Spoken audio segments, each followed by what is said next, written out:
have to be Prince Joseph. What Prince Joseph did when he did it, you were not born. All of you here, 35 years ago. 35 years ago. So if you want to prosecute Prince Joseph, do you have to be Prince Joseph in order to prosecute Prince Joseph? You don't have to be. The man came to you. All of you sitting down here, the issue here is morality. Morality. This country is 177 years old. We cannot step in this country here and have an older man being a leader and deceiving his brother. You right? The president I'm coming. I don't know who you are, whether you're the parliament, but I'll go to you right now. No, I'm a journalist. I'm not for any political party. But here's the case. Somebody comes to you and they said, I want to make you a leader, but I want you I want to buy something from you. And you give him the price. The price is, you make me president, I will give you what you want. And you agreed. When I make you president, you will forgive me and not prosecute me. You say, yes, I agree. The person, as old as he was, he got into the street of Nima County, one of the largest counties in the country, from village to village, town to town, he made president. You became president. Your very first month where they're supposed to legalize you as president of the republic, you turn around and say, I will prosecute you. He said, wow. Pick up the phone, he called you. You refused to pick up your call until today.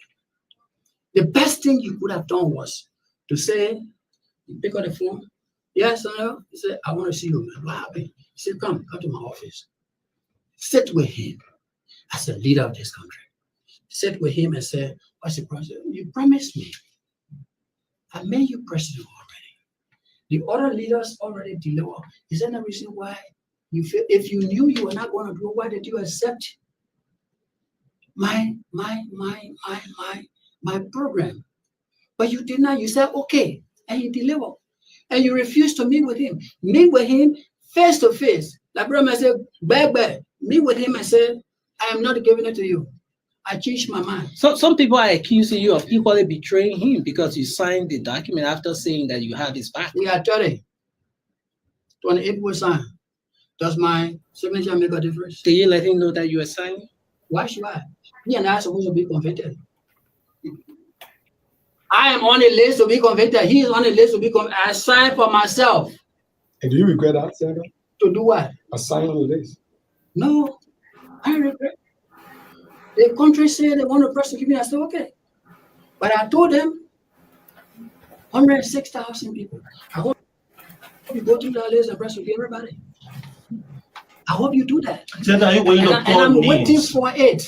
I'm waiting for it because the president himself is accused of organizing local defense force. Are you willing to so call when names? that time he will step that wall with the Good. Everybody back. Good to see you guys, man. We're back on the closing argument. Today's January 21st, 2025. It's good to have you guys back on the closing argument. A lot of breaking news, a lot of news to talk about. Just received a communication from the National Security Agency, also from the CDC too. A lot to talk about. Dr. Peabody, what's up, man? What's up, bud? What's up? I'm all right, man. I'm all right. Good day. I'm trying to follow our comment page here. I'm not seeing people comment. I don't know what's wrong. I see comment. I see Martin Willie. Yeah, he's the only one, but it should be more than that. I can't even see the Facebook link. Really? Yes, something. I'm trying to sabotage every day. That's it. I don't know what they say with a small platform. They want to sabotage us still. I'm trying to see something. Okay, I see Usman Ansu now commenting. People commenting. Okay. I see Matilda Stevens, Benjamin Jonah. But what Benjamin Jonah? Benjamin Jonah on AWOL or what? Maybe he gone to. Yeah, I see people. I see it coming up now. So I see who again? Rebecca Gussie. I see our own man in Australia, Juliano from Adelaide, Australia. It's in the morning already, Wednesday morning there. Mm-hmm. I want kind of Australia one of these days, though. And let me let me just announce, I just talked to her. She will be with us for the first time on Thursday. Suzanne Bangay. She'll be coming to join us as guest panelist for the first time on Thursday. The Peabody made an outreach to her, and she excited to be with us. She'll be joining us on Thursday, she said, officially. Her first time. Benjamin Jordan, come on, man. Ask Regina, what are you talking about? How are you talking so? Abraham Deko Jala, Abraham Waka, Christian Roberts. But guys, look, I just received a letter. I asked him again from the NSA. I asked the deputy director who wrote a letter, asking to I believe it is authentic.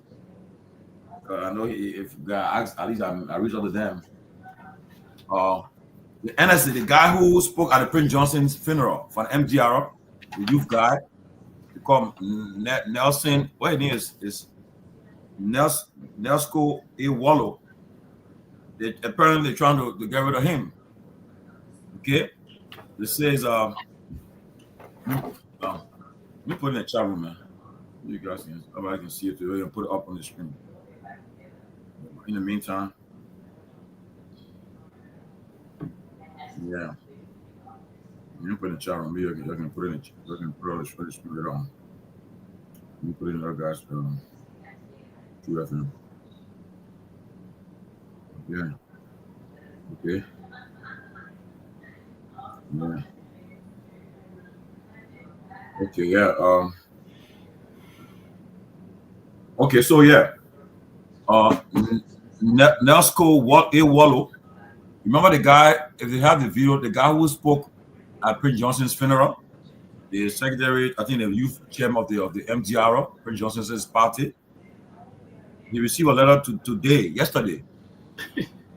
Assistant Director for Operations, National Security Agency. Dear Honorable Wallo, the administration of the National Security Agency formally requests the immediate return of all agency properties currently in your possession. This includes, but is not limited to, the vehicle, badge and identification card, communication handset, weapon, etc. In addition, you are required to submit a written explanation regarding your decision to deliver a tribute on behalf of MDR during the funeral services of the late Dr. Prince Wyatt Johnson. This action directly contravenes the rules and regulations of the agency, where you serve as Senior Director for Operations. Please address the application to the Office of the Director. Emphasize the importance of the prompt compliance with this request. Professional regards. Patrick P. Doe, Deputy for Operations. Oh man, wow. They may not smart. Like kind of person, if you want to look at you, put them on record. But we'll start with you first. Pewee. Yeah. We'll start with you first. Woman from Delaware writing letter, but anyway, the men are then that's the problem. The minute come in this place to learn, I don't know so many that come yesterday, they can learn to practice things well. They do the kind of be blunder. Listen, if the man did those things and man know he went to a funeral, he did, because if he did it in the way you going on now, it will first and foremost be like, because the man already alarmed before. Not the man alarmed. Like, yeah, he spoke at the funeral. Remember when you were crying, Prince Johnson died from the war crime cold pressure. Yeah, and at the same man came, he said government and somebody wanted to eliminate him, right? Yeah, he said they won't kill him. Now you see what all these says. So now these kind of thing, what you do, you internally invite the man first and find out why he said that he did what he did. But to openly do these things and the way he wrote the letter and all these things, you were saying that a lot of people would think, number one, if the man was an undercover agent, you know. I mean, some people are saying that some people are justifying that the man should be fired because the man he undermined the government. The government. He's part of the government, and he's in an NSA position. He shouldn't have come and say what he said. He would incite violence. He would incite trouble for the government because he was directly attacking the president. Exactly. So, exactly. And that's what I'm saying. What do you think it is right to fire him, or what? You think it's right to take action on him?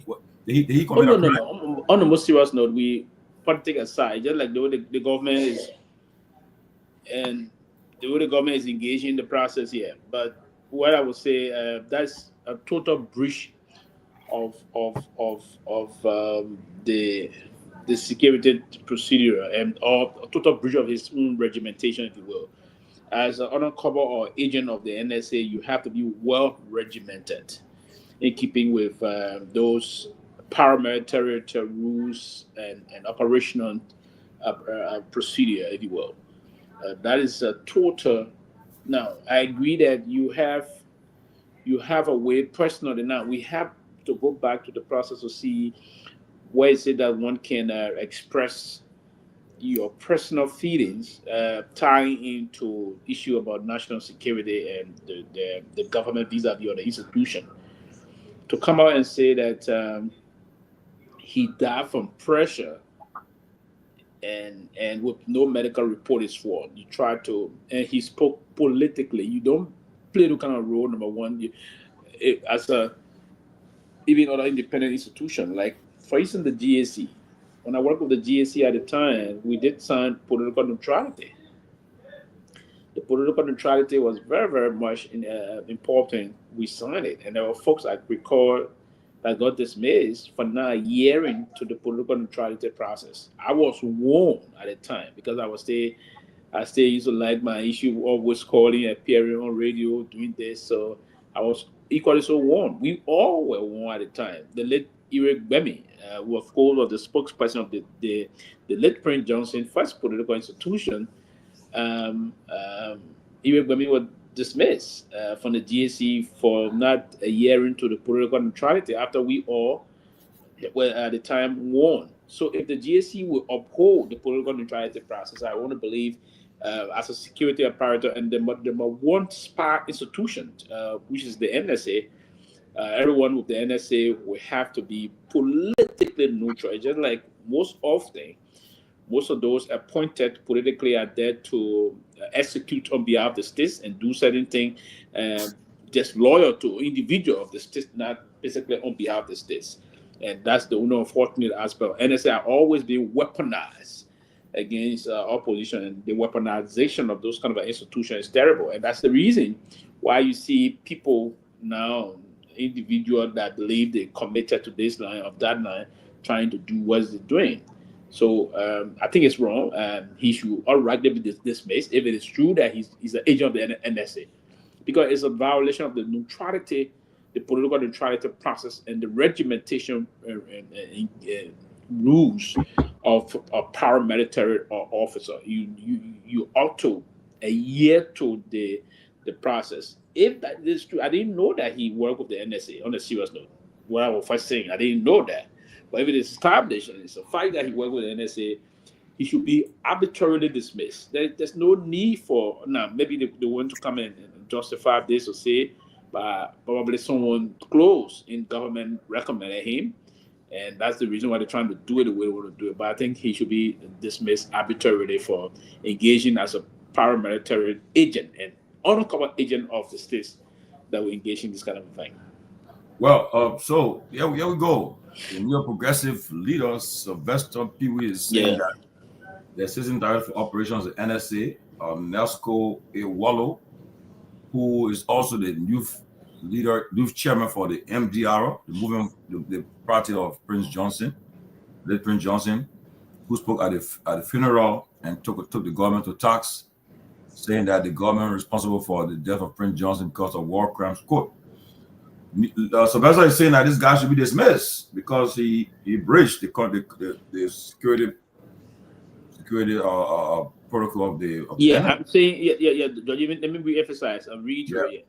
I'm saying he should be dismissed if he's a genuine officer or undercover agent of the institution. The man is assistant director in the chat room. He's assistant director for operations. So he should be dismissed. And if this is a process that we ought to announce here, that and most of our security apparatus in the country, both the only institution that I see for now that's exhibiting a clear-cut political neutrality for now is the military.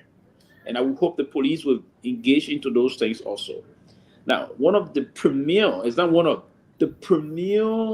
investigative and security institution in the country, aside from the military, is the NSA. Is the NSA. Is the chief spy institution of our country in terms. So the NSA It's a very important institution. But what we have to do is to maintain the respectability that that institution should come in there.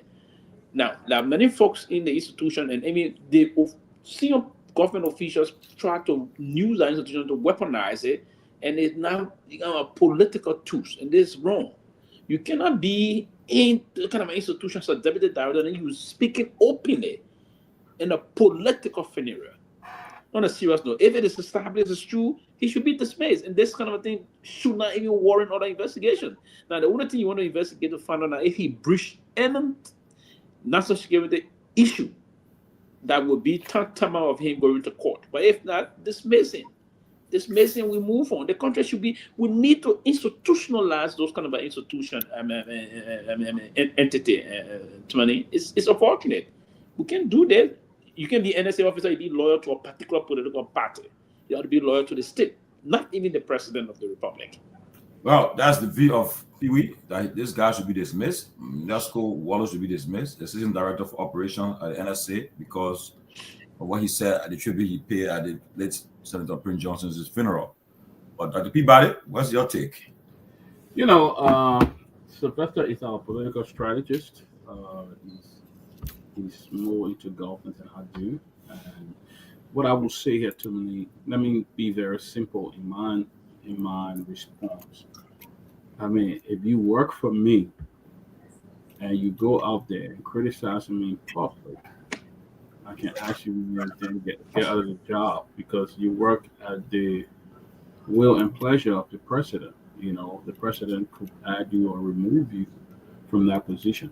Now, according to what we read, it definitely showed that he's a National Security Agency boss. He worked for the National Security Agency of Liberia. Now, I don't know the code of conduct of that institution.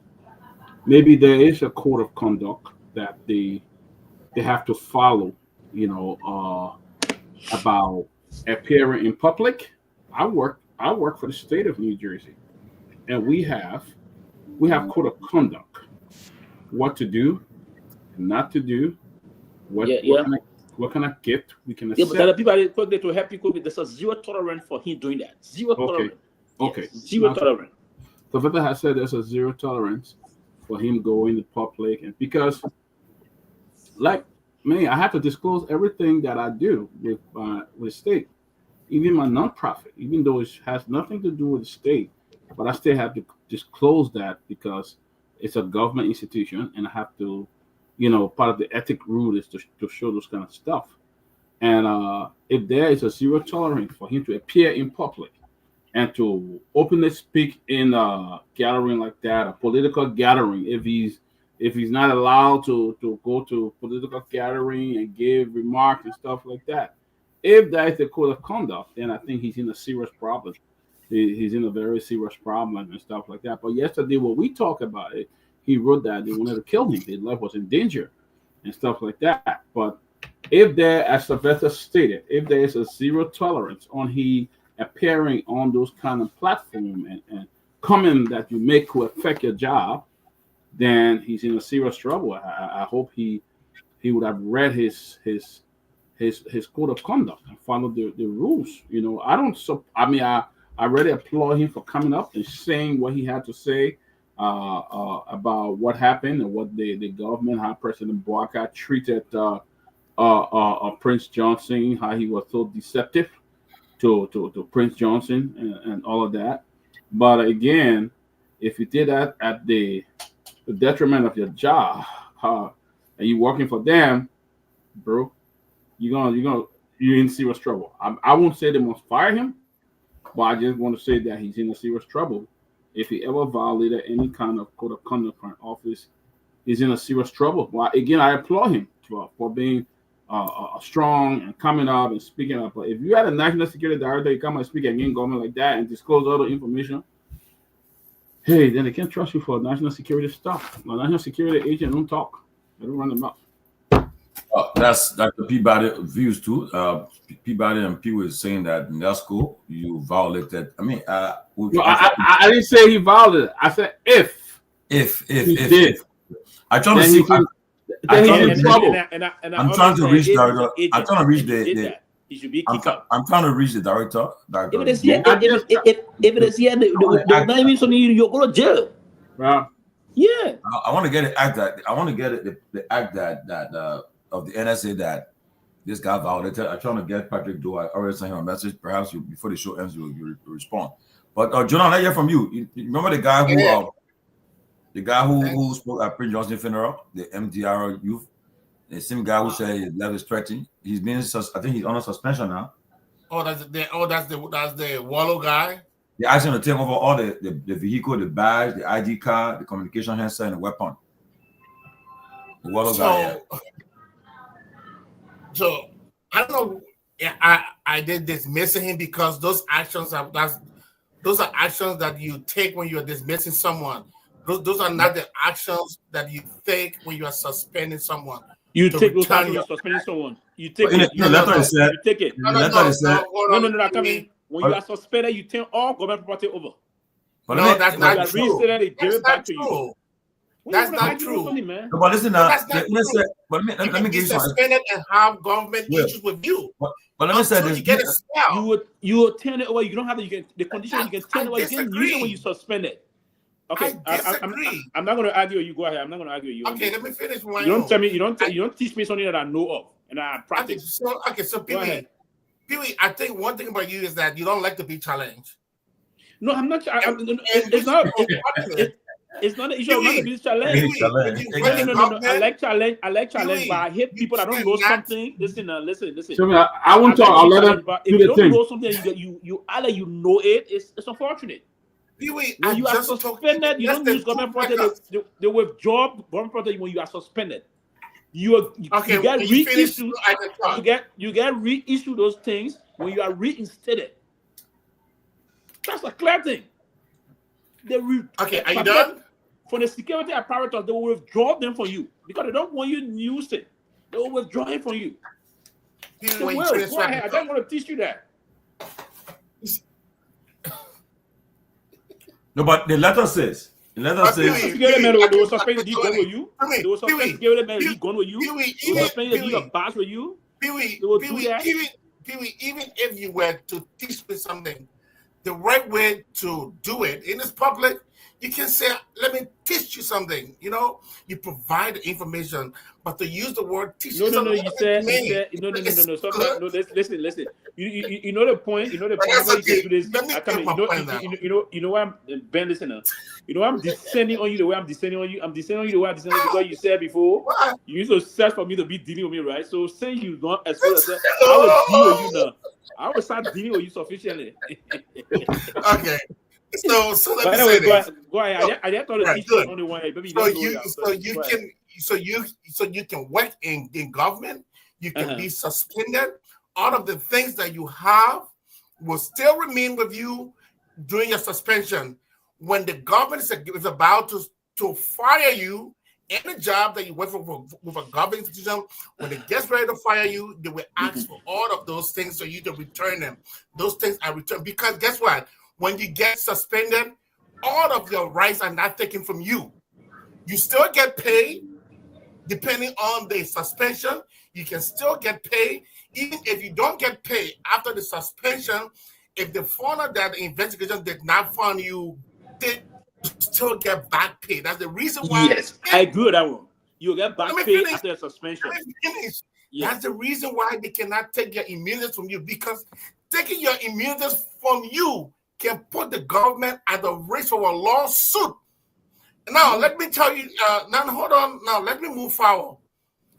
Whether you work in the NSA, whether you work in the CID, or whatever security apparatus, everybody have the same rights like every human being. You can be a politician, you can be anything. The only thing, and I am not cognizant with the law in Liberia as it is, but I'm using the U.S. law as a reference for my argument. There's a law here in America called the Hash Act. What the Hash Act does is that when you are going to the CIA or CID or any other paramilitary military organization, you will have to declare and tell them your political lineage, if you have one. If you do not declare those things and they found out later that you are a partisan person, you can definitely be removed. So again, I do not know the entire law as it is in Liberia, but I'm only using the Hash Act as a base of an argument, which of course only for the fact that so the law in Liberia also states that you have to sign a political trial. You cannot be associated with any political party to work with the NSA. Nothing whatsoever. You have to be as clean as the white people, right? A white handkerchief. That's how you should be clean, very clean politically. You should be politically neutral. Neutral. Yes, to be politically neutral everywhere in the world. Can you be in the NSA here or any person be political? Of course, listen.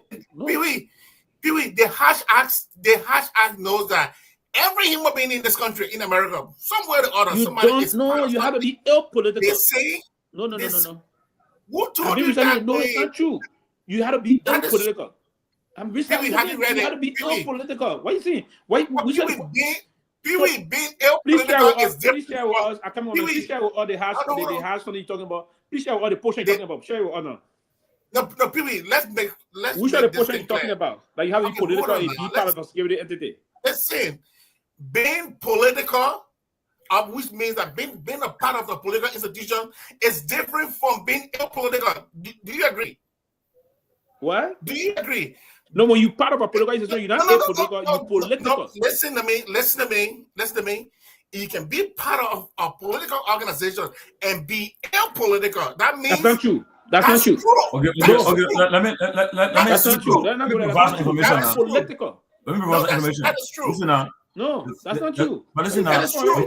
No argument. Let me provide some information. That is true. The Hash Act, except for the president and vice president, all federal civilian executive branch employees are covered by the Hash Act, including employees of the U.S. Postal Service.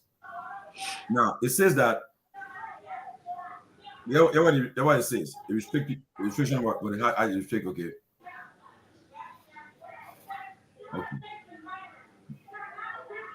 But they have. Who do that thing? They have. Okay, the Hash Act. I'll read the Hash Act. Is clear. It is clear. Okay, I want to be sure. I'll get the right one. Okay. You better be sure. Okay. Yeah, I want to be sure. I'm not gonna lie. Okay, yeah. It be so irrational in arguing. We're talking about national security agency in the bureau. Then you talking about all that thing, yeah? They say it prohibits the employee from engaging in partisan political activity while on duty. That's engaging. Yeah, but what he did, on a serious note, that be One minute. See how sign a form. See how Pewee wants to move the goalposts? No. All I said, Pewee. To sign a form, a political form, you are engaging into partisan politics. Pewee. So it means so are you saying if you are a part of a political party, you cannot work in the CIA or the CID or the NSA in the United States? Is that what you say? That's not true. I won't call him. I won't call him, but I have somebody who is very open on the Hash Act. The law says you should be apolitical. That's all. Yeah, but why am I apolitical now? So apolitical means that if I am the boss of the NSA and I am part of CDC, when something happens about a person of CDC, I should be neutral. It does not. But let me help you now. But Ben, right? I can't have it, man. I have it, man. Oh my God. Ben, let me be honest now. If you're using the Hash Act as a reliance, yeah. Waller is assistant director for operation. Now he spoke at the funeral of Senator Johnson. He spoke in capacity as Secretary General of the MDR. So he was being political there. But I'm not arguing this guy Kizzle But then why you I'm talking saying, about? I'm saying because listen, Pewee Huh? said Why he that- refer? He didn't want. He didn't No, want to bring Pewee something up. is saying- That's something up, man. Pewee I don't is know why saying you the bring a man hash cannot here be. for. Listen now, Pewee. No, Pewee is saying- what people are Pewee saying? is saying the man cannot be a part of a political party, and I said that's not true. You can be the Hash Act allows you to be a part of a political party. The only thing it means you should be apolitical because to be a part of a political party is your fundamental right. I agree with you. I agree with you. But then the argument also is that he shouldn't have exhibited politics at our funeral because he spoke in the capacity as Secretary General of the MDR, and as a result, he said he was attacking the issue of the passage of the War Economic Crimes Code Act and Code. Okay, and he said Prince Johnson. I mean, that's another argument. He had to prove whether Prince Johnson died from that. We don't know. We're not doctor. We didn't know. We didn't know autopsy. Nothing account. Whether that's why he died from, we don't know. But based on Prince Johnson recordings, he after they signed out the act, he had been complaining about the act about it. So, but we cannot come and say what he died from. We have no facts to that matter. But the issue is that he spoke as Secretary General of the party, and now. That was wrong because he attacked the government. He said Prince Johnson was complaining about the War Crimes Code.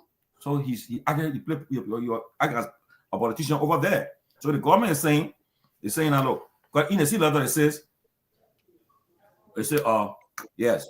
In addition, you are required to submit a written explanation regarding your decision to deliver a tribute on behalf of MDR during the funeral ceremony of the late Senator Prince White Johnson. This action directly contravenes, the CNPP was saying now, the rules and regulations of the agency, where you serve as a secretary for operation. So that was, and people said. Let me say something quick here. I don't know what he coming from that hash thing you're talking about. I'm not discussing that thing, but again, we have a discussion. People love to prove that they read something, but they read it so now upside down, and then they want to reference it to other things people try to push up. That's what I try to do here just now. I'm telling you about the political neutrality process. You have to be politically neutral to serve in the NSA. You have to be politically neutral to serve in the military. That's what I'm talking about. You're coming close to confuse us there, and sometimes you just bring something political around to you. We're not just talking about that. That is a serious security entity in the country. You cannot be a partisan person and be part of it. It's a zero tolerance. That's what I'm saying. And there's no room for argument on that. But Ben, in support of you, Ben. You said, which I agree with you. You are not restricted to being a part of a political party, but just in a position you cannot show it. You cannot show it. That's all. You can't show it. You can't show it. Let me read something here quickly to short him. Somebody who is very open with the act, the president telling me, saying, look, but being apolitical means that no one in your office should even know your party. You can raise her as a Democrat, or Republican, but at no time can you show that you are even talk about politics in that sense. Thank you. You display neutrality at all time, which is right. That's what it means. Yeah, but what argument now? So my argument was that people say that the man can be part of political party. I said no. But then who know you part of it? I come in. You speaking English probably. We all speaking English, but we're not comprehending very well. Now, how does one get to know that you're part of something and you expose it to the person? If you didn't tell no one you are a Democrat, how do they know that you're Democrat? What are you saying? But your rights no, you are say what still, you saying? still. So to me, they agree. They say I'm a Democrat, but I didn't tell nobody. Who knows that I'm a Democrat? Right? The issue of the process of non-disclosure. We talk the political neutrality process is a clear issue. I don't understand what the detail of the law you try to appreciate on that. But the law you just mentioned, it does not even cover military, but it covers other civil servants here in the U.S. I'm talking about the it's not security. It's not security I'm talking about the top security in the nation. It it cover other civil servants here in the U.S. But What I'm talking about, I'm talking about the military, paramilitary forces back home. I'm not talking about here. Okay. But people should know that most of the laws that most of the laws, that I did not know the law in Liberia, but I was referencing. So we agree that. So we agree that this guy is point here, though. And I think we want to be a little objective, you know. In that much, I applaud the guy for being very, very brave to share his dissatisfaction over the treatment of his political leader, Prince Johnson. I mean, you could see the emotion that was running down his statement. I mean, his voice and everything. And he believed that his political leader was deceived and treated like nothing. You know, he believed that because of the ill treatment of the deception from the current leader of the current Unity Party, that's why Prince Johnson died from pressure. He believed that, and he said it.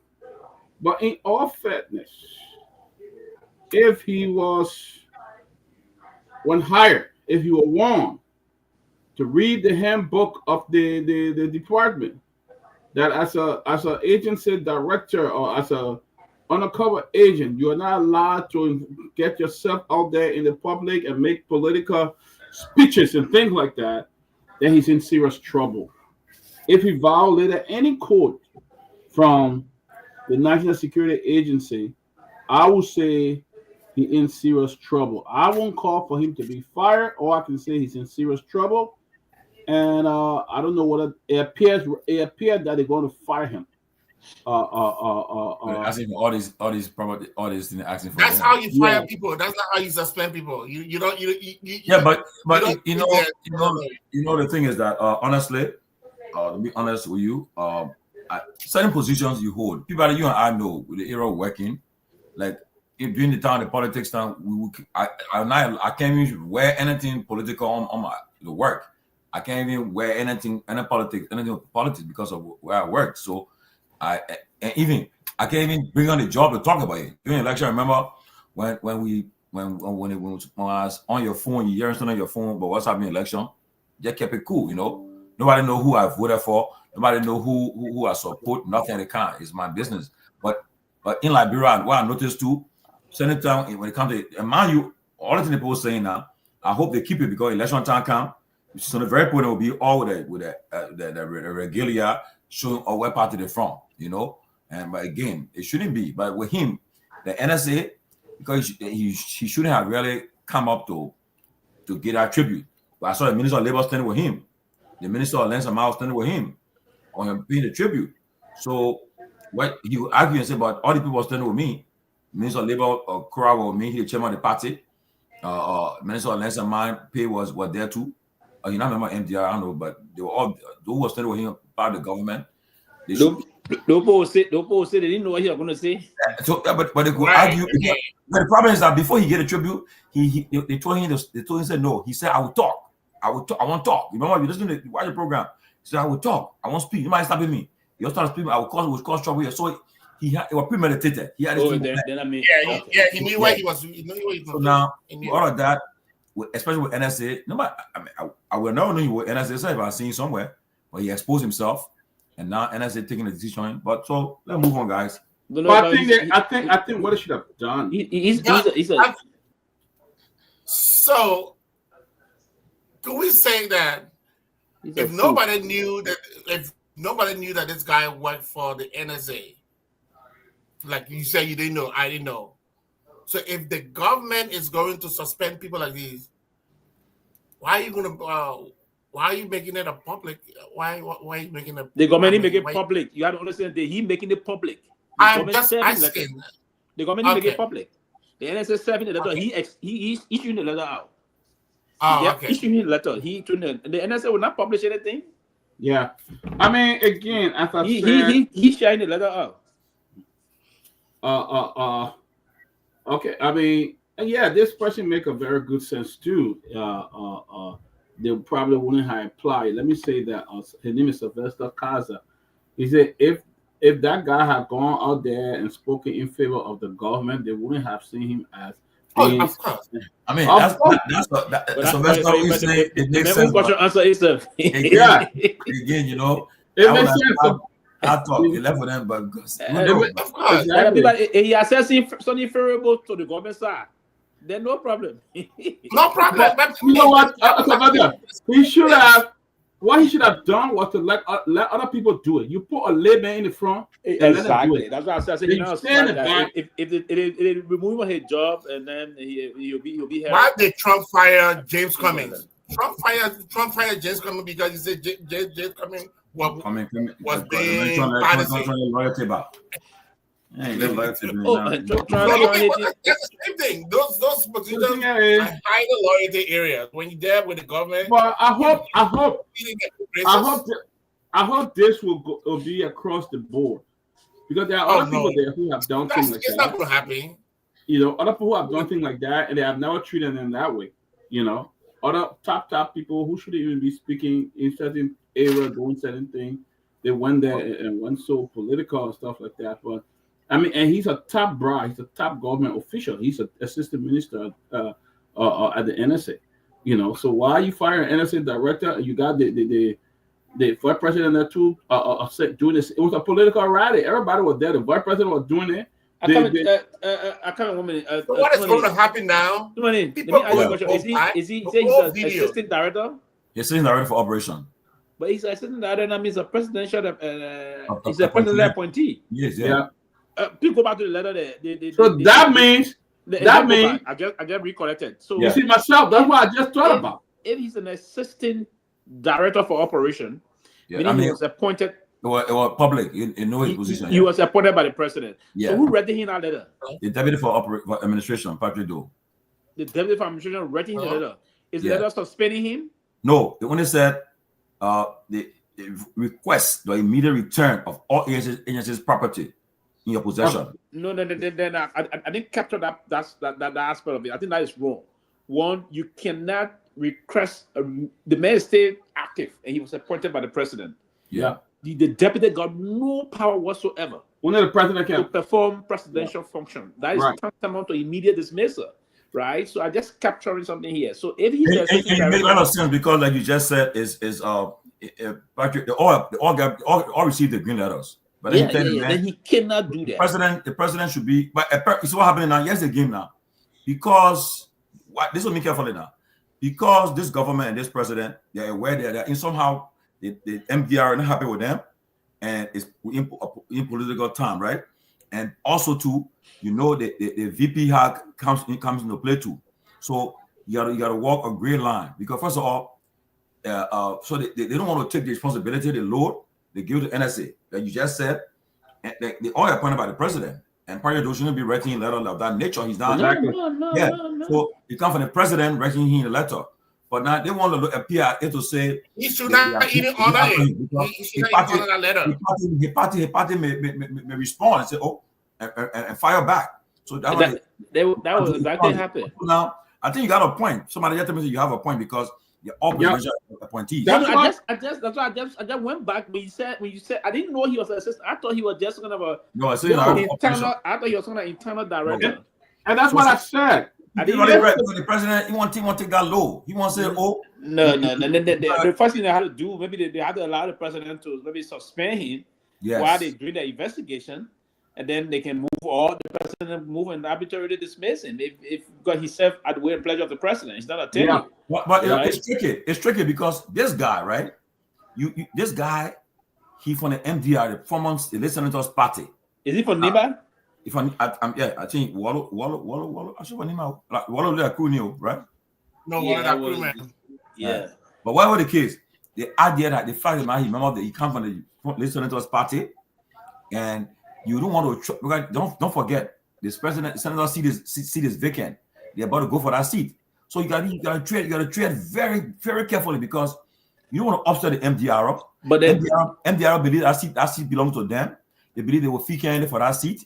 they feel that seat will stay for the party.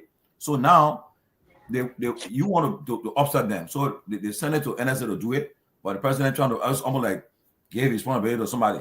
Be brave, extra political will, and take an action. You want to take action on the man. If I close to them, I would advise, hey, you call the man inside and reprimand him.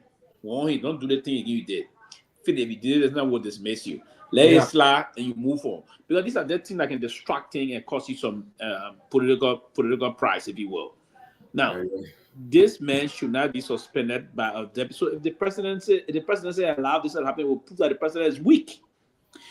A deputy director general should not be querying an assistant director general that was appointed by the president. I mean, it's you usurping the function of the president, and and that is tantamount to abrogating the Constitution, right? Because that is Article 56. All of them say the will and pleasure of the president. You are very right. So you cannot go and say you want to do things outside of that code. So the executive manager should come and take decision or move it. So I think the president is afraid that you upset the MTR, and then too, you may also it may affect the vice president too, because the vice president part of the executive, they will say, oh, so now you're pushing us, right? You're going after us now, and all these things can come into play.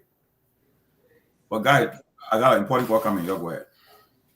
Yeah, so you were right, and that's what I thought. I said because you had the vice president that making political statement, everybody was there doing a political statement, and if he was a government official, you're right. So there's how can appointed by the president, how can a deputy come and remove him? I don't think so. Except they have a different law that say if you deputy, you subject to the.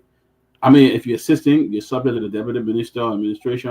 Except that the law. I don't know the law. I don't know the law, but I can tell you what something here is happening. I saw today Mo Ali posting picture and say he was meeting with NDR member and stuff like that. Yeah, NDRU. What they been trying to do? What this UP been trying to do? They want to calm some storm. They see this process coming out. They don't want any distraction coming to the by-elections. So they try to see the tension that came up on Nima. They try to do those things and other things to see they can come. And most of those guys, most of those guys they're meeting. These are destitute, right? They're hungry. Yeah. So they will manage to. And in fact, even if this, they'll manage to get that money, and they will just be quiet. That's all.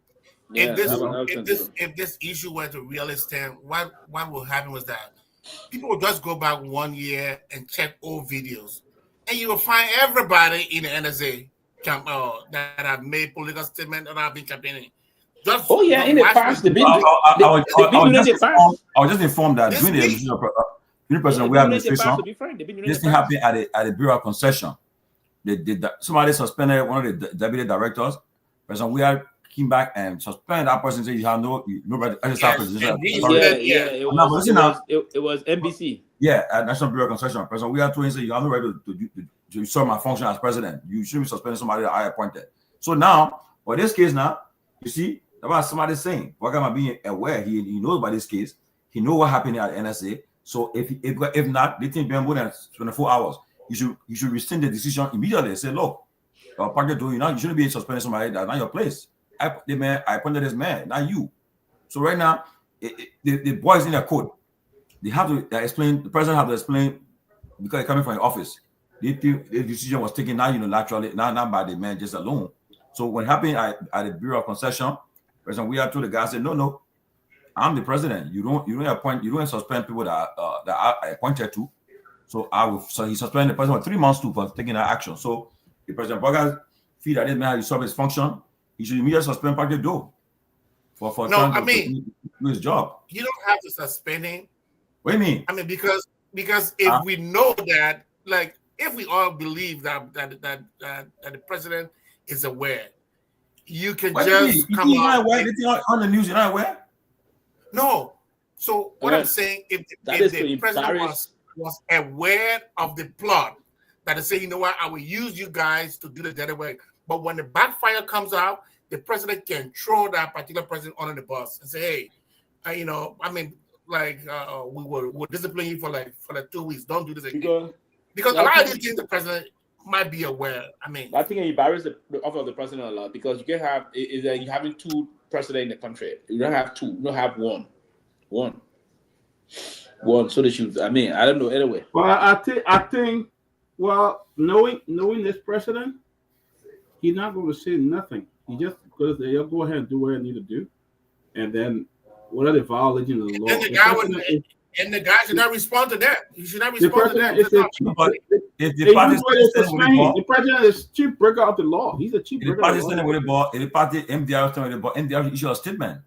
Issue a statement saying that this suspension is unwarranted and is unfair to him.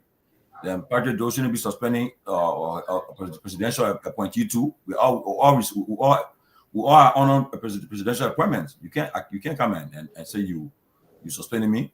The president suspend the man instead of the party doing it. So that's the point. So the president, if he say he's not aware, we'll see what happens tomorrow. But guys, we gotta also talk about it. I want to talk about the issue. I know there was a news today going around by the protest. We'll talk about it later on. But let's talk about this issue, the kids. I think you saw the kids. This guy, what the guy named? You saw the read, right? The summons. I just want you guys to weigh in. So, I can't even see the thing who said. But somebody, this guy, come here. Guys, let's talk about this. It's poor 1 year fine. Okay, this guy. Okay. Yeah. You guys heard about the employee of the NSA? D. One has been forwarded to court seeking. They allegedly seeking information to the speaker, Speaker Kofa. What's your take on it? That this guy, they're accusing him of leaking information. What is he going to quote? What do you think that he said he leaked information to the Speaker Kofa? I want to hear you guys on it. Pewee. Oh yes. I just came across of that story this evening. They say he's an NSA agent. Yeah.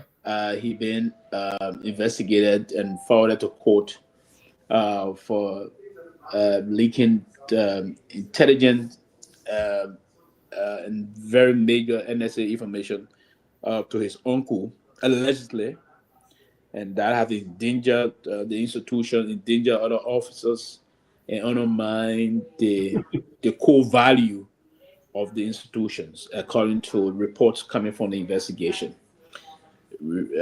So I don't have no facts to that whatsoever in terms of how they went about the investigation process to conclude that he's been giving information out. Like, according to sources close to the investigation, they said that he had allegedly confessed to the NSA after he was interrogated, and the Liberia National Police conducted information also, and they informed that from reliable sources, he had confessed that he gave this information. So we will have to, and all those things were alleged, we will have to hear from him and to see if he did do anything of sort, or if he confessed giving information to his uncle allegedly against the NSA.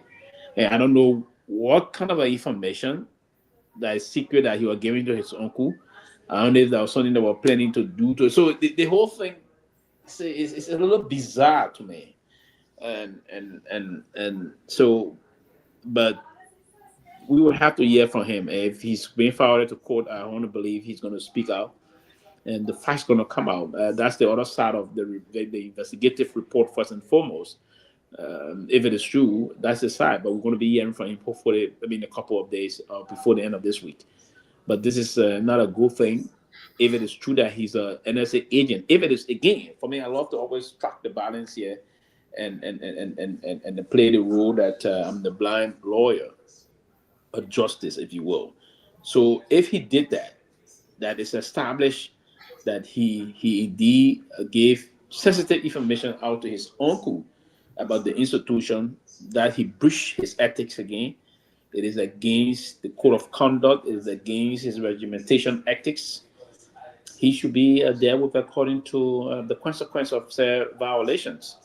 But if it is just doing this out of speculation, because they believe that he's linked to Mr. Kofa and they want to punish him for that, he should take them to court for damages if it's established, because we should not punish anyone on the basis of sentiments, on the basis of hearsay, or anything whatsoever. It should be on the basis of an established investigative report, exhaustive investigative report that will implicate said person before they are held liable or filed to court in any other firm whatsoever. So I think the country is already charged, and these are very delicate time, and we hope to see the finality of that process coming up soon. Also to hear from he that allegedly be involved with this. So, but again, I haven't heard anything. I don't know. We heard anything from Mr. Kofa, the Speaker office. I think the Speaker said he challenging allegations about him being received.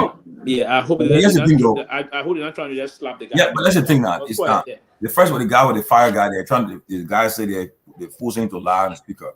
Now the second thing is that they are saying, the police are saying, the guy used a WhatsApp account to share sensitive and NSA detail with the Speaker, and about certain people in it. But yeah, one thing, by virtue of the fact that he's Speaker, he has security clearance. He has access to security briefing. So why would he need somebody to gain information when he has access to security briefing? I started telling me that they stopped giving him the briefing. But by virtue of the fact that of course they stopped briefing him. Yeah, because he had access to NS to security clearance, security briefing. So, and they never announced that they're withdrawing the security clearance from him. The third highest man in the country, you have access to security briefing. Somebody don't man stop dealing with that man ever since a Speaker. But you see, and again, like you said, Pewee, he will go to court, and he will. What is saying that the guy is saying the man better. So in court, the man will speak up. We'll get the rest of it from him. Lie on him, the man will expose him. Yes, and I know you have so much passion about that country. You have so much passion for Liberia. But I must confess here tonight that the court system in that country. Look, if I could use a word, I would use it, but it's effed up, completely effed up. There are a lot of cases that have been filed. The Supreme Court of Liberia have not even made one decision about that whole case that was filed with them. They just left it blank. There was another lawsuit filed by the caucus of Liberia. They've done nothing. I'm not sure whether the Speaker can even get fair justice in that country anymore.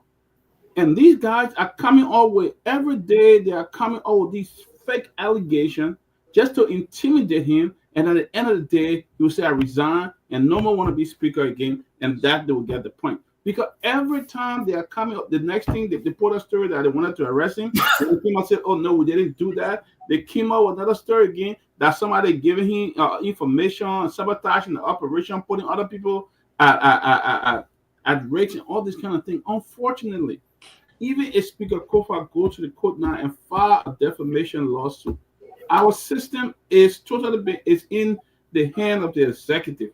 What the executive want them to rule on is what they rule on. They don't rule on the basic of the law. They rule on the basis of instant gratification from the executive. And that's why we see Liberia justice system is so flawed and messed up. They are trying to intimidate this man and want to intimidate him with all kinds of lies and stories until they say, "You know what? I'm not going to take it no more. I'm going to resign." So that's why you're spending millions of Liberian dollars. You say going for security operation. That's why you're spending money on just to be doing this kind of nonsense. It's very unfortunate. I mean, Peabody, look, I agree with you. First of all, you took $15,000, gave it for some lawmakers to remove the sitting Speaker. You kept them at the RJ hotel that pays almost $200 a night for almost 2-3 months. You kept them there, and then you spent all that money. Then you didn't stop there. Fire engulfed the Capitol building. You're trying to find somebody to put it on. The president said, all investigators said it was an arson. The other police followed through and said it's arson. Now somebody is in jail saying that you're trying to torture them to confess. But all of these things happening, and all because the Speaker said he's not going to resign. I mean, do what you want to do. He said, "I'm not resigning." All that thing happening, they're trying to still find a way to bring this guy into it, to implicate this guy, to find something on him. And I think they are treading dangerous ground. You got to be very careful because, look, I was reading something today from the U.S. State Department, the White House. President Trump has put in a freeze on all U.S. foreign aid. And for 90 days. Yeah, but mind you, the thing that they became last week, the most of the money depending on for that agenda for overseas. So you know that it's a problem. No, but funny, most of the money will go, but he didn't mean that. At the end of the day, they put that these are legislation. The Congress will pump the money. The guys that believe this country. This guy is now a normal president. You know that. He did it the first time. Did it work? Now he in control. He has don't mind you now. This time you have Pelosi there or in control of the House. You did make controls the House, the Senate, the Supreme Court. Then you say what? Those men will hold some of the men that are sitting on the team. I agree, you'll get some of his weight done, right? But in the next 90 days, team will start coming to order. When reality, you know what the thing comes up? And you see gas price going back up. No, the man said he opened. What the man said yesterday? He said, he'll drill, baby drill. He open all the coming put the gas, the oil, everything on banjo. No, don't worry. Next time man says he will do it. The man free.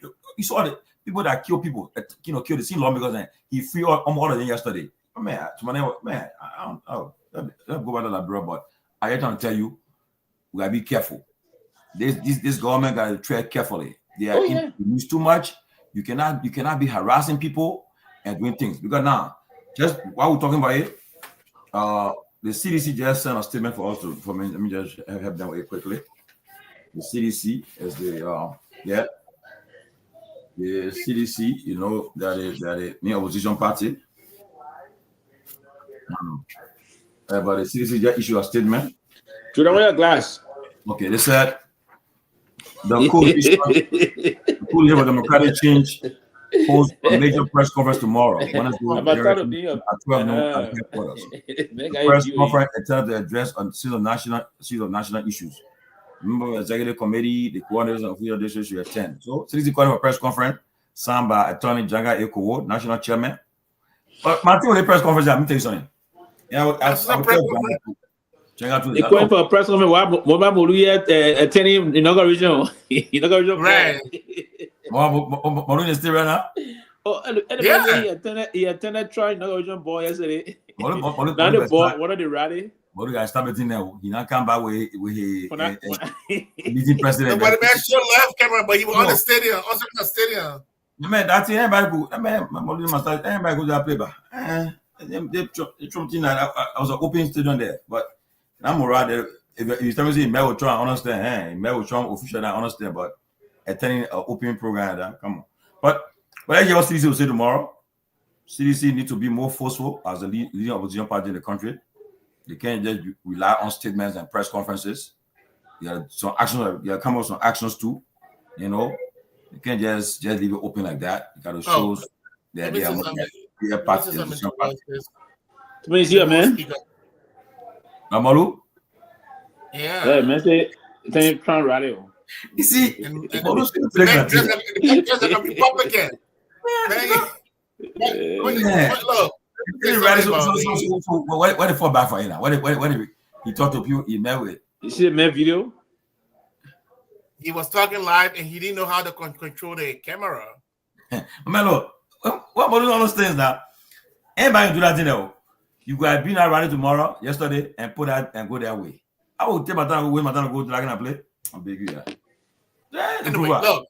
I want to put Dragon if I'm meeting with maybe with one of Trump's sons. The man say, don't remind all the bad about my situation. I see it. Oh my God, they reminded him a lot. Yeah. You know, because you do the kind of people, you got to fast. Right. Go back in that day when he lied, it turned out he wanted to be bad, or he wanted to be bad. People say, yeah, they met if I attending a program, let me attend like I met with Jerry Kushner, the president's son-in-law, or one of the president's senior advisor. Then I said, oh yeah. But man, you would go to a play yesterday dressed too. That's why you see the guy from Pennsylvania. Everybody going to the play. Exactly. He was short tracing. He saw the guy from the Senator Red Federman, short tracing. Wait, Woody. He wanted the inauguration. He ain't got time. But anyway, look. But guys, quickly. But let me say something towards the speaker. So I think what the government really trying to do, the government does not really have a case. So they and I think what they really want to do is to avoid Frantic Kofa from making any attempt of going to the sauna. So they will put up these baseless allegations, and right after the sauna is done, they will, oh, Pewee. Pewee. Good. And after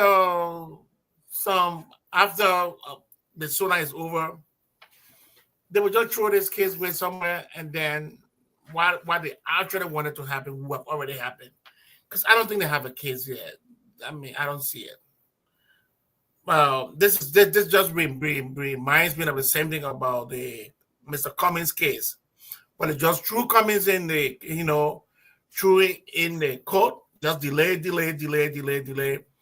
And at some point in time, they say, "Oh yeah, the case is over." It's the same tactics that they are doing to Kofa, but the court systems are so bad, and there's no need. There's no small idea that it will ever change. So we're going to remain the same for a very long time. Yeah. Okay, there's an issue that came up today and it's trending, and we're going to talk about it. This morning, the director of the fire service in Grand Bassa, he said that if the only fire truck in Bassa is damaged and it needed $1,200 to repair it. But so Martin Colley came out and said, sadly, the pro tem has $254,000 for salary, $222,500 for generator, $40,000 for contingency visit, and $9,000, almost $10,000 for entertainment. He calls it greed. And in response, the pro tem went to work and started quoting another guy who I don't respect. He's one of the guys who need to be on sanction for taking all that Brabant money. The one they call Prince Moyi. She posted, she said, Senator Prince Moyi of Bon County has praised the Senate pro tem, Senator Kanga Lawrence, for exemplary and selfless leadership. Under the Senate leadership, the legislature reduced its budget from 52 million to 46 million. Give me a break. Okay. First, and then the response that is wrong. He was wrong. The fiscal budget for 2024 for the pro tem was 52.8 million. And they spend more than that. They spend 53.18 million. So that one making. So, but the question is, I think, you can load that thing.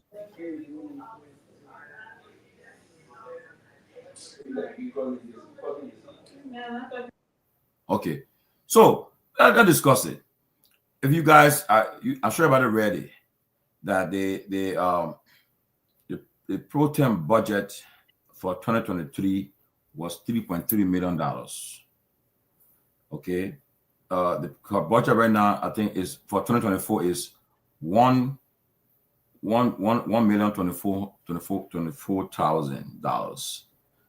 Now with the fire service chief telling you say he needs truck, the only truck in the county is they only need $1,200 to fix it, and then they list all the amenities of the pro tem, including her salary, $250,000 plus, her generator, her fuel, everything, guys.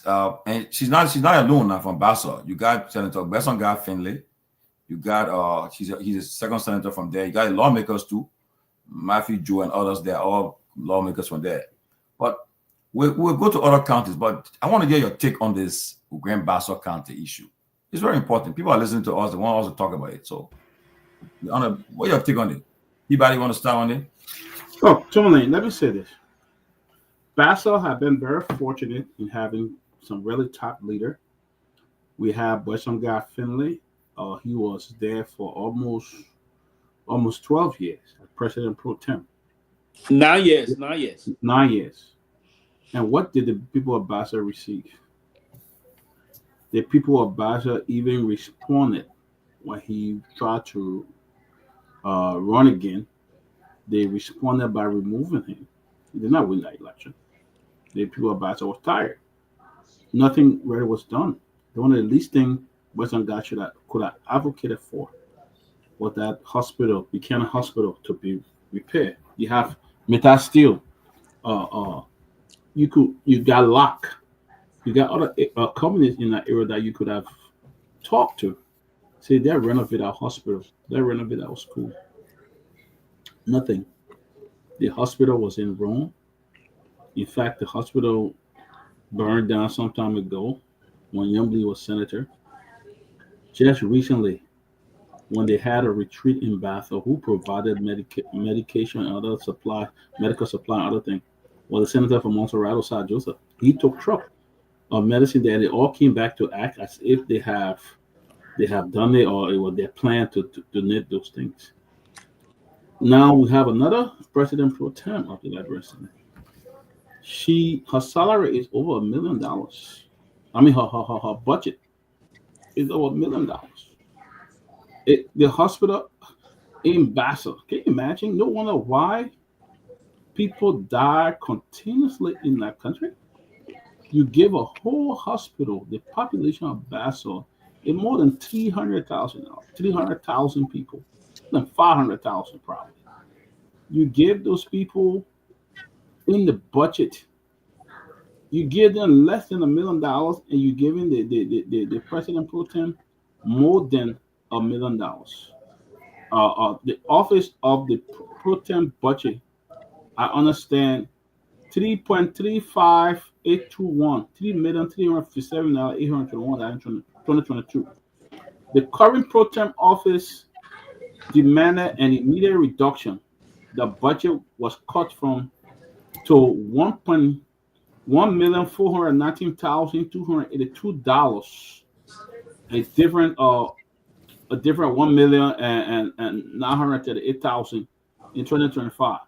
Okay, she didn't stop there. Youngbley Kanga, the fiscal year, she requested an additional reduction. Okay, she did that, but look at how much Youngbley gets.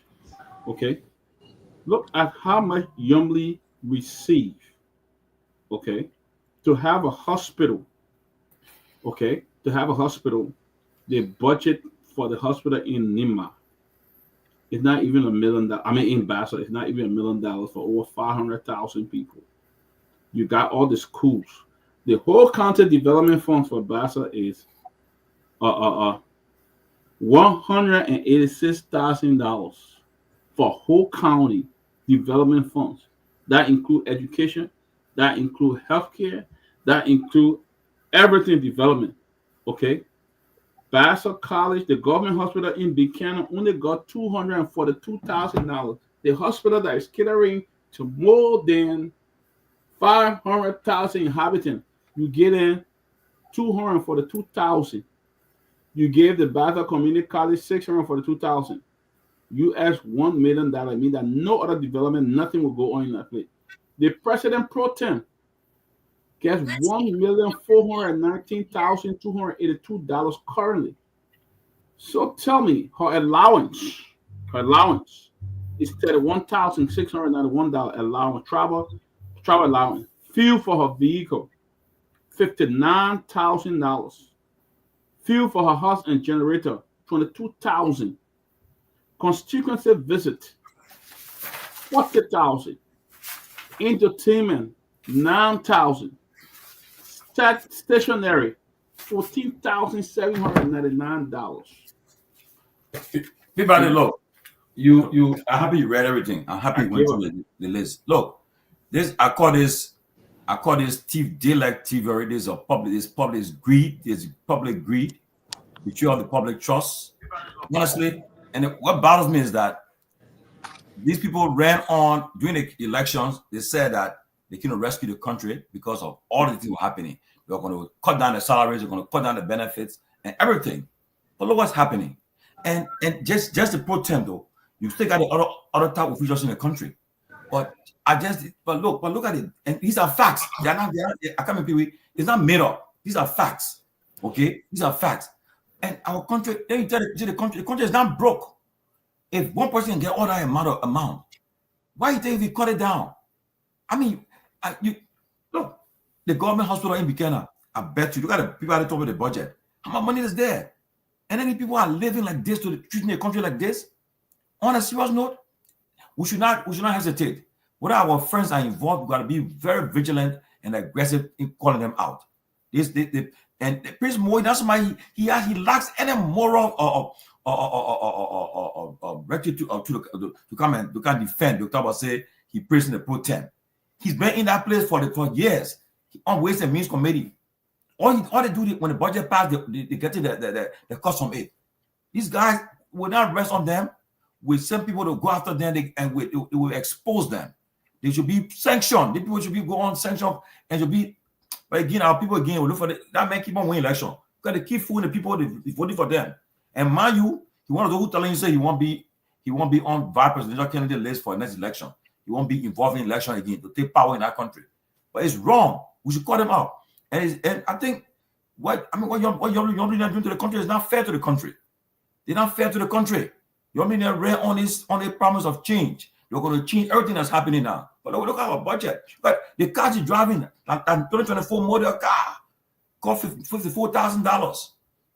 I mean, and then not only that one car, she got several cars in her fleet in her comfort fleet, and it happens to all of them in the country.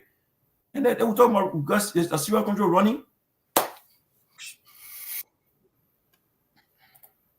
Tomalin, let me just react to what basically Dr. Peabody was saying about I understand clearly here about the issue about the pro tem and what is unfolding, but they mentioned the other official like the former pro tem and my former boss, the former foreign minister. Let me be very frank and say this to you. I can catalog a series of things that I know that Honorable Finney did in Grand Bassa County, a lot more. From the date of the death of the former president, William V.S. Torgbean, no major infrastructure development went on in Grand Bassa County until the community college.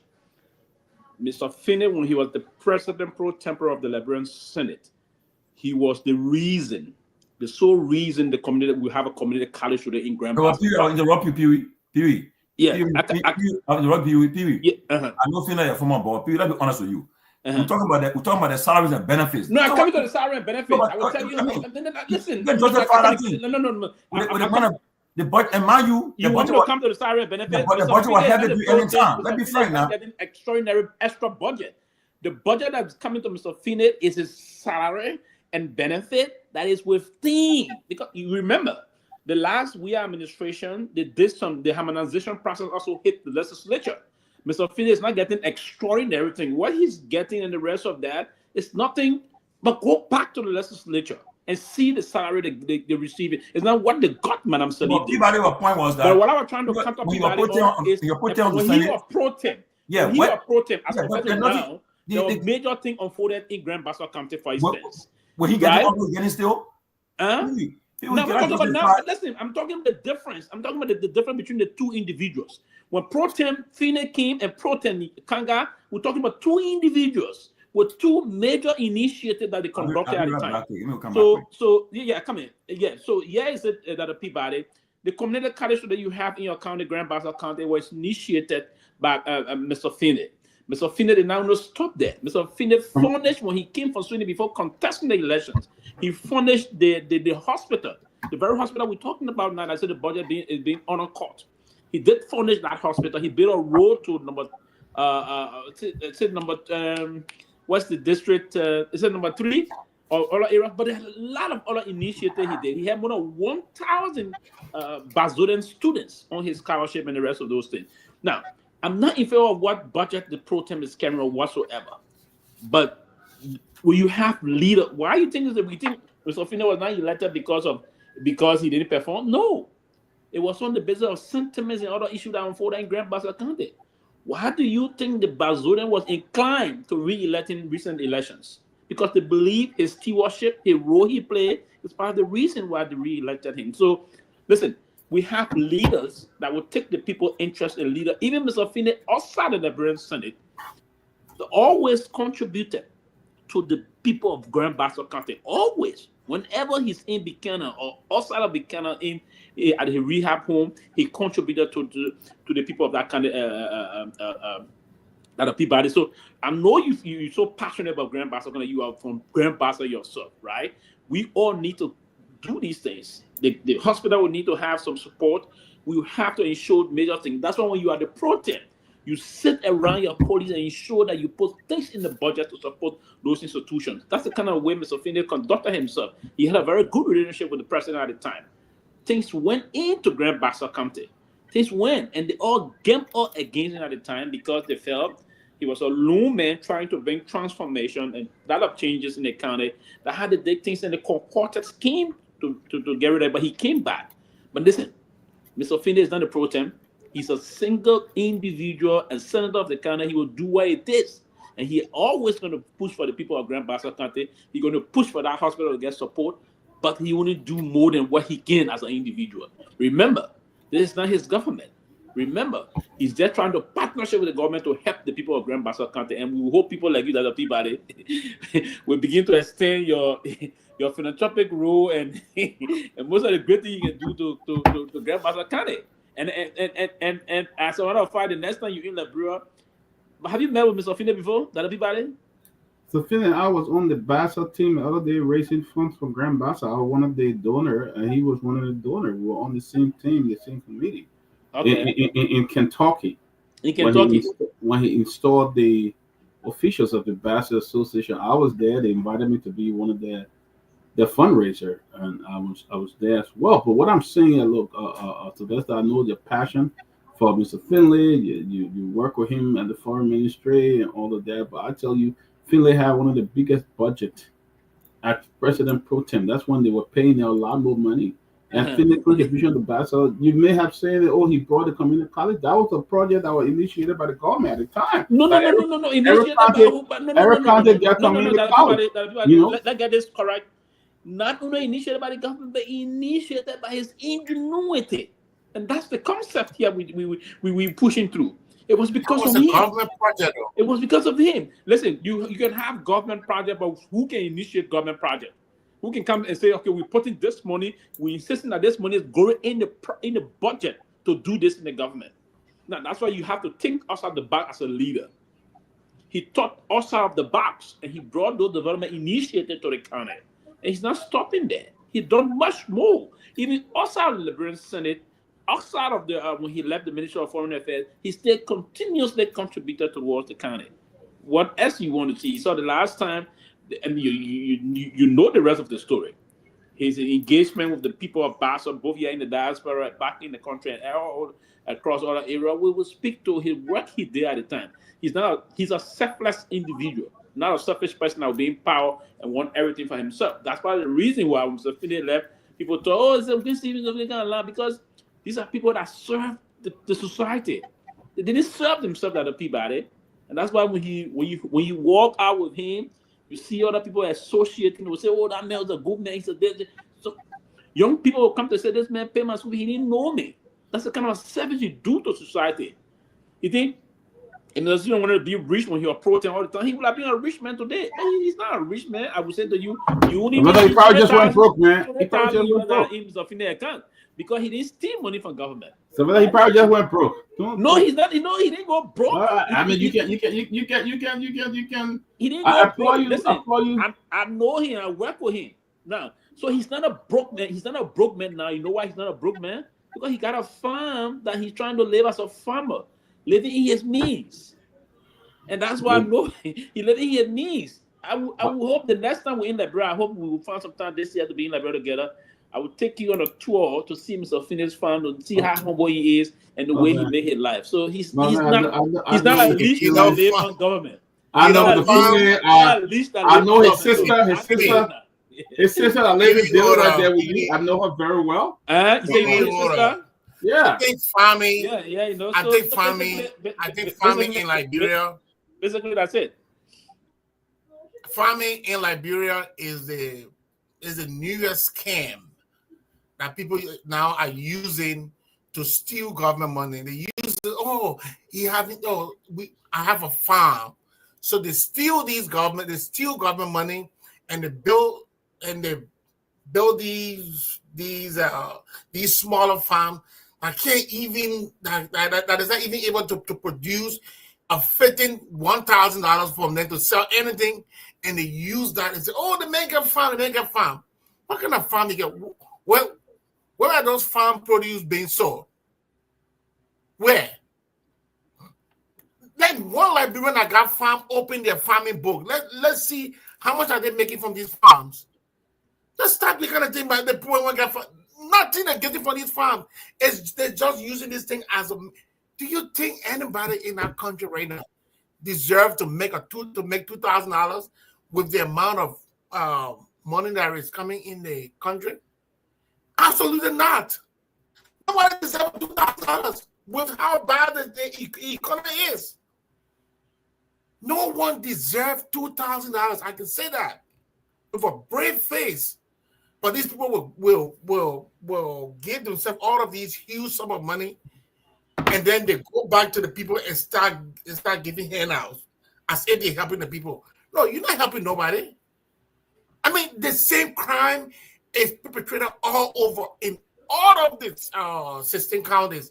The same crime. The laws are doing the same thing. And that's the reason why they are so together that they can't. I mean, I've never seen a bunch of criminals that are so united in their fight to stay together. That's the Liberian legislature. They are the way these people are together to corrupt the country. If they can use that same togetherness for the betterment of the country, Liberia will be better off. But no, they will not. And that's why they want to keep the people to where they are. Because you know what? When you keep a man being dumb and stupid, you can do whatever you can do, no matter what. I'll rest my case. Well, let's talk about Yumbi. Yumbi been there. Now, Mr. Finley no more there. He been out at pro tem 12 years. Yumbi is now sitting in a court. Look at the money she's receiving on a monthly basis just for gas. I mean, she received for gas in her home and all of that. Can you imagine, Jonah? The woman is living. Look, I don't envy anybody to live a good life.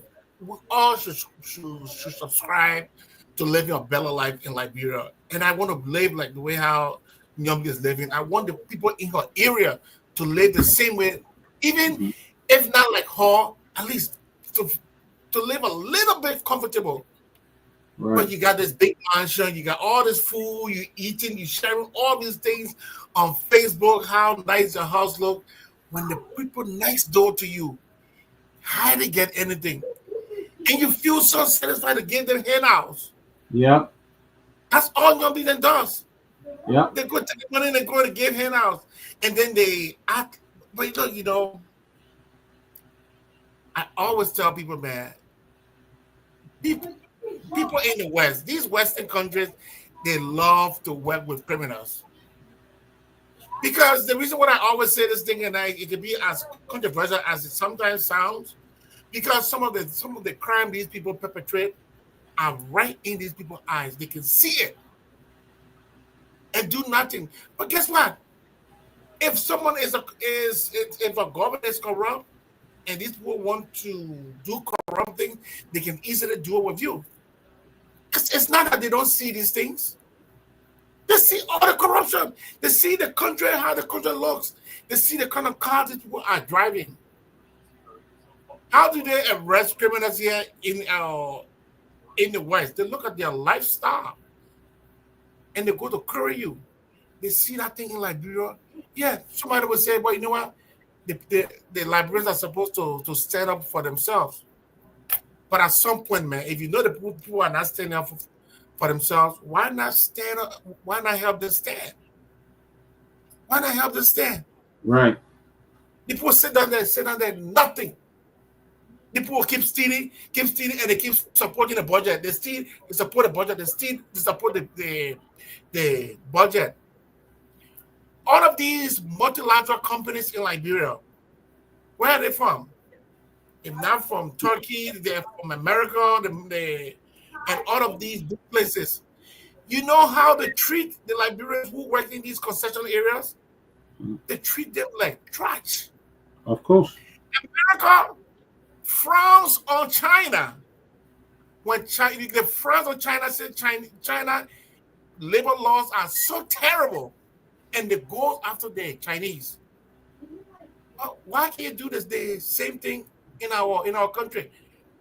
Metal Steel is an American company. That's the last one. If the way how they're treating those people there, is that how it's supposed to be? If you can if you can criticize the people in China, why do you criticize them here in Liberia?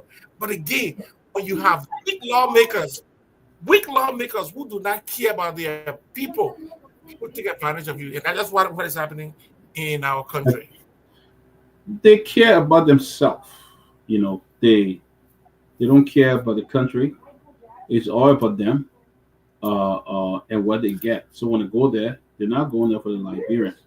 They're going there because the people to represent. She's not going there to represent the poor bastard. She's going and she's pocketing a lot of money. Look at the car. Let me see what I can send him the picture of that car to the kids, to the guy in studio. She brought some cars in. Yeah, look at the car she drives now. She bought that car, and she, apart from that, she has the fleet of cars that she's using. Fleet of cars. Let me see what I can take the picture of those guys and let them send it. She has a fleet of cars. Luxury, luxury cars that she has, and she's enjoying. I mean, can you imagine? Over 500,000 people live in Grand Master. You giving the county hospital only $242,000? That's something I could use to build a vocational center in Liberia. And 500,000 people live there, and you're giving them $242,000 as for the healthcare center. And guess what? Though, even they will not even get the entire 500,000 at the end of the day. They will not even get it. To get it, they got a bribe now. They got a bribe to get it. They got to bribe other people. So then, you see, so they got to bribe other you people. have those kind of a system. So how do you think the doctors and nurses themselves will not be corrupt? Because all they're going to go do to themselves, if they know that the hospital is not supported, they go to China or go anywhere, buy cheap drugs, these generic, or something that even expire, bring it and sell it to the patient. Because guess what? If by the way, who was even regulating them? There's no regulation for pharmacy. I went to Liberia one time, and I saw a Nigerian guy in the middle of the old road at the store on old road. They're having his own pharmacy, and people were going there buying medicine, buying medicine like crazy. So the thing is, Young Lee, is they don't care. It's about themselves. It's about how much money they get.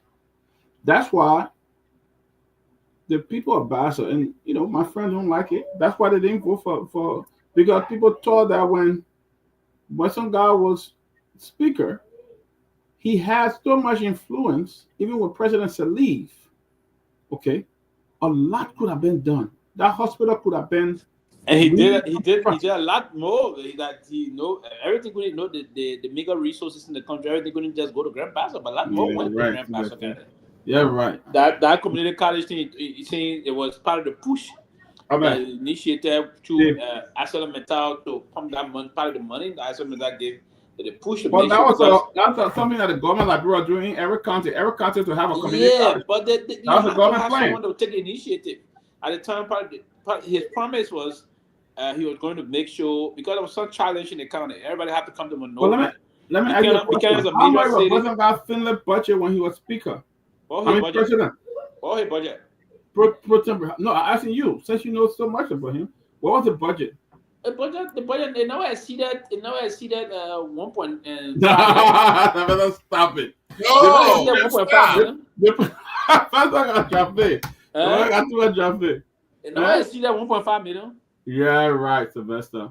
They never exceeded 1.5 million. On a President Salif, that man budget. It didn't exceed 1.5 million. On a President Salif, that man budget went. That man had more than $3 to $4 million in budget. That's not true. How okay, then what was it? If it's not true, then what was it? No, it now exceeded 1. If it was not true, then what was it? It was 1.6 million. So you know what the No, I Basel don't did? believe it. Yes, thank you, Lawrence Salenta. The budget was $4 million. That's what I said. $4 million. The deputy speaker. When I saw like the person you want to see, no? That's the budget. I thought you were going to do an attachment and exhibit it here.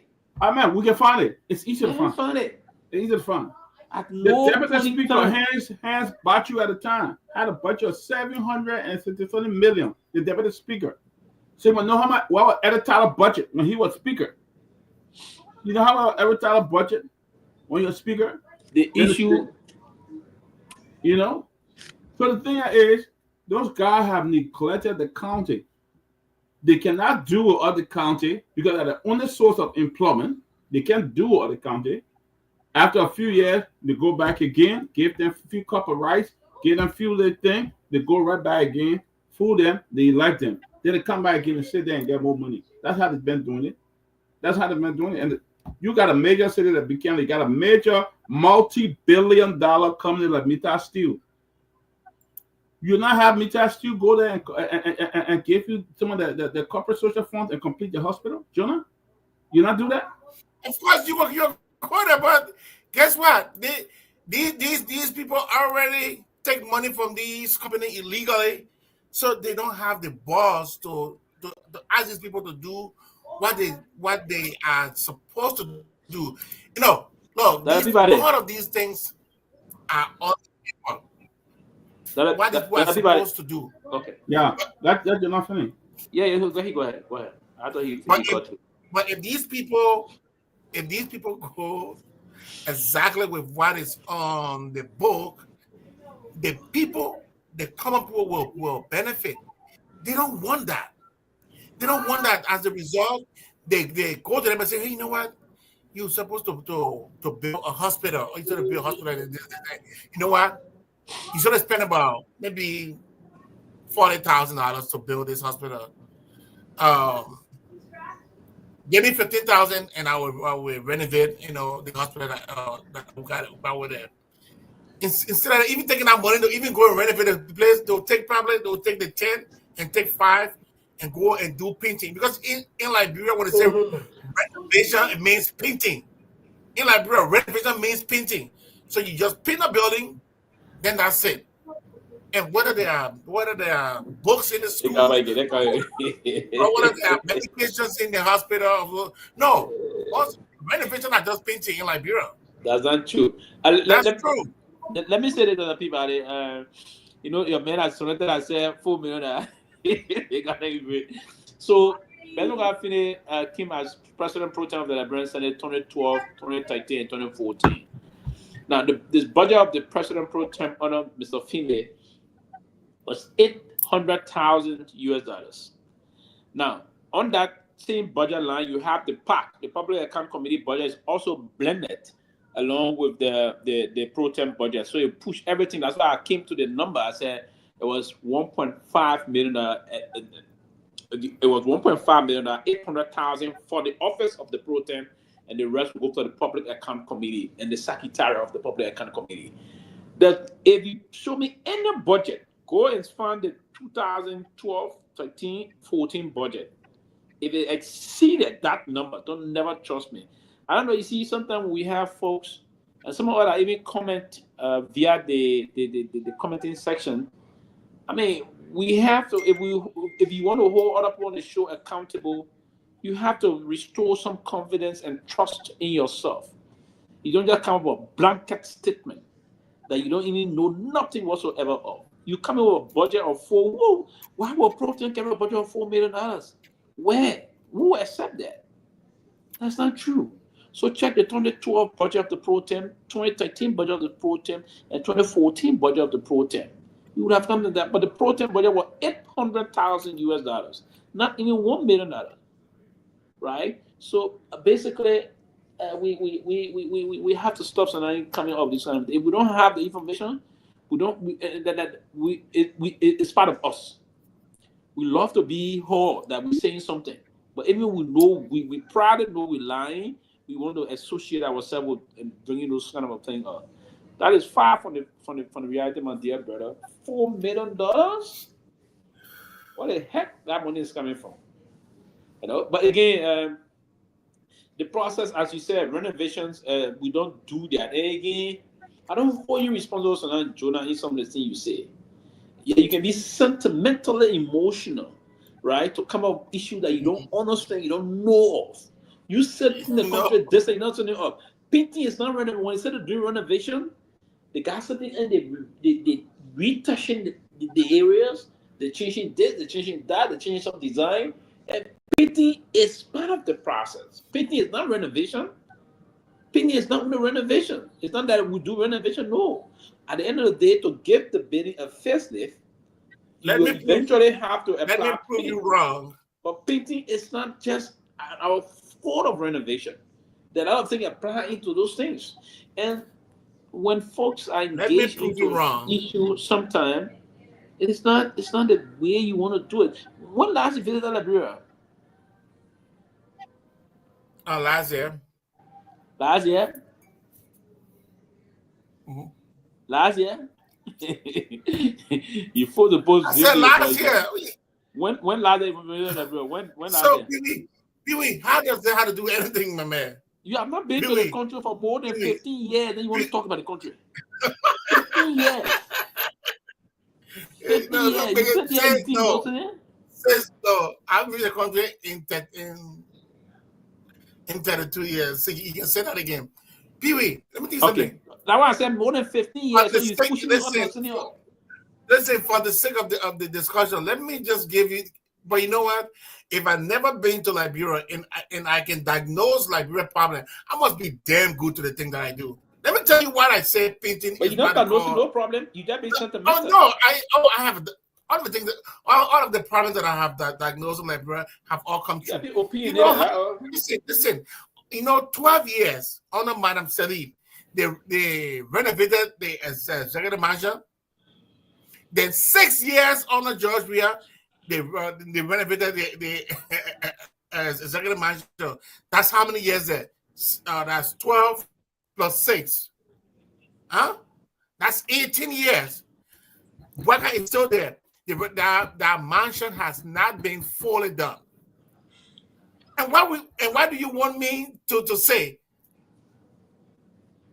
Then I said renovation is equal to painting. No, because not true. The reason why I say it's equal to painting, because all of the time, all of the 12 years under Madam Salif, when it came and they said, oh, the manager, because there were money in the budget every time. When George Weah people came in, they said, oh, we have renovated the mansion. They told us the mansion was completed. They have already been renovated. Only for the black people to come and carry a camera around, and we saw that the mansion was. They just did pieces of job like librarians always do. Never do something for it. They did pieces of area, and when they cover the other ones, they know that they didn't do. They cover with a bunch of big cloth, and the black people went. And they expose it. Did you enter that market and see how they fix it?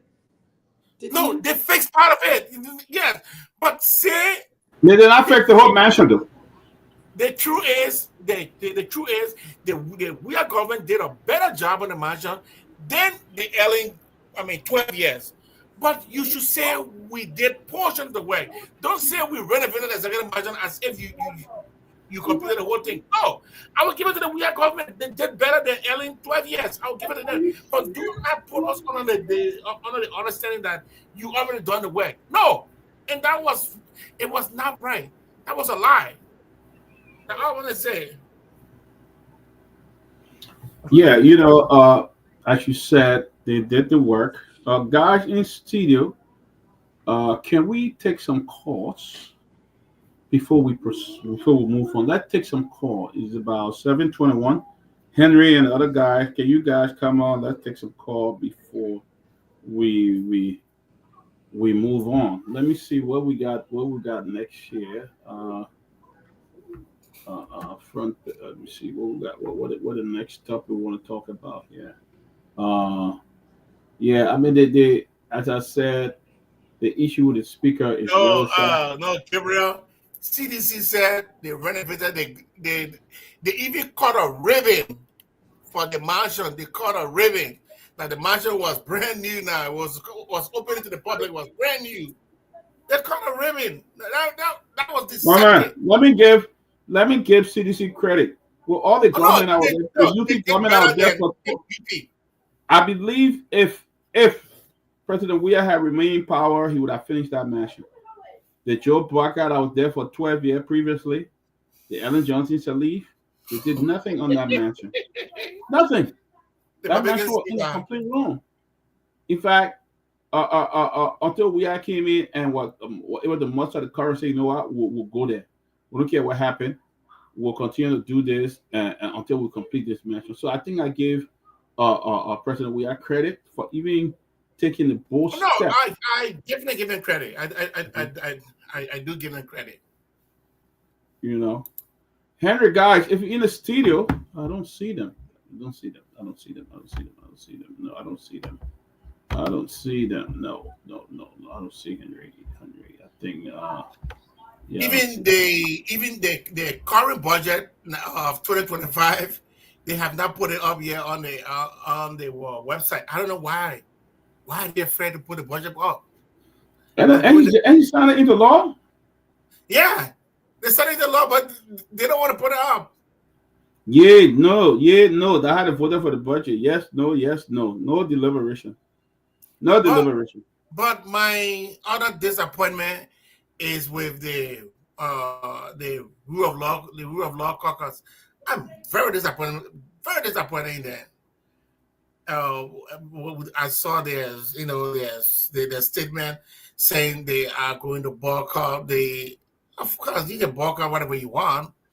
It's not going to mean anything to the Black administration. In fact, that's why they really want. They want to have a peaceful ceremony with all you guys there, because if this fight that these so-called rule of law guys were about, if this fight was for the Liberian people, they would have held on.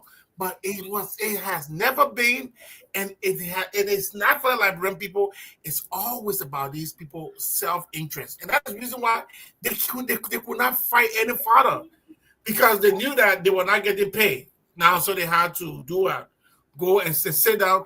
You call somebody, say the man is not legitimate, but yet you're sitting down under the man gobble. I just can't understand that. How can you explain that to your child? Like, oh, that school is not good, but then you paying your child's school fee to the school.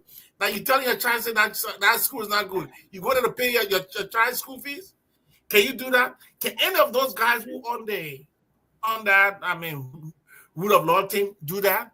Exactly, that's what they are doing to themselves, to say that those guys are illegal. But we're gonna go and sit down under there. Come on, man.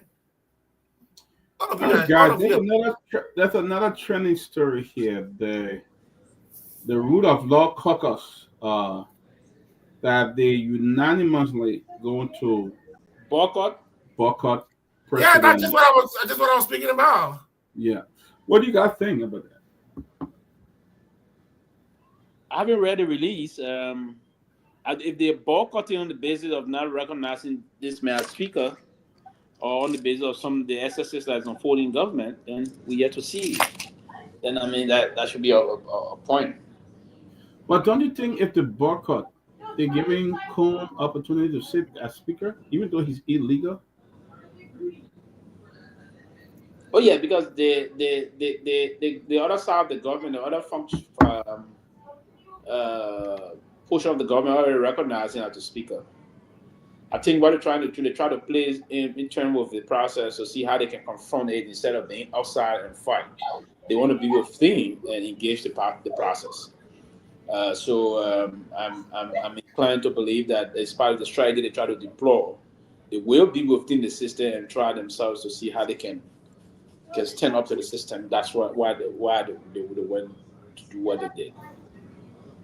Yeah, I think it's a good. I don't think they should do it. How's that going to work, Pewee? How is that going to work? That's what I believe. Maybe they didn't say that the reason. I'm going to believe that the justification that they gave, and I think that they have to be within to fight. So now you can be outside and fight. Yeah, they should have been there to really disrupt him from even going sit down at the speaker's seat, because that's not his legitimate place.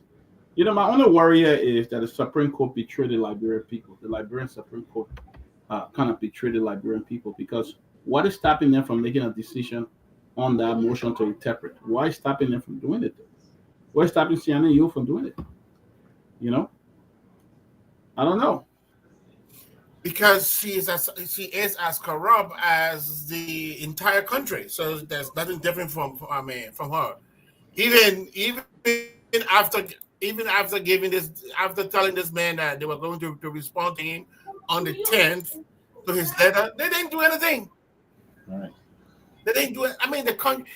Look, and here is the sad part about this whole thing that I see some of my friends, you know, they try to form other groups to say they want to speak about other national issues. I said, look, this was the opportunity that Liberians had to strike at this government using one flawed individual to stand against them.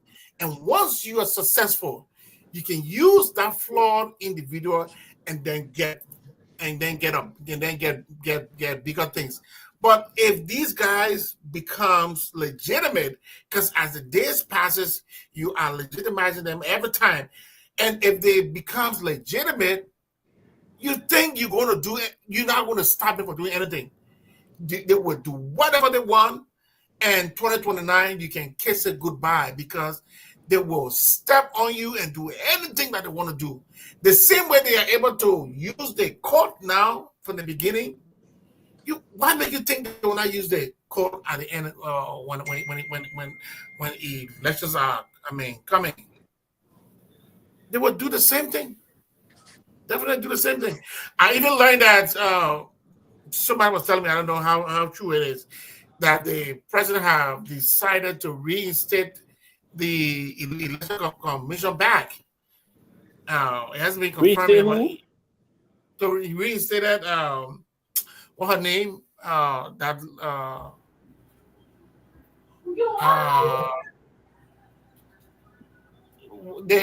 lady that he suspended.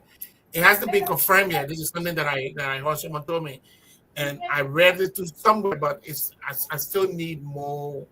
I still needed to come from a more complete source that lady was reinstated, and she also reinstated all those people that she did fire. So but this particular case could have helped the Liberian people to set a new paradigm of what is going on in the country, but nobody seems to want to do anything. The political parties are so weak. All they do is write press conferences. The more they write, it's a press conference, opposition. Well, I believe too. I believe, Jonah, if these people boycott, it will just not look. It's gonna look bad for the government. Even though I would have preferred them being there to really stop them from doing it. But if they boycott, it's still going to embarrass the government. They're going to embarrass the government, because you have half of the bloc not showing up. Half of the bloc not going to show up. So it's still going to embarrass the government. So for someone to be embarrassed, I'm using my psychology, and it means that you must have full cognizance of you understanding right from wrong. But when a person does not understand right or wrong, so that particular part of our brain, what they call the amygdala, that is responsible for making you to feel sad or to feel wrong. These people don't have. Oh my God, sorry. These people don't have it. People.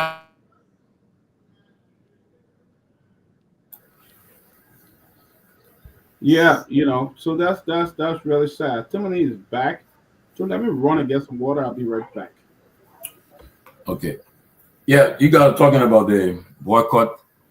Yes, don't forget at the State of the Nation address, the Speaker and the Vice President are the one who sits, who presides. It's a special session of the legislature. So the Speaker is a joint session that they have to come call a joint session to enable the President to deliver his SONA. But for the Rule of Law Caucus boycotting it, they're sending a message that look, we don't regard this guy as Speaker because he has to have he will have the gavel and the motion will be made. Somebody from the House will rise and say, "Arise," that we should form a joint session. Then somebody from the Senate will second the motion. So they are saying, because while we are listening to this guy making a motion on this guy, he'll be sitting over there with the Vice President. So I don't want to sit with him. I don't want to be on his gavel.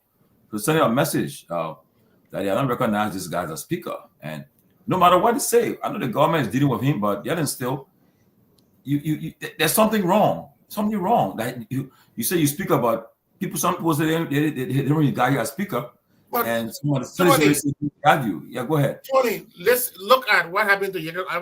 I saw a video. I don't know whether it was today or when. I think it was today. Kehleboe was trying to obstruct, and was saying that he didn't want to hear the letter referencing Kuhn as a speaker. The way how the kind of thing work, if you really want to be destructive, right after Kehleboe probably try like 4 or 5 minutes, and they gobble him down, the next person that's supposed to pick up should be somebody again from the rule of law. Again, put your hand up again, put up the same motion. Do 1 or 5 times when the quiet down, and then a person again from that. That's how you do it. It has to be in a uniformity matter. Like they tell you, no, before they can quiet the 29 of them, the whole session day is over. But then there's nothing planned, there's nothing in order. After Kehleboe finished doing it, I mean, they had a shutting down, and that was it. Musa Bede, they tried to do the shutting down. All of them supposed to do it.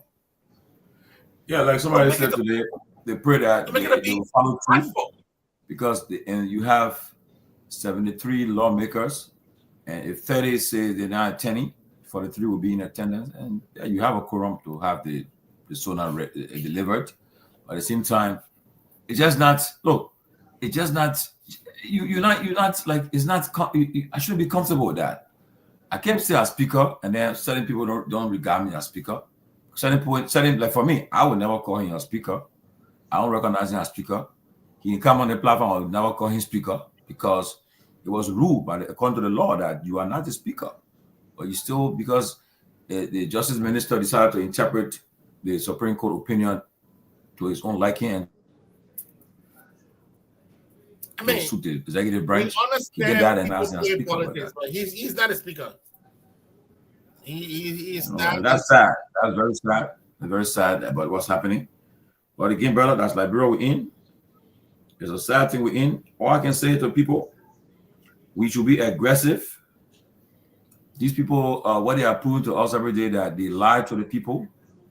They lied to in the 2023 election was all about lies and things. We got elected and see what's happening. So now, but I'll tell you this though, that somebody said that there's no strong opposition. That's why it appears like oppositions, because there's none. Because now, watch what will happen. President Boyka will tomorrow on the 12th, according to the Constitution, they say what? The 4th working Monday of January. So that 1, 2, 3, 4. On the 27th. Are they coming Monday, right? Yeah? Are they coming Monday? The 27th of, yes. He's supposed to go and deliver his State of the Nation address. So it should be, this Monday today's the 21st. Yeah, so the 27th is the 4th working Monday. Yeah, 4th working Monday. So he will deliver it and 1 year response. But not in Liberia, not like America. In America, before the president gave his State of the Nation address, it's already copies of it already in the press. So the opposition party, they know how to respond to it. But in Liberia, they will hold it tight. You only when he deliver it on Monday, maybe the CDC, the ANC, and maybe LPP, maybe Lino, but the party I expect to respond. In responding, it will take them, maybe you'll give them about. I remember when we're active in the CDC, what we usually do, Pewee, when anyone in president, what we usually do, we call it rapid response. Remember that? I think that group were very effective. We already know exactly what you're going to say. We already knew the governance structure for the year, so we'll respond to it with heavy force.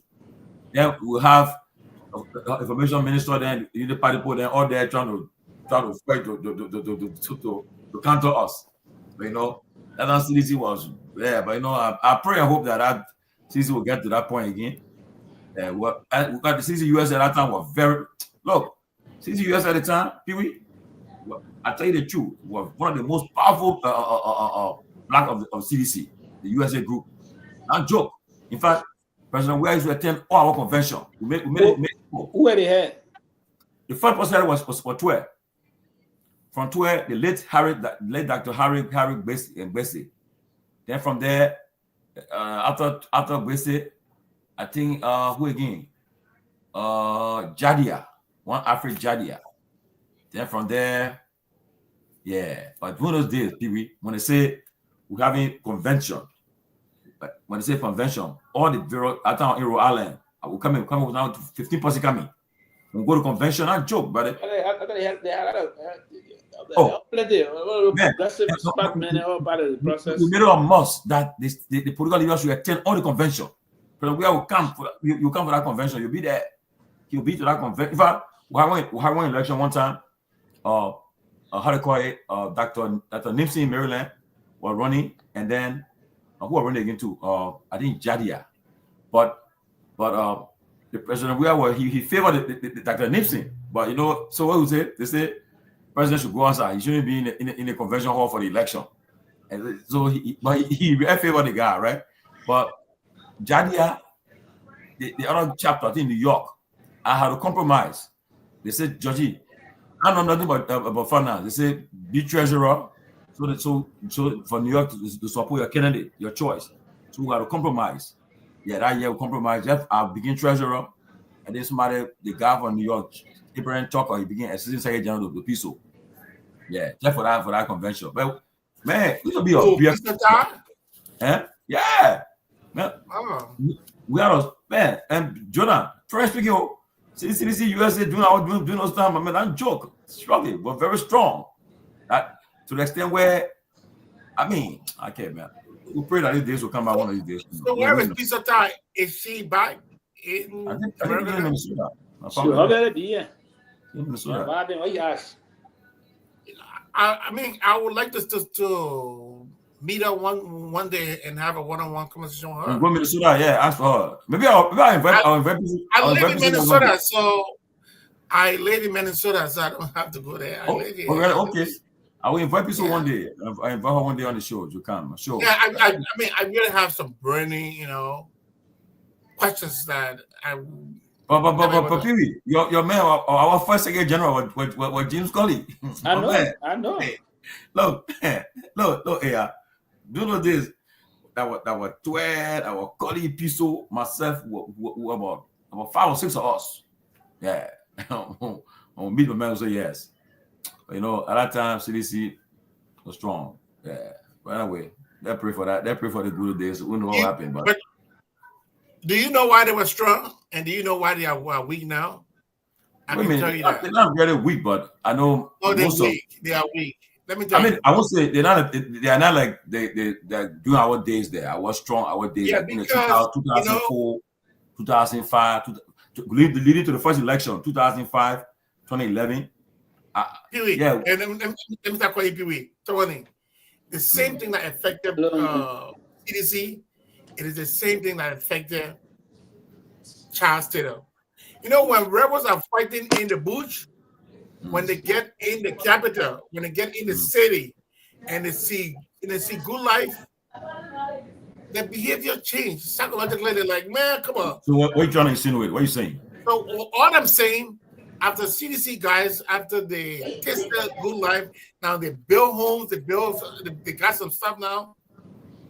they don't want to create any problem that could put the small property to in problem, because now they got something to defend.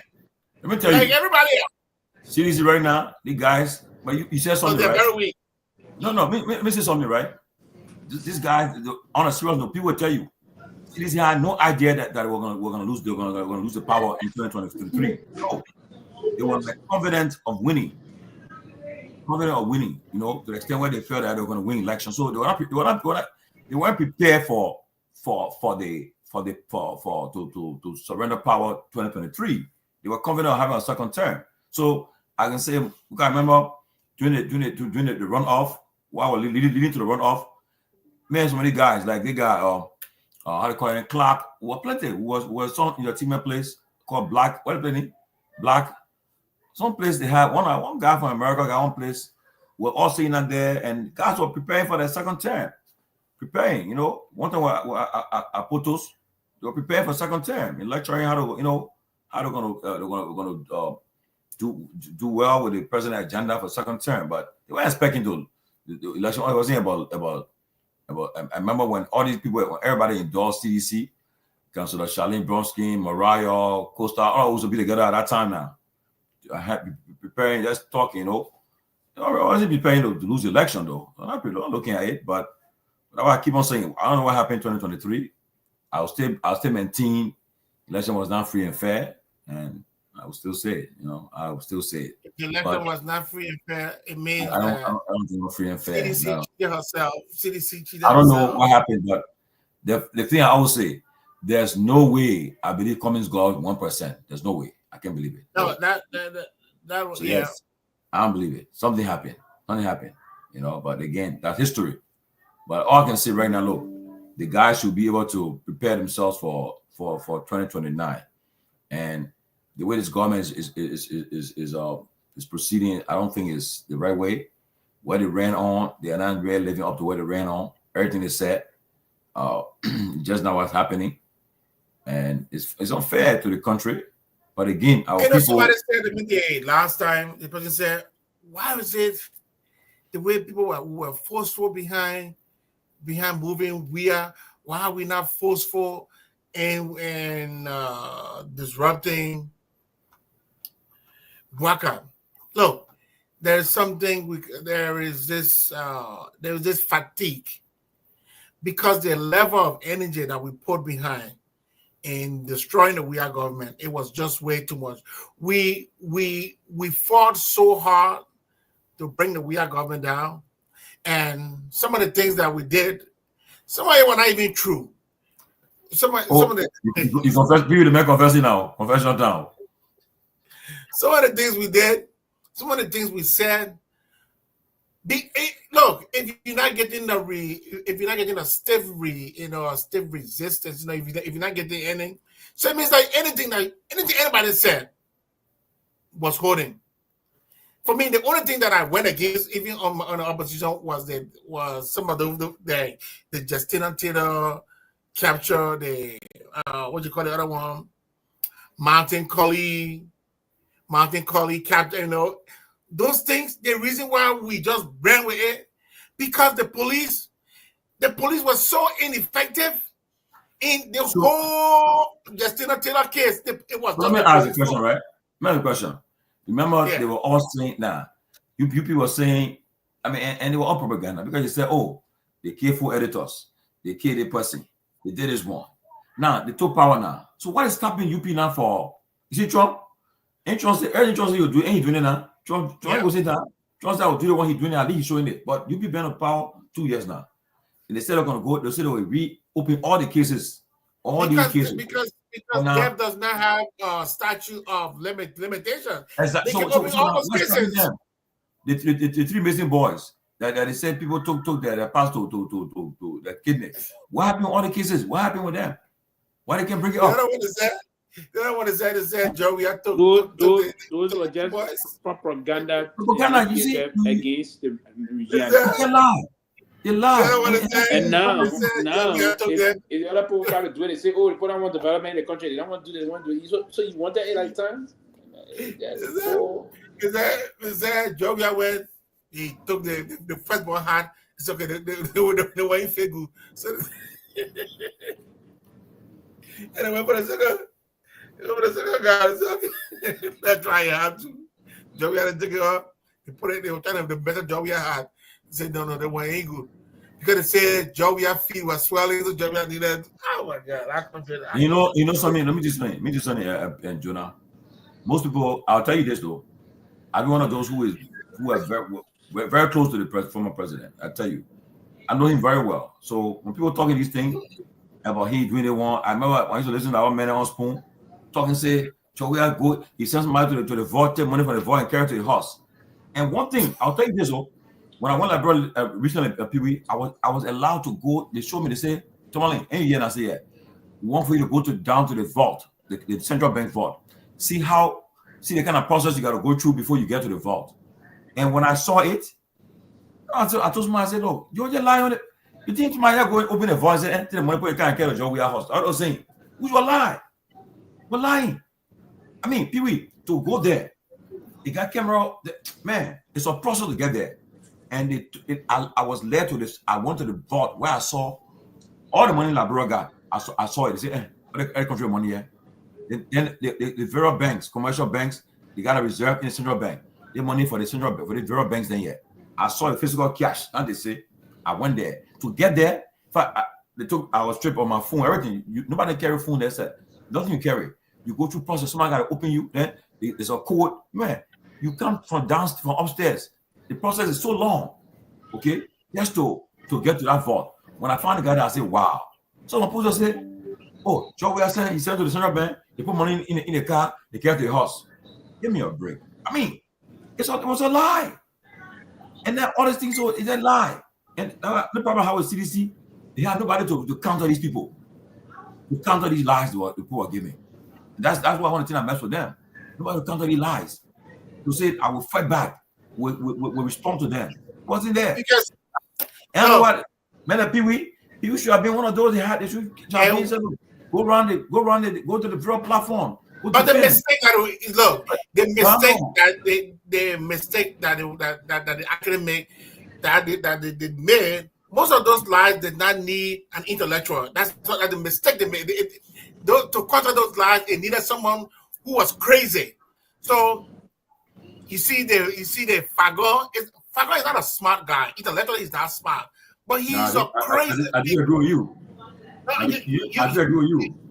You can say that what you want. No, Fagon is not an intellectual. Fagon is a crazy. So let me finish, man. Come on. Go ahead. Let me finish. Fagon would have fit that madman theory for CDC. That's why he was working very okay for them. So the madman theory would have been, he doesn't have to make sense, but all he was going to do, he was also going to put out the same stupidity that was coming from the other side. Not the stupidity with another stupidity. When they put chunk stupidity outside, Fagon got a lot of stupid things to chunk out. So that's the only place he could have benefited them. But if you because the things that were coming from us, most of them were not intellectual. We'll just throw anything.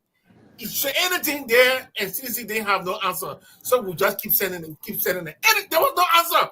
No answer to nothing. Man, look, I'll say this. Look, you see, one thing I respect people for, right? I may have disagreement with you, but I won't fake to say because I'm against you, I will question your intellect or so. If I'm one of the most gifted propagandists, I'll tell you, I will keep on saying it. The man, you know how to. You mean it's all about politics? Politics is all about making defending your position, convincing the electorates, making compelling case to them why they should elect your candidate or so. And Fagon did it well. He was doing it for. He came out, but the problem I'm not disputing that. You said, I'm not disputing that. So there's a difference between being an intellectual and to be. Look, because politics is. Look, what the guy saying? No, I got what the guy saying. I come in. Politics is not about. Wait, see, she's in trouble. The man saying the president who had instructed the bank governor to give him money. I mean, why you say this for? I mean, you know how it works.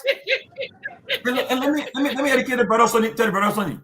Before money is taken, the board of governors, the governor and two deputies, they were submitted to the board of directors of the central bank. Central bank governor had to vote, come on resolution. They had to sign it before it's approved. And you know what on that board? It's not to get the what else? You have people on that board who are veterans of central bank people, like the JB Dennis, Tishiba Brown, Christiana Hammond. These are people who've been in the bank for what 30 years. You know how it works? That's the president instruct governor take money and carry it. You're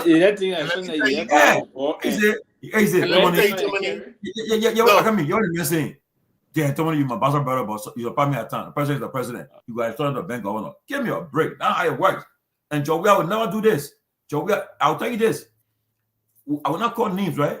There were times requests were made. Garguah would tell the people say, you don't follow the IMF policy in place. We're on the IMF program. The IMF will meeting our central bank governors every week. Have a Zoom meeting with them to look at our bank balance and everything. So you think that, and the president told the person, the IMF, where will IMF say you follow it? Why you think up to today? Why you think they audit it? Why they can come and say, well, the person is liable. We're taking the person, we're gonna put the person in jail for stealing money from the Liberian people.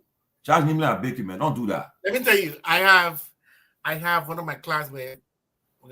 He always comes here every summer, but he's not in the politics. He's a correct civil 7, and he works in the bank that he's kind of way up there. And one thing the guy told me, the guy told me, they got the bet. If there is no correct place in Liberia, the banking system up there, he said trust it. He said the bank is doing really, really good job. He said the president said there are areas that the president may know they will try to do something, but the regulations in the banks are superb. And that guy, that's somebody that I really, really trust. The guy said, but man, that bank system in Liberia don't want to get on. One person I'll give credit to. You see the former David Bank governor for operation, Yimari Pearson. She put I was told she put strict measures in at the central bank. That is buzz. Yeah, but I tell you now, they'll tell you, Yimari Pearson put strict measures at the central bank after that whole issue with not patronage them. And because of that, why you think the president respected her for? Why you think she wasn't dismissed? She wanted to left because like, you know something, too many noise. So I'll just resign and go for status. Okay, but the people will tell you, but why do you want Dimana leaving? People were crying because people said she put strict measures at the central bank. She has strict measures in place. That's why you don't hear her name say she's involving any kind of a dubious thing. No, she's a professional. You know, when you talk about her, people will tell you the praise of her that. You know, had it been Joe Baga, he would have kept her, but because they put around him the noise and thing, or making noise. One Malay Kamara guy here, the mean one. I heard you on her back every day, but she left, you know. But you know, white thing right now they are settled the former governor Talu. They settled him. The man sued them. Then when they came to negotiate with him, he said he wanted $1 million. They said no. So they settled on 500,000. But after he owned the bank, they took the money from there, so he ended up with 340K. My man, they kind of time. Somebody give 340K to go. Man, you know you made, right? Almost $250,000. A lot of things you can do with that money. You see? Yeah. Why you think the government had evidence? So they got evidence to prove it. That Garguah, the person took money. But now you think they now indict them, say we're indicting you, but nothing. You know, and that's the problem I got with the people. You know, but it will be a tough time in years to come. And come 2026, this year, if this government cannot really produce juice, I'm telling you, it's over. They will have a problem because all the promises you're making, you do this one, you do that one. When you talk to them, they say, well, this year we'll see all the MOU they signed, we'll see it in effect this year. want to see it. And I was talking to an economist over the weekend, and he told me, he said, Tomalin, he said, I support this government. The president said, I support President Boyga, and also I was against President Weah. I said, but I can tell you this: for the next few years, I don't think much will happen. I said, why? I said, I'm telling you. He said the outlook is not good. Besides that, even the IMF, even the MCC money that is expecting, that money, he said, won't hit Liberia on around 2028. He said, in fact, to get to that money is a process. But the first, and now the full money coming, we are eligible, but if they say the money comes in 5 years period.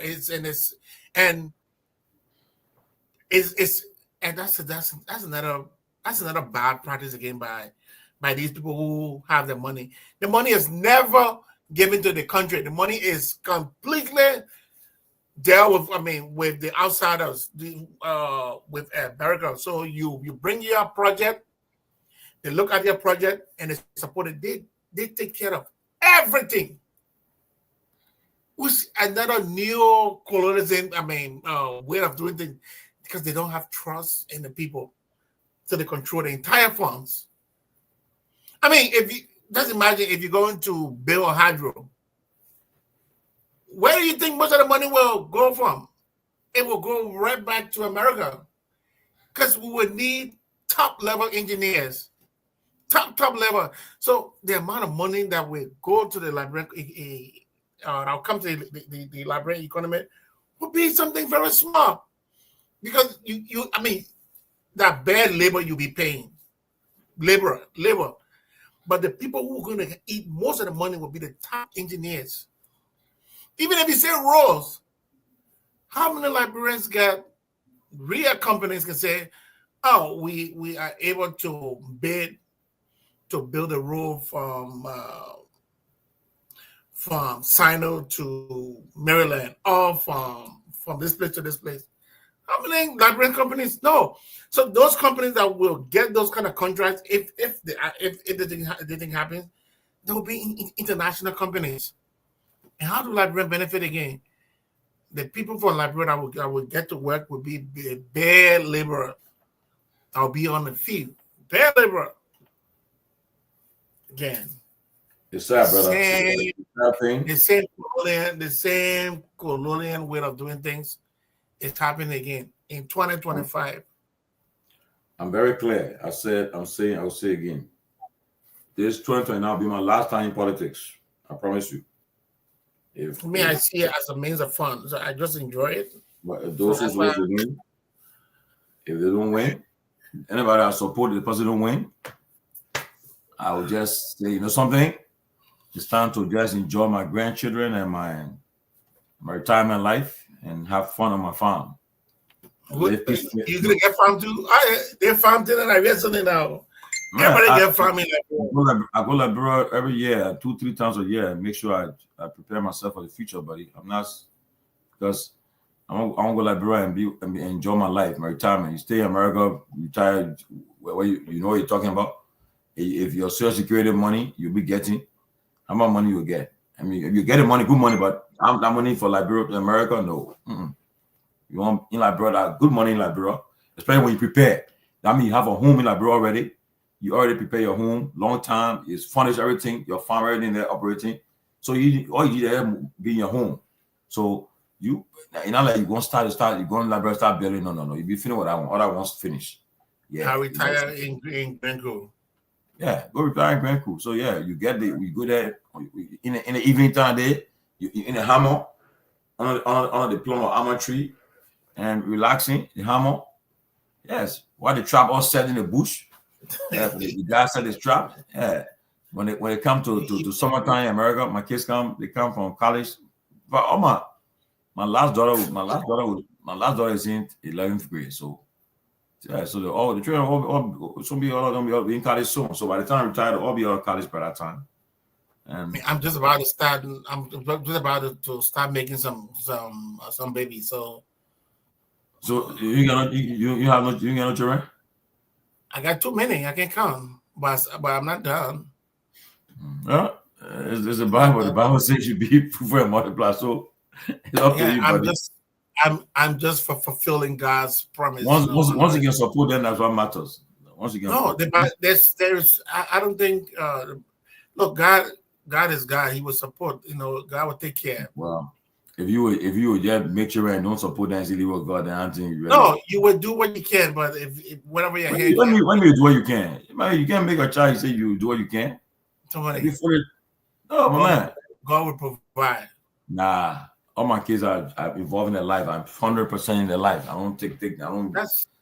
The Bible says work of faith is dead. I'll make you a strong man. I'll see a name, Tomalin Nyenwolo. See that? You see my name. People see my name. My name is Chiefs in Tomalin. What my full name? What's that? They put my name back. I'll put it back tomorrow. Chiefs in Tomalin. You know that I'm a chief. You know that? Chief? I'm a chief. You know that? Come on. I'm a chief. For me, I'm not a chief. I'm a high priest. Well, I tell you, man. So that's the problem of our country. I heard you talking about the Basel Sonny Pewee were defending Basanga. Yeah, I know. I heard you defend. I was driving or defending. I said, man, let's be frank, my man. Look, our friends are not treated the country well. We gotta call them out. It's not fair. Look at the kind of budget the poor guy. And then you justify it. We can justify the kind of thing. The poor suffering. You see, you join your bags. She said that how you do it in Grand Crew Ben. Yeah, I know. That's how. I just seen her name. What she mean by we are did it too? No, that's how UP people can say anything they're doing now. They say we are did it too. Roof robbers, think back. The people will land. I know they will want back. So trouble with it. No, but I'll be taking you, Genia, to Grand Crew. I'll be taking her to Grand Crew. Yes, yeah. I want at least when I reach the age of 7. Respond to the person. Mr. George, you are one of those that used to lie on the city government with your own spawn. You see, now what is the proper guy we're gonna cause in there? Let me tell you something. I call it no soup boy more than palm butter. Look, when I say CDC, you're supporting CDC today. You got no know where supporting CDC for. When I say the idea CDC, the first day we were there, you're not there. You're John. You think what we form CDC for? The idea. If it's going contrary, I want to do sit down and I don't talk. I beg you know me true. We formed CDC. What not do that today? When things were not going right, we spoke against it. We spoke. That made us nationalists and true patriots. We don't. I don't play blind loyalists. No, that's not me. So if I was critical about CDC, yeah, for a reason. But at the end of the day, when they came to make a binary choice, who I supported in the end, CDC. So don't talk that thing. You think you're the kind of people who when you see wrong, you will back it. And I'm that person. I'm that kind of person. So I will answer you good. Yeah. No, the people ain't like the people of like look even no what she's saying, and I was talking about 3 maternal deaths today in Basel.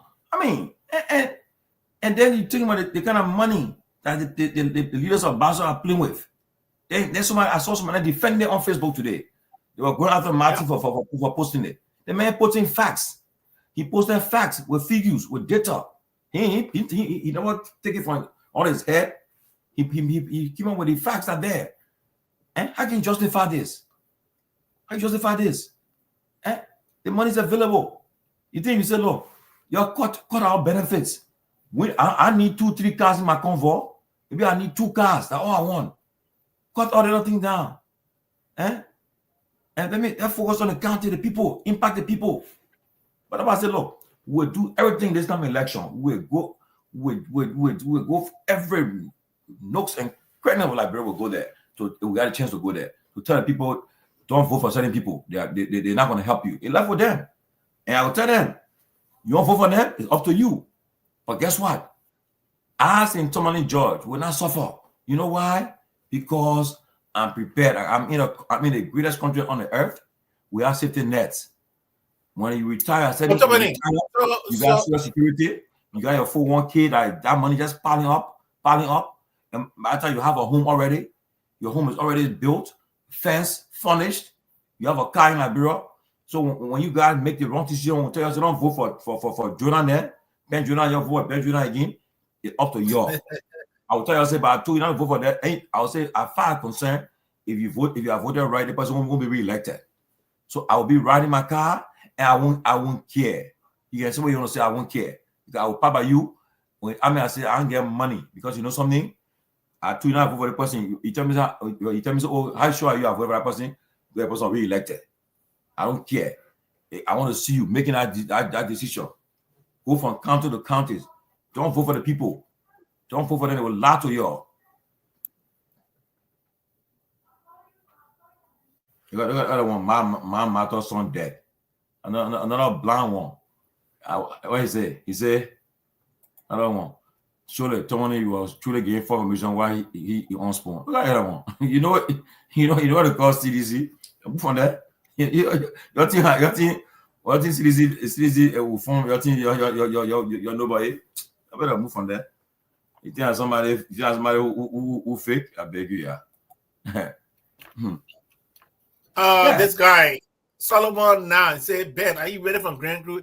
Yes, Solomon, I'm from Grand Crew. I'm from Grand Crew. The guy called Abachie. Abachie myself from the same town. I don't want your guy what there.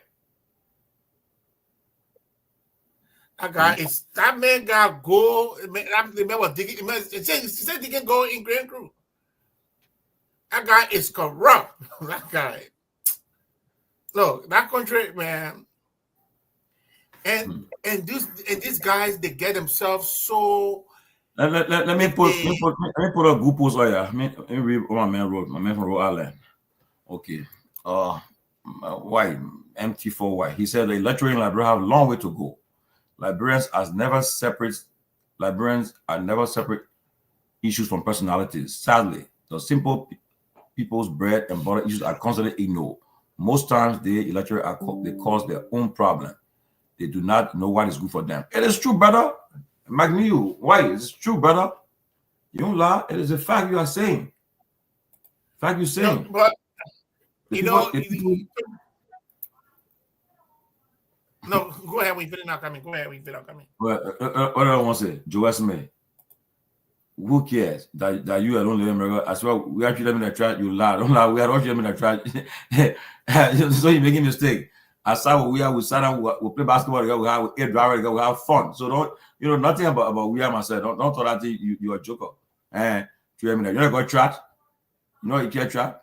You show me a picture of you and we are now. I'll tell you zero.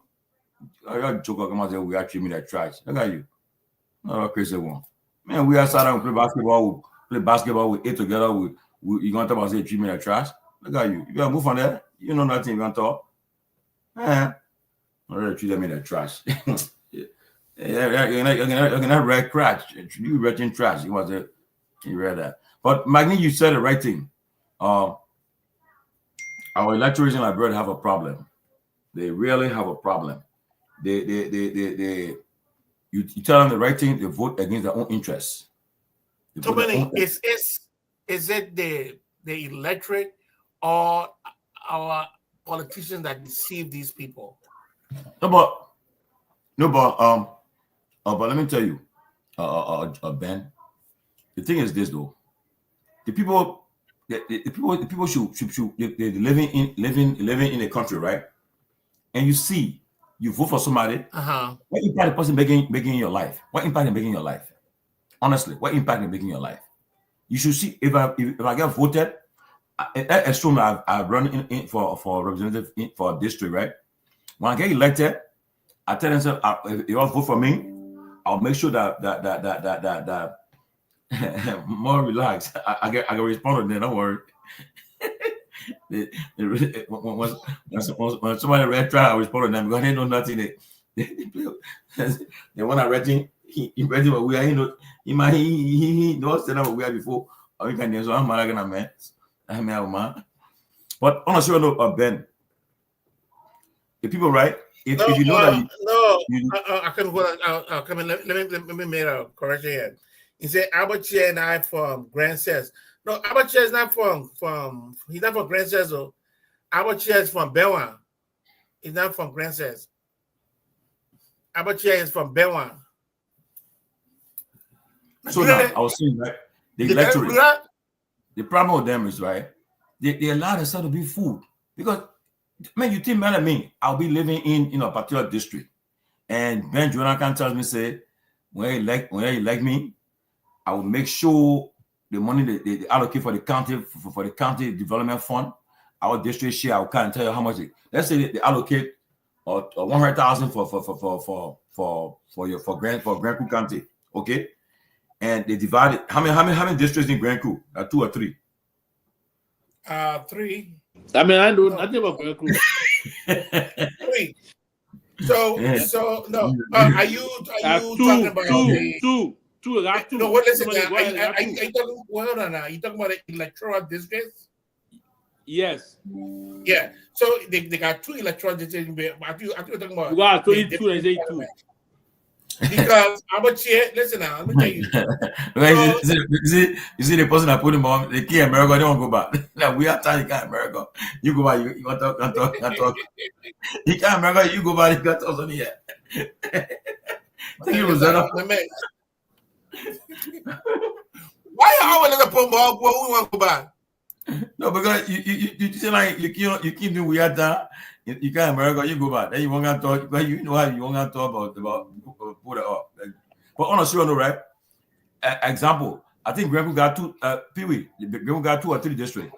They got two electoral districts, 2 representatives. So Backville. So Backville is our capital city. They did that thing. Yeah, they got people lecturing about Garguah Jenna. The man's a political wizard. Let me tell you now. So they give you the county development fund. It's okay. We give it Grand Crew 100,000. So now for the county, right? So now as lawmakers, now they give 100,000. You have 2 districts. You call a district meeting. So okay, we'll give 50,000 for the district, 50,000 for the other district. You call a district meeting. You set the lawmaker. You sit down with the people, right? And now, and you bring it on and say, look, yeah, the money we got for the budget year. What would you do with the money? The people will tell you, say, well, then you can decide. At the end of the day, you agree, say, okay, our health center, we need to have it repaired. We need to have health equipment and things there. And you do that. What you do, you allocate that committee. Be transparent. Because in Myean, you're getting paid. So that money shouldn't touch that poor money. You're getting paid as lawmaker. So let me ask you one question. Yeah. Let me ask you one question. Tumani, have you you got talking like somebody? You're talking like somebody who never lived outside of Monrovia. And I think that's just exactly your problem. Have you ever lived in any of these counties before? Me? Tony, that thing you're explaining, it's just like like 2 more book thing you're explaining. Book. The people in this county told me that you're talking about. Told me in fact you were even called for a meeting in a county, places like Grand Crew, that is so small.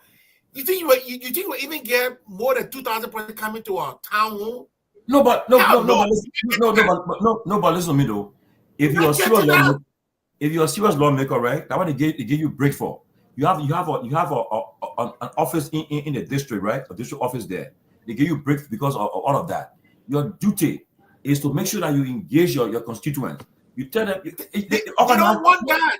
No, don't say they don't want that because if they organize themselves. Well, guess what? Most of the lawmakers when they on vacation, they run to America, run to Ghana, go to Africa, go places there and having fun there. So if I'm a lawmaker, the people, I thank you to be your people. Guess what? So are you saying? No, but so guess what? If you ask a student or high school student in your district, you ask somebody in your district, say, who's a lawmaker for your district? You ought to call your name, but the person doesn't know you. Okay? Let me remember what the guy said. When I was in Ghana as a refugee years ago, nobody had to remind me that I was suffering. why are our people constantly making the wrong decision and they know that they are suffering? I cannot understand that. Our representatives have shown their own colors. They cannot be trusted. There should be laws or ways to remove them from those positions for non-transparency. It is sad, man. Look, let me be fair, right? They better. I agree. Pewee, do we have laws on the books that can recall senators or representatives? No. See? So what you do basically is it's just the Constitution. The Constitution of the Republic said the Liberian population can petition the lawmakers. Wait, just ate. I said no. I know. I said wait. What you just ate? No, I was drinking one. People talk about man. Wait a minute. Come on, man. I was drinking one. So you know why? I was drinking one made with Vento. You too damn fucking. Yeah, You destroyed me. So there's no law in the book that can recall. So what you have to do, but there's a provision in our Constitution that you can petition a petition of 10,000 of your constituents member can petition the Honorable House or Senate to remove you. So that'll have you a petition of 10,000 signature. Oh, okay. But I think, look, honestly, right? 10,000 signature, but that would be very difficult because the guy would not want to set precedents, right? Because if too many judges, constituents came out and petitioned the House to remove him, and we support it, tomorrow will come to me, right? So they just believe that. Well, then you do the right. Look, I say, look, the Liberian Constitution, we need to be revisited. We need to do some amendment in that Constitution. Okay, look, on a serious note, because if you guys keep it will remain the way we said those 10,000 signatures can just come from the constituent realistically, and they sign the petition. Yeah. If it is proven that it's real, you can be out. No, but when they sign it, it will have to go for hearing. No, but then when they sign it, then you carry it. Then I think you do a vote to vote on it. They will have to vote on it. Yeah. So they will not vote to get rid of each other. They won't do that. No, but guess what now? If you're a lawmaker and only your district voting, only your the county voting, and when they do it, if the people vote, those who are advocating for it will be campaigning. I mean, if let's say I'm from Magibi, right? I'm from District 2, Magibi County. If I want my friend Ava Jones out, the man want to do it. I say Ava Jones, and I want you to start. Don't be involved with this people ability. I say you my own buddy. I used to come travel together with it, but right now I'm happy with you. If opposed tomorrow, if I read it, we say we want to get out. We'll petition the people. They come with us, the sign that affects the signature, right? And they put on the ballot to recall him. I go in the county. I will be there. I will take my time. I'll be campaigning to get rid of that person. Yes, you bring all my GB citizens together. You see me, Pewee?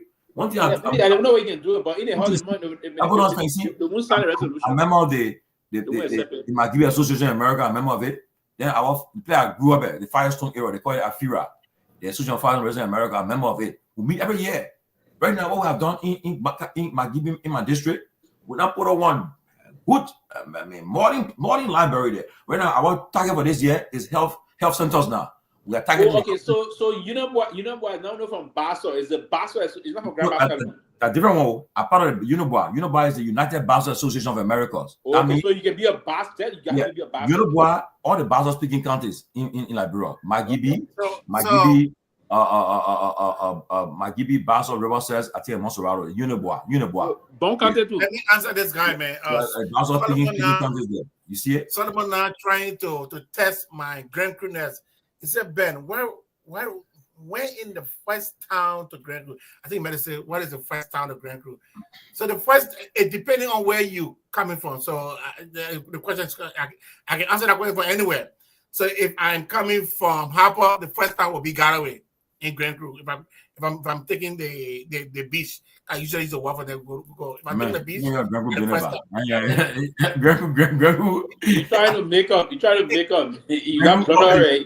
I think off the Liberian map. I think Garguah divided. I think off the map. I think divided. Well, it used to be a territory. It used to be a territory. You know. The brother said it again. He said people talking people legit. But and I probably getting abroad. People election time, right? What people can do election time? They go to where? they truck people. Man, I wouldn't say last election. Pewee, I would not call me, but no. I saw some of my friends. To the schools, man. And then they truck people to vote for them. I mean, they had a list to say, get on the bus.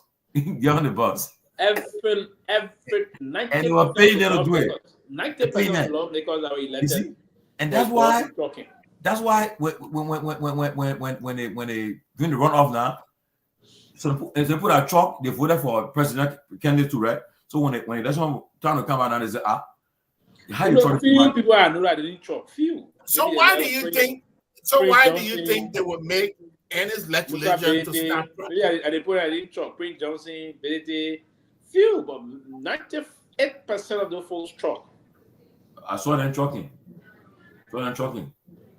So why do you think they would make law to stop trucking? They're not going to stop it because they benefit. No, there's no law. There's no law. You can't stop it because the Constitution protects you. I have right to register anywhere to vote. Yeah, yes. They would have put in doing mass that or. Yeah, I register anywhere to vote. See, I register in Habel to vote. Ben Sanvee register in Sacre-Pied. Yeah, the Constitution protects me. I can move now. Go outside. I get a plan lane. I live there 1 year. I can contest election there. Yeah. Election. The laws protecting. Ben Sanvee will be fine I think in Nima or somewhere. So Ben Sanvee they found the and I realized what deal. That bubble I won't go get here. And good man, I'm right there, right? No, because of that, I'll be the next. So man, I'm asking you medical supply for America. Yeah. Like personal money or that the country money you brought. No, they can't got money. So like personal money used. Oh yeah, it's skills, it's lobby, something else. But you know, it tells you how much money they're being paid. Look at that one coming from outside discussion here. I'm got enormous contact. You know, when he has a network. He has a network. Look, and see, but you saw when Baka won election, when Baka came here, right? They kind of moved. I'm not there when he came Washington with him. Because Baka had different intention I'm not trying to help them. They're close to me. Enormous contact. Enormous. That's why it's huge. It's all about networking. We want to see the evidence, the dividend. But we talk about something. See what people do. You talk about evidence. I want to see the dividend. See how the comparting thing about. Why do you what do you mean? Comparting like the bro want to come and get it? So you think how they met the SEC ahead when they came when Amara brought him the med. You think how all those things are coming to fruition? Listen, government is a process of engagement. Listen to me. Government is a process. It's a process of engagement. If you engage, the fruits will come eventually. Now, when we're talking about folks that got network, is as per their record, the kind of rapprochement they built over the period of years. That's what I'm saying. We're not talking about someone sitting there just wanting to criticize or say this thing or say that thing, and like you say, the way you all dogmatic in your thinking and your thought process, you believe that everybody should be that way, right? And no one should do everything about you want to criticize thing. Even if you don't know that's not true. Imagine your own candidate, you didn't know nothing about your candidate, but you want to say something about it. Unfortunately.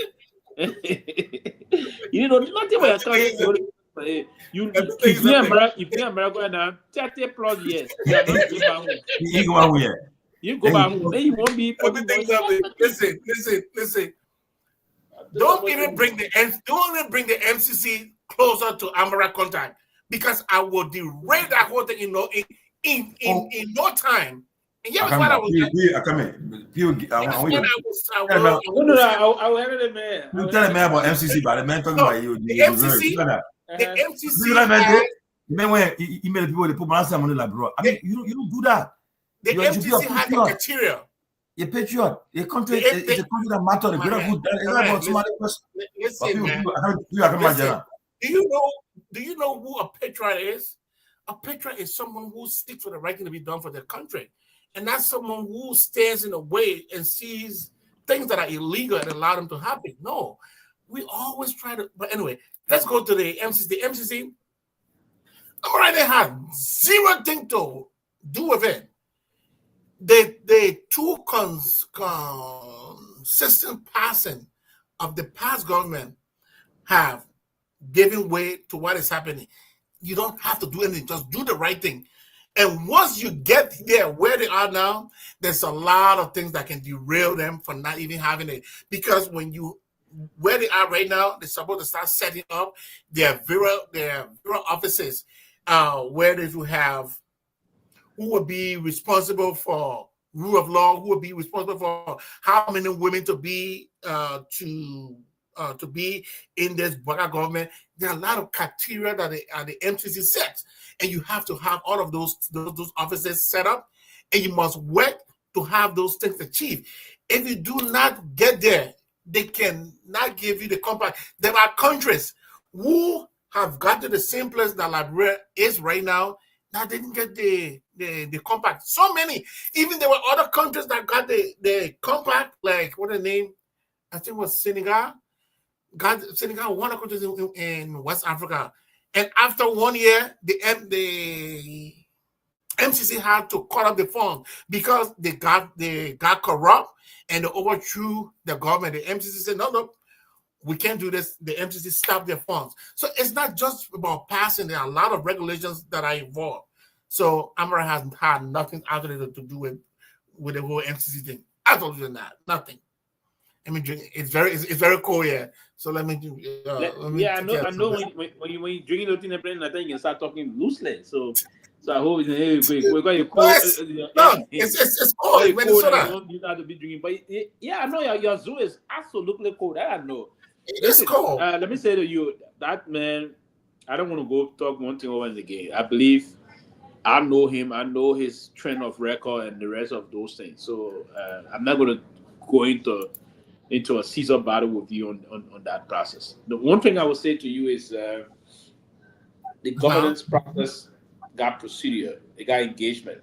So if one is to just sit and believe that this thing is a network of process that you have to do to get things done in government, right? But you only understand this when some things are being put in, it's just a dream game. No, it's not.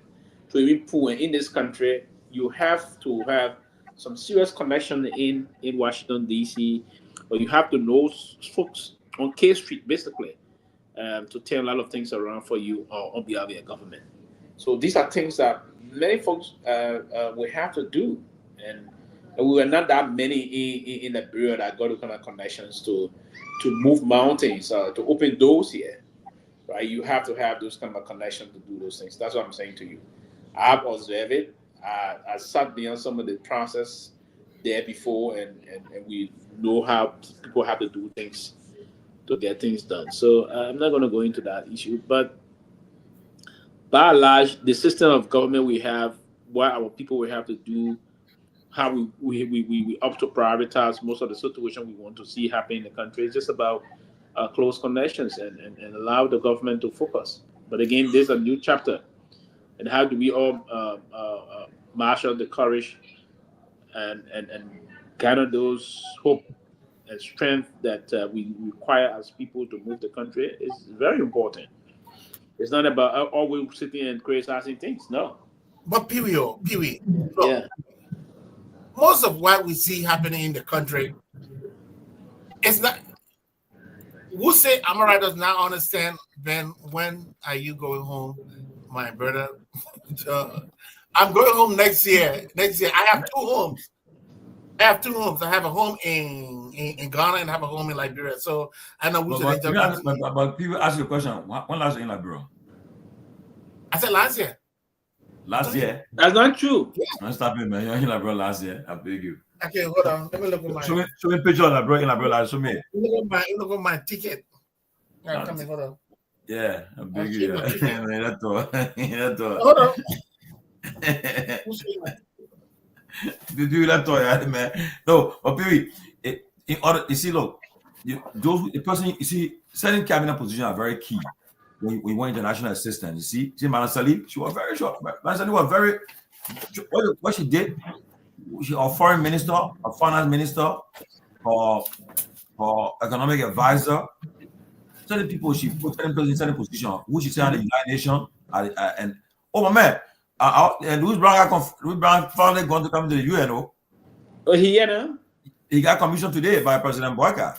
Ah, okay. Yeah, so he been confirmed, and he's now coming as Liberia's ambassador to the United Nations. For the second time. Second time. Yeah, so I think I saw him. I saw a commissioner him today. Yeah, my commissioner, everybody in government today. Over 100%. Yeah, almost all the pretty. Even that commission. You know, get Karishma, assistant minister. Yeah, they all the assistant ministers today, all of them got commission. Yeah. Oh, what about Fadiga? Fadiga, assistant minister. I mean, where the way to say see, my brother, I even know what I meant. I just saw something a picture.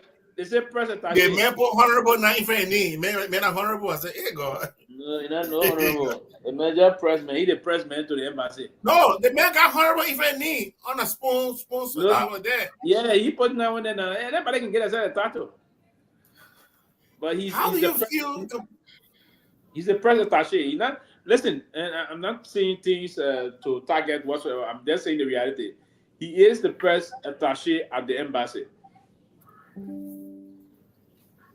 Until they can come by and change it and he something, but he's the press attaché. So he's gonna be the spokesperson for the embassy in Paris, for our embassy in Paris. Will he be? Oh, in Paris. Speaking in my dingo ambassador. I mean, go ask him. I don't know about that. Man, I ain't told Jamie must be. Don't be denigrating your man. I mean, live right here. I mean, my boy, we live right in Minnesota.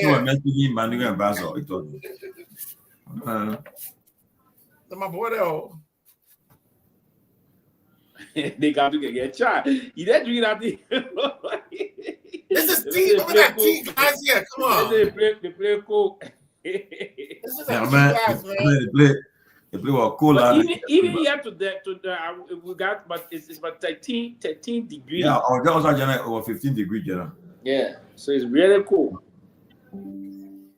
Yesterday we were negative. Very cool. That kind of way.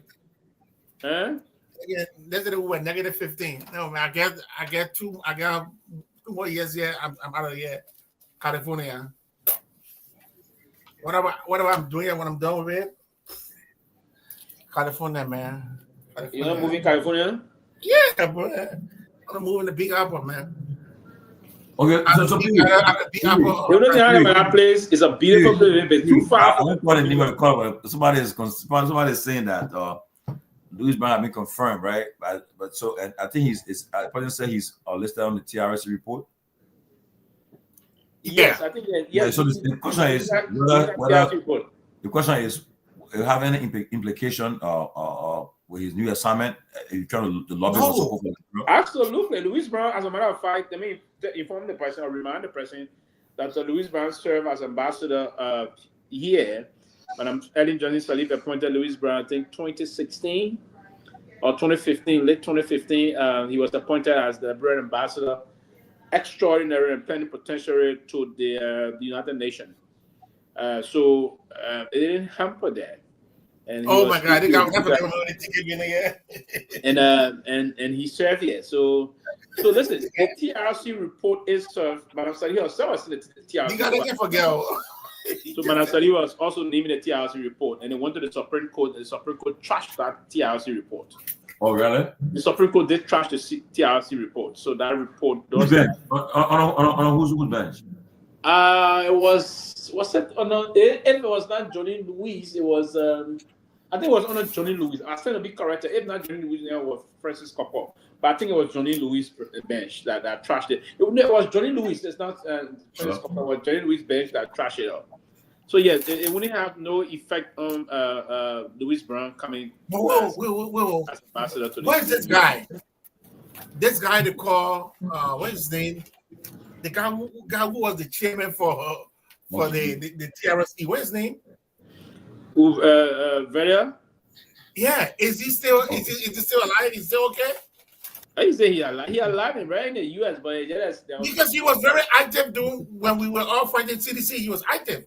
Yeah, he was active, but you know what? He came out to just run negative propaganda. He gave some outlandish statement. So, Pewee, the question is, listen, the question is this, right? I'm sending quick, man, please. Come in. Let me finish. It's important. The question is, Louis Brown was listed in the TRC report, right? And the issue about war crimes code came from the TRC report. We're talking about war crimes code. So now the question is, what will be the implication? Because he has to raise money for the war crimes code, and as ambassador to the United Nations to make Liberia case for the UN to support Liberia war crimes code. How would he make that case for Liberia to get money for the war crimes code if he mentioned? So he would tell you would love it. First and foremost, the report from the TRC is that is not an indictment against any individual. The first and foremost process here, and again, the Supreme Court of our country trashed the whole TRC thing. Trash the entire report. Now, the justification given for those people and what he's going to do is that, and I'm not starting this way because I'm going to do this. This government is not serious to do nothing about war crimes. Nothing. This government used the war crime coding as a morale to just do something. The government understands the whole process here. The government knows very well that there's no war crime code going to come. The UN is not interested in it. The UN don't have money to pump in the drawer that way now. Who's going to raise the money? The Liberia government knows that they're not getting money to spend. So what they're going to do, they're going to play this, what they want to do. They want to push, what the language I want to use, just slipping up, but they want to push this line and wait and see if who's going to come in and toll this issue. So, yeah, Mr. Brown is not going to waste his time, the anti-RC thing. Mr. Brown is coming here to push Liberia interest, 1 minute please, to push Liberia interest in soliciting support from other countries that will be waiting to use Liberia at the level of the Security Council in other interventions. You use that to push Liberia interest in other areas and all those things. So, but coming to do those things. The major thing about this, the government promised and the president already established, signed into law. The U.S. government welcomed it, but establishment of the war crimes code. So they need support for it. So one of the issues you'll be raising at the UN is, well, we need money for this. We want money for our war crimes code. So will he be? So I would say, you think he will be? You want to raise money to come where he will be? But if they come to war crimes code, the war crimes code that's set up will determine who will go before the war crimes code. So to tell you clearly that Mr. Bwaka is not going to push this thing. That's the reason why he appointed Louis Brown. Louis Brown is going not to push the interest of even bring no kind of discussion around the table, right? Now, the United Nations is an area that you have to lobby significantly. You're seeking partnership from rich countries, from other countries, beyond this thing of voting for this person, playing role on major committees, because there are 6 major committees in the United Nations. Now, the decolonization and political committee is a very major committee at the United Nations. It's handled a lot of major things. That is a committee. You have to debate things, and other countries will need. And you see, one of the reasons sometimes countries will invite you to their capital from here, they'll buy you ticket, they invite you to this place. We need your support to do this thing. Particularly, see, Morocco is one country that, and that's the reason why they feel the Morocco and government of Liberia signed 15 MOU, because they whole issue about certain position Morocco need always our support, our African countries support. China got angry with us when we voted against them in terms of the human rights record. They felt that was a terrible thing. That was the back of most of our situation. So Mr. Brown is coming to ensure that he push support and push other interests. And somebody will be surprised and know that place something that little guys here, so they travel quietly, they just buy the ticket, go to other capitals, they invite you. You go sit down, because at the United Nations, when some countries need votes, they do anything to get our vote. So yeah, he's not going to come and do anything. They will kill our whole interest. Trust me. So let me tell you, will not so fast. The war crime code, if the government wants it, it can come. There's a lot of interest that people outside have. Even the ICC, the ICC has interest in it, and one thing but you know that the woman who killed Liberia for the work with that woman, she resigned today. She resigned today. That black woman. Yeah. She resigned today from man, look.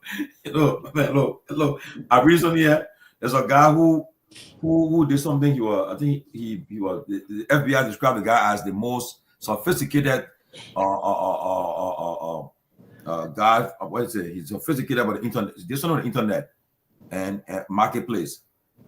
The guy was given life sentence. John called the man today, said, your son have been pardoned. He said, I told you, vote for me, I will pardon you. Man, look, this guy will play with the country. Oh my God. That guy won't play with it. He won't play with the country. It's going to be very long for them. Man, they don't play. The guy, he has nothing to lose. He has nothing to lose because he's not running for re-election again. Number two, but he can still be impeached. Well, the man control the House in the Senate way. So the only way that come 2026, if they have the May election, the midterm election, the Democrat put a card together and take over the House and the Senate, then you're talking about that. But right now, they control Washington for the next 2 years. Yeah, 2 years. But mind you now, some representatives and senators are vulnerable. Right now, next year, November to 26, the Republican, I think they got 13 seats to defend. Okay. He does things that will make many Americans angry. Hey. They will vote against most of the people. That's what I'm saying. And now, so what they need to do right now, right? Is the Republicans in the House and the Senate. I heard someone saying today that they got Tom Tillis. He said the thing they're doing, I'm for it. Because the guy's got a long career. Yeah, and their way will be difficult for him now. Even they got 4 years. They man, so they can't let the man can't do it, have their own way in Washington. They will pay the price. And if they will pay the price, they don't want to do it. Robert, what's up, man? They will pay the price. Look at what's happening now in other areas, like Texas and other major cities, other states, big cities. Schools, other people are saying that even schools, he brought Zah, they told Hoffman guy, the man is threatening news, going to schools and all and getting kids from there. To get into people in the area. So they have other schools, it's a big institution now, so they said they will go to court. And schools are saying they won't turn children on that are not documented in other areas. You know, so one thing about the country I like, they unite against anything. No, but now, and the governors, some governors are saying. No, the four governors, the governor today, sue him today. They sue him today. Some governors are saying the police will not be allowed to get children that are going to school, even if they are illegal, to be something to give to the USCI. No, they said not going to do that to go to ICE. So that's going to be one of the parts. The only thing the police will do if they are criminals, any criminal, then they can get involved with that. So there's going to be a huge kind of a battle, but eventually the court going to take a decision. On the birthright thing and the rest of that. So the good thing about Trump that he's doing, he knows what to throw out there. He knows it's not going to work, but he knows Democrats are going to get so upset and jump over it.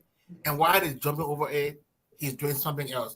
But let me move to my war crime. 1 minute, Jordan. 1 minute. Somebody just said, I made a blanket. They use the word blanket. I know some people go to the war, they won't spare war. Now you understand. Then you say I made a blanket statement, but you end up with a outlandish conclusion. Conclusion. Now, you saying specific part. What a part? If you're anybody smart, reasonable, you will come with a part to trash me up just now. But you can't come in a weak position here trying to just oppose nothing. One thing I said now, what you could do here to show the point the Supreme Court said. Which part the Supreme Court on here? And you can't go ahead. Okay. Rahul coming. I just my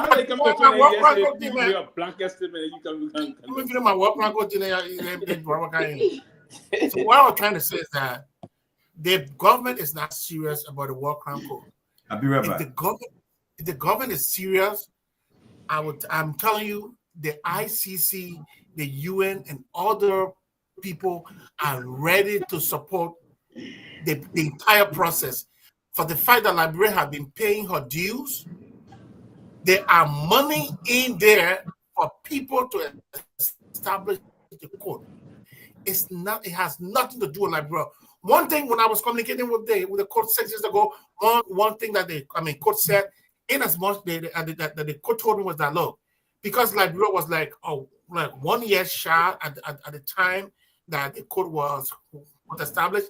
They say your president can come and then ask for that for the call to reactivate. What's the red word? I can't say the word. Like go back 1 year and say you didn't tell me what around. You not forget already. I was just trying to use the word. You forget our word. Yeah. They are seeing us more beating you get from me. Be very careful when you talk to other people. Sorry, people. Go ahead. So you guys have been having a very great, it's been a great conversation. I've been at the office listening. I'm not sure why they always attack the neo-progressive Pewee.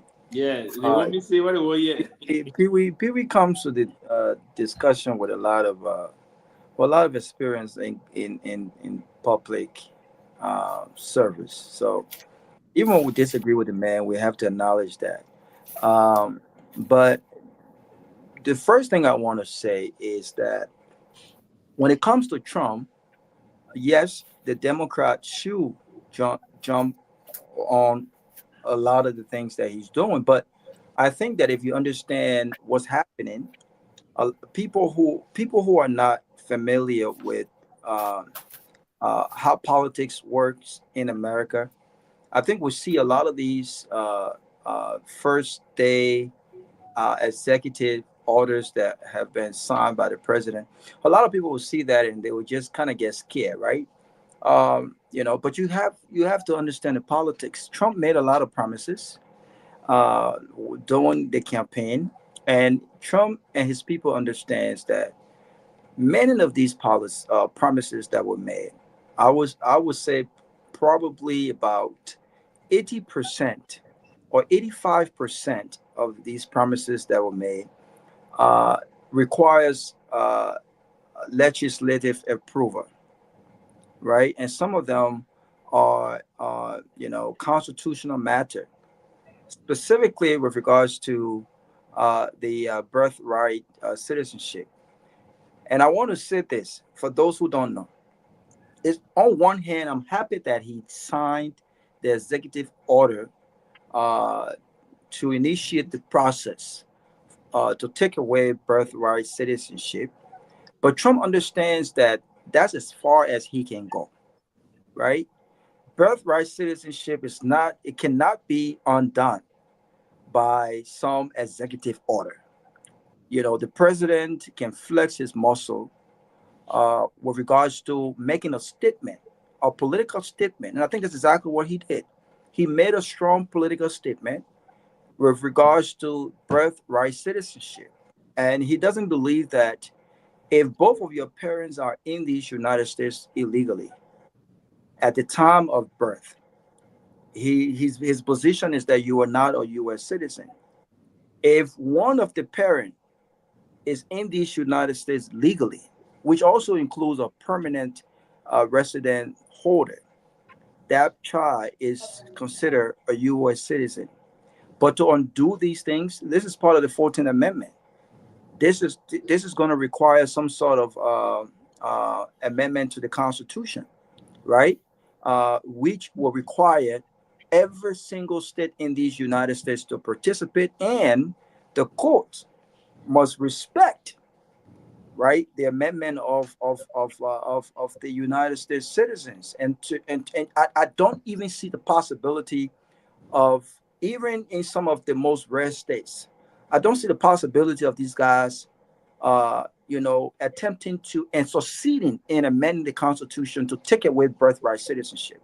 And yes, the reason why, because white America understand. I'm not even going to mention Black America, Indian America, right? White America understands that this country was built on the backs of immigrants. And many immigrants did not come to this country legally. Some came to this country on student visa, which expire.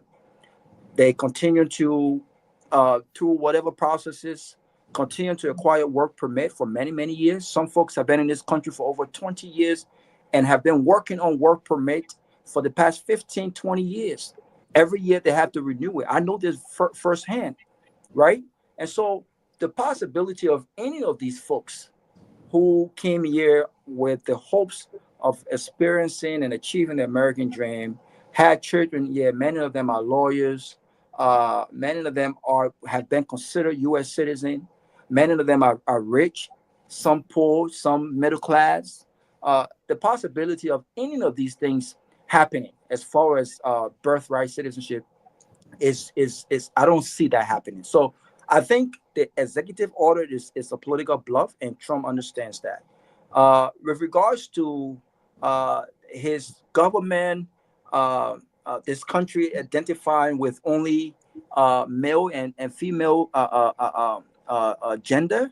Look, again, this is another thing where it's going to be a political bluff, right? And before I even speak on that a little bit, let me go back to this immigration thing. You cannot take kids.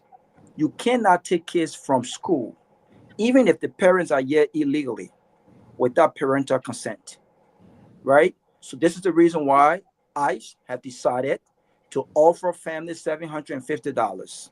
I think that announcement was made yesterday, if I'm not mistaken. They're offering families, some families based on the size of the family, $750 to peacefully turn themselves in, and they will be given the opportunity to relocate and start a process over. This is very, very strategic, right? So, some families might take. Sorry, that's why his order, the requesting family to do that, right? Undocumented families. Undocumented family, but remember now that the strategy has shifted. Initially, they were threatening folks. They will come to your home and just pick you up, and you're going to be shipped back home. So you will have no time to pick up money from the bank. You will have no time to pack up things. You will have no time to ship things back home. They started a new strategy of offering families $750. Listen, I think it's a great strategy, but I don't think people who live in this country and make more than that, thinking about going back home, especially Mexico or other places, I don't think that's going to happen. But some families might take advantage of it, especially folks who have no way of even getting documented and things like that. But the U.S. government understands that they cannot just go to schools, pick up kids that are young as 5, 8, 9 years old, and take them, in custody without parental. I mean, I don't see that happening, right? But Robert, let me just quick 1 second. I think you guys miss Trump's strategy. Trump's strategy is not that he really want to do this thing. He wants for the Democrats to oppose him. Then he makes them look. He said AOC. No. I'm trying to stop people coming out. No, Trump wants to. So the lawyers told me. He's very smart. So the people that got released today, that strategy, the people gone home now. He said, "Why they're not strategy?" No. That one, not strategy. There are certain things he knows. No, certain things he knows he can't do, but he still signed them. But and he knows people will object to those things. But just because he can't do these things does not mean that he does not want to do it. I'll give you an example. Look at TikTok. Don't forget, it was not the Biden administration suggestion to the Supreme Court to start this legal battle to have TikTok banned. It was Trump. It was Trump's idea. Trump originally wrote that letter before his departure in 2004, 4 years ago. It was Trump's idea. What the Biden administration did was they opened a discussion with TikTok to ensure, after consultation with the military generals, to ensure that TikTok, the U.S. was a part of TikTok administration, right? They want to make sure that look, some people don't believe this, but I believe that there's some level of national security threat with regards to TikTok. And they want to make sure that they have some control. They want to be a part of that control aspect of TikTok, right?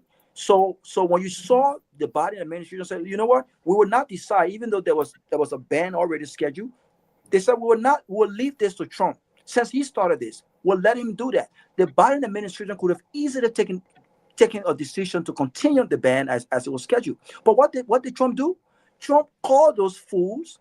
They voluntarily went dark 4 hours before the scheduled ban was supposed to take place, even though it was announced 24 hours earlier that the Biden administration will hold on to that ban and let Trump decide that. Only for Trump to wake up on Monday morning before his inauguration to say, hey, you know what? TikTok is back thanks to President Trump. But it was Trump's idea. And what has Trump done now? He will continue that negotiation. He himself has requested a 50% U.S. share in TikTok for national security purposes. There are things that Trump have promised on the campaign trail, and if he had the power to do so, he would do that. I strongly believe that Trump does not want, he does not believe in immigration. He does not understand the history of this country when it comes to what immigrants have done. Remember, it was Trump who said the Indians were not native to this country. But only fools will think that this country belongs to white America. No. But the Indians built this country. Yeah, they refer to the Native American. Land was taken away from them. They need to read history. Look at history.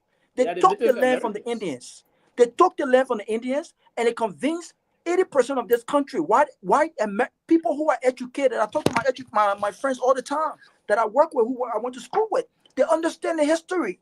This is what Democrats have been fighting for. This is what Martin Luther King was fighting for as well. So Trump understands that there are white supremacists in this country. Trump understands that the KKK, Trump understands that there are a lot of people in this country that he speaks to. They won't dare come on camera to say the things that he says. But he would do that because he has this thing of waking him up. So don't take for granted. Don't take Trump lightly when he says, I want to see birthright citizenship undone. Don't think he's joking. He does not have the power to do so because the structure will not let him do so. Robert, I despise Trump. There's nothing but Trump that I like. However, there are certain things that Trump does that I know make sense to me, and I do agree with them.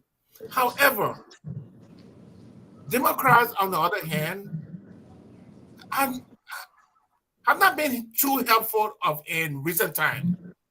They have not been helpful. Some of their social policies are just going over the bridge, over the cliff, and it seems to be there's nowhere to stop for Democrat right now. I look, probably if we had another Democrat as president before the next election, we will have animals having weddings in America. I'm telling you, these people don't seem to have a place to stop. No, but I can tell you this for a fact, right? 2026 is the midterm election, and the Republicans, as I said earlier, they got to be very careful. Yeah, they control right now, but guess what will happen? If they allow Trump to have his own way, we'll put in some guardrails or put in some checks and balances there, erecting some checkpoints for him. They would, like I said again, I just found out today that Trump, his Trump organization, they are investing in India, investing in various countries around the world. Trump is getting more rich. This second thing to get more rich. I go. Oh, Trump knows that he knows he's not running for re-election. He didn't care for the Republican Party. He didn't care for them. Trump was Democrat. No, he's out of making money. Why is all the billionaires coming around Trump now? All the people that are at the program, all these CEOs there, from TikTok or Amazon, you name it, they're all there. They all spend money in $1 million for the inaugural ceremony. Look, Trump is all about making money and for his future of his family. Yeah. He all about America first. I think that off flat. Trump will make his money, but if the Republicans sit down and allow Trump to have his own way, they will pay a heavy price. Because you know what happened? Come 2026, during the midterm, about 13 seats are vulnerable for Republicans. They are up for re-election. So if they play the fool, they will pay the price. They answer to the voters. Then the House of Representatives too got some swing of districts there that can go in a way. And if they don't get it and stand up for the American people, and they gotta have his own way, and things get worse. Now, somebody was saying today, right? Biden all the thing that Biden did, the success for Biden economic program, he inherited it. So you will see that things will change in favor for the same by the month. Things will be looking good for him because Biden had already laid the groundwork for him. All Biden economic success, you benefit from it. But because he want to get a credit, he will try to undo it, and that will affect the other thing about the oil business. Look, if he's not careful, things prices will go up astronomically. It will go up in this country. Things will get tough in this country. People will start saying, "Oh my God!" And 2026, it will come and take them from power. Then you watch what will happen internationally. You just yeah, the comment the guy make or the guy from Panama. They already start cussing already. One the guy said he was drunk when he said that he will do something yesterday. One more leader said he was drunk. The Gulf of America. Yeah. The guy said he's drunk. I think he was drunk when he said that thing. So he have a huge fight in his hand. And I can tell you, Robert, if you're not careful too, Marco Rubio, Trump and foreign secretary of state, because when Marco Rubio look at red, he can say that black. Because he got a bomb. No, you would say that black. No. Marco Rubio does not have the backbone. The first secretary of state, what the guy need? The first term, the guy fell off. Because the guy said the guy Greg Patterson. The man are idiot. The man are idiot. Yeah, but Mark Rubio does not have the backbone of Senator Trump, man. I don't see that happening. But let me, go ahead, Sylvester. Yes, I just wanted to buttress. Thank you, Robert. I just wanted to buttress what you just said. It was the reason, you see, Mark Patterson at the time, the first guy, I referred to him as a moron. He even called Trump a moron, right? And he left. But I can say this clearly. Marco Rubio will agree with everything Trump said. Everything Trump won. And the day he differed with Trump, he's out. That's it. So he doesn't have the backbone. And if he wants to have a political career, and again, I keep saying that position was strategically given to him. I think they see him as the new face of the GOP party.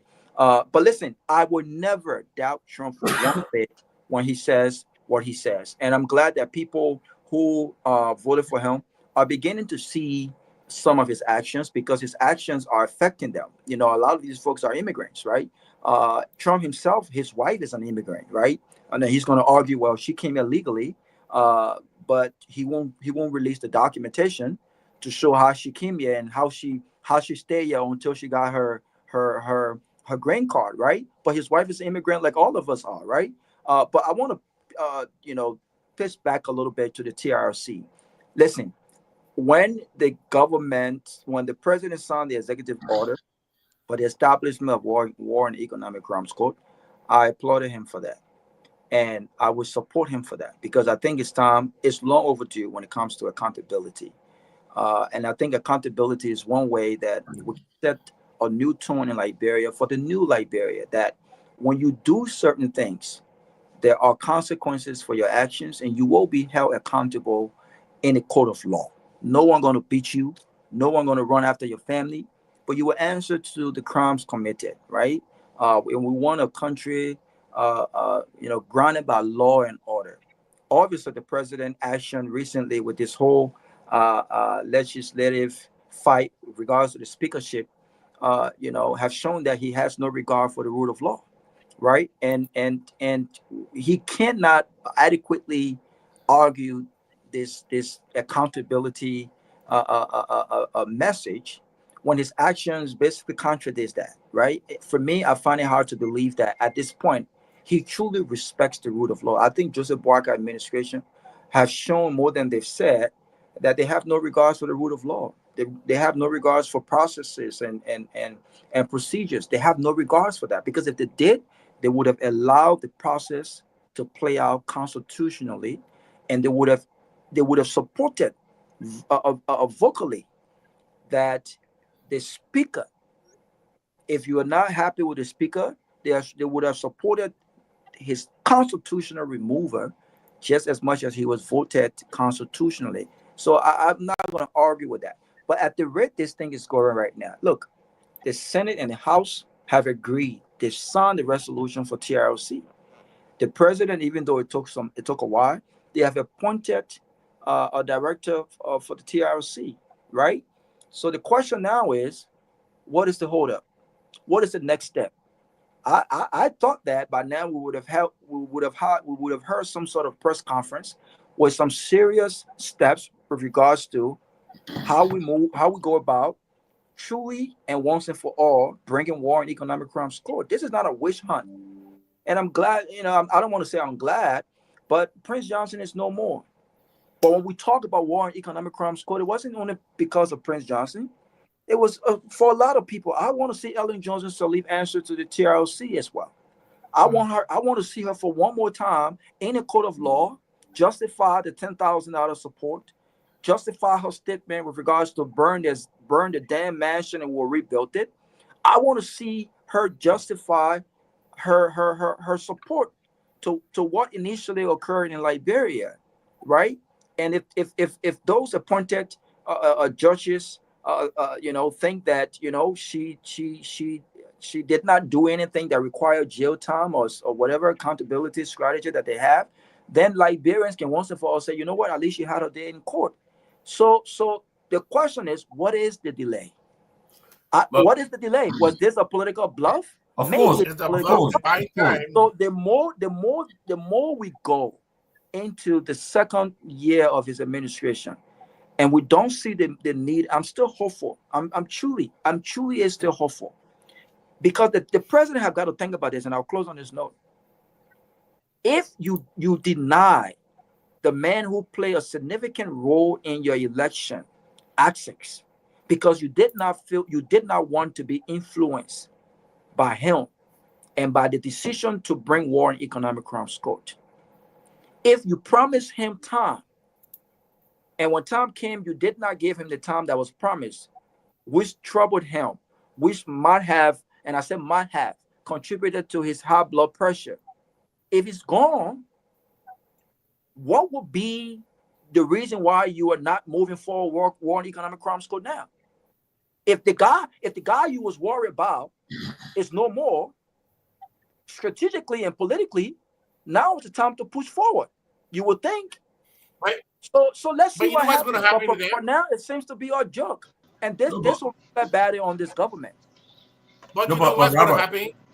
I'll tell you one minute. What's going to happen is that they're going to play fun of this thing in this year, next year. In 2028, nothing when nothing has been done, they will start forcing stuff. But then the electorate will start questioning. Then now all of these allegations that was made by people like Yaya Nime and the rest of other people will say, oh, so you actually did this thing for nothing, and you just pressure bring justice for nothing. Here we are in 2028, and we can't see anything by the World Crime Court. That will be a hard answer for them. So they got to do everything now to make sure the court come. It will do them good if the court will come, but we all know they're not interested. No, but like Robert said earlier, look, we all know this one for political reasons. All the things you said, he said. Now you have a war economic crimes code. You signed a document, and you're making things. Look, if one guy is running for re-election, he will have a problem because we explaining why he said things that he didn't accomplish.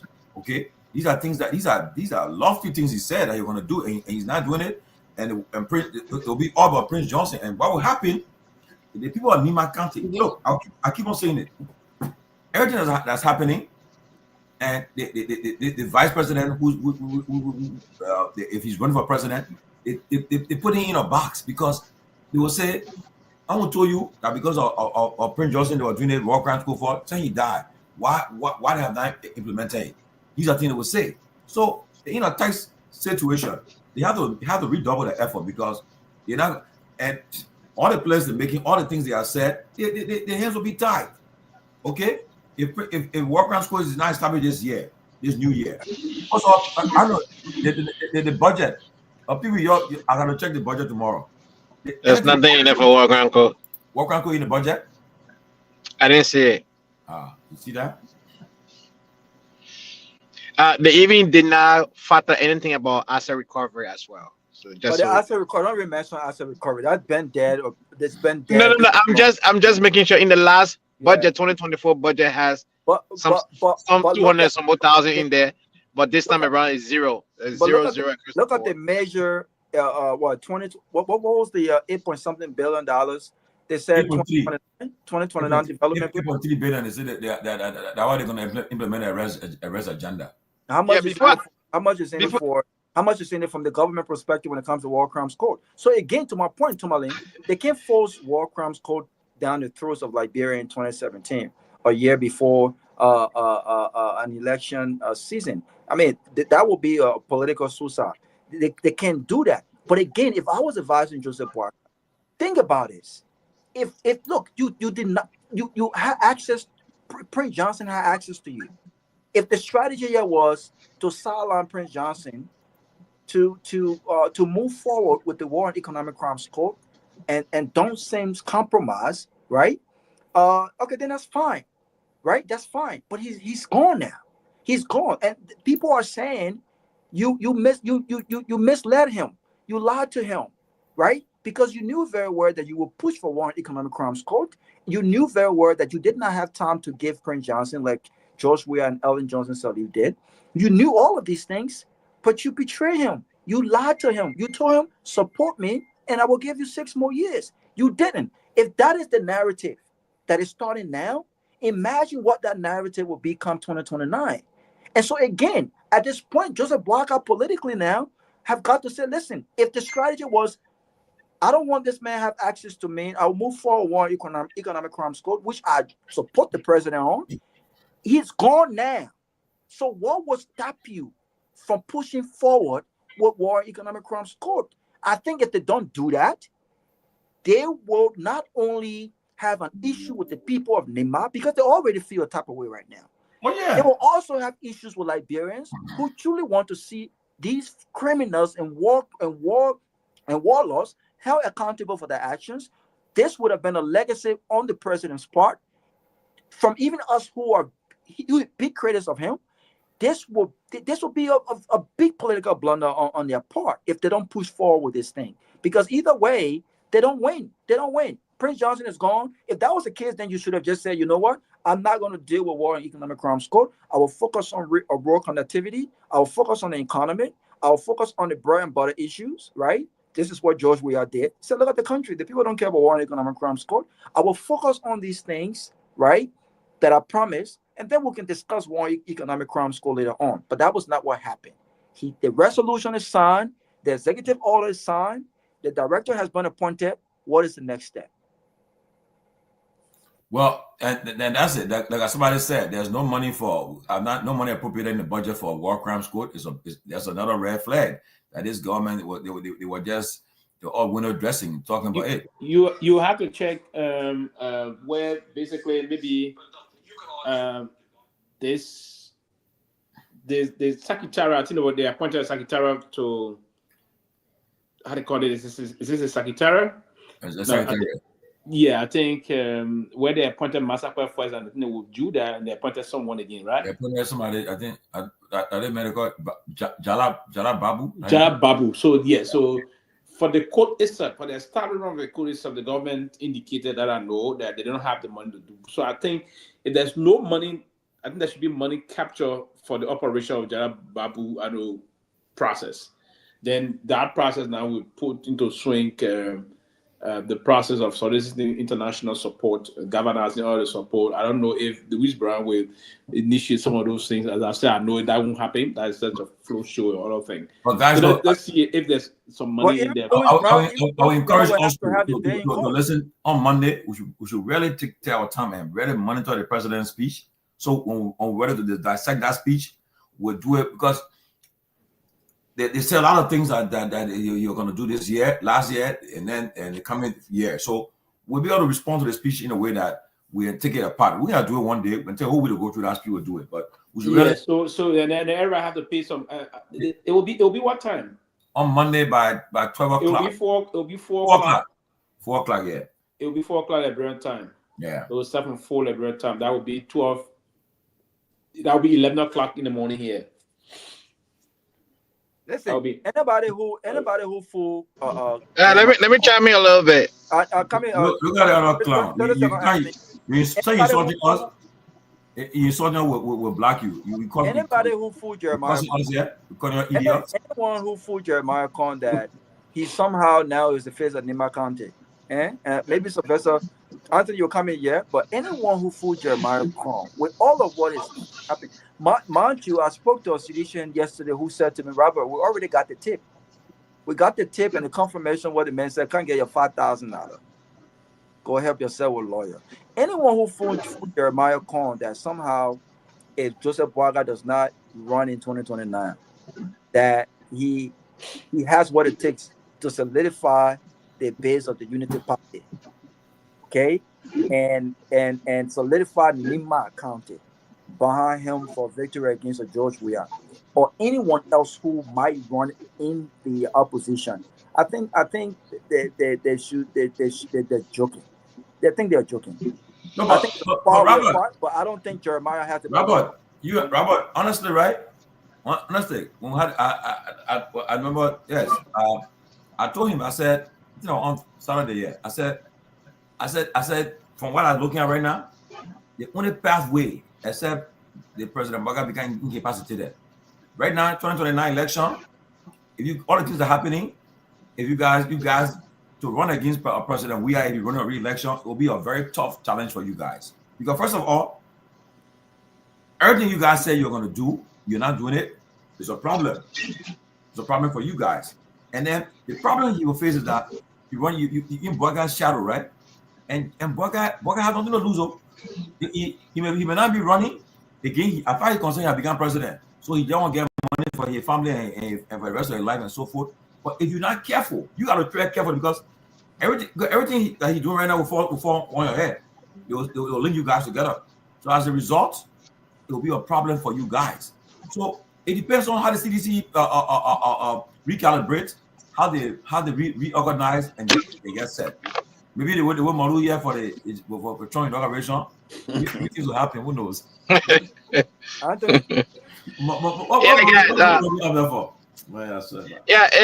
Before I jump to the second segment, I just want to first of all, good evening to every one of you and our follow and panelists here and listening on the radio.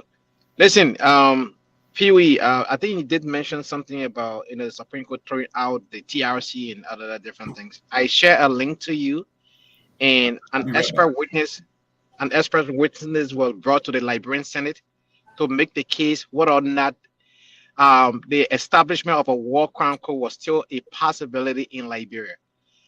His name is Councillor Mohammed Sharif. He's based in the UK. He's doing his doctoral program in law. He went to the Liberian Senate and I watched it live, and I also had that video I share with you.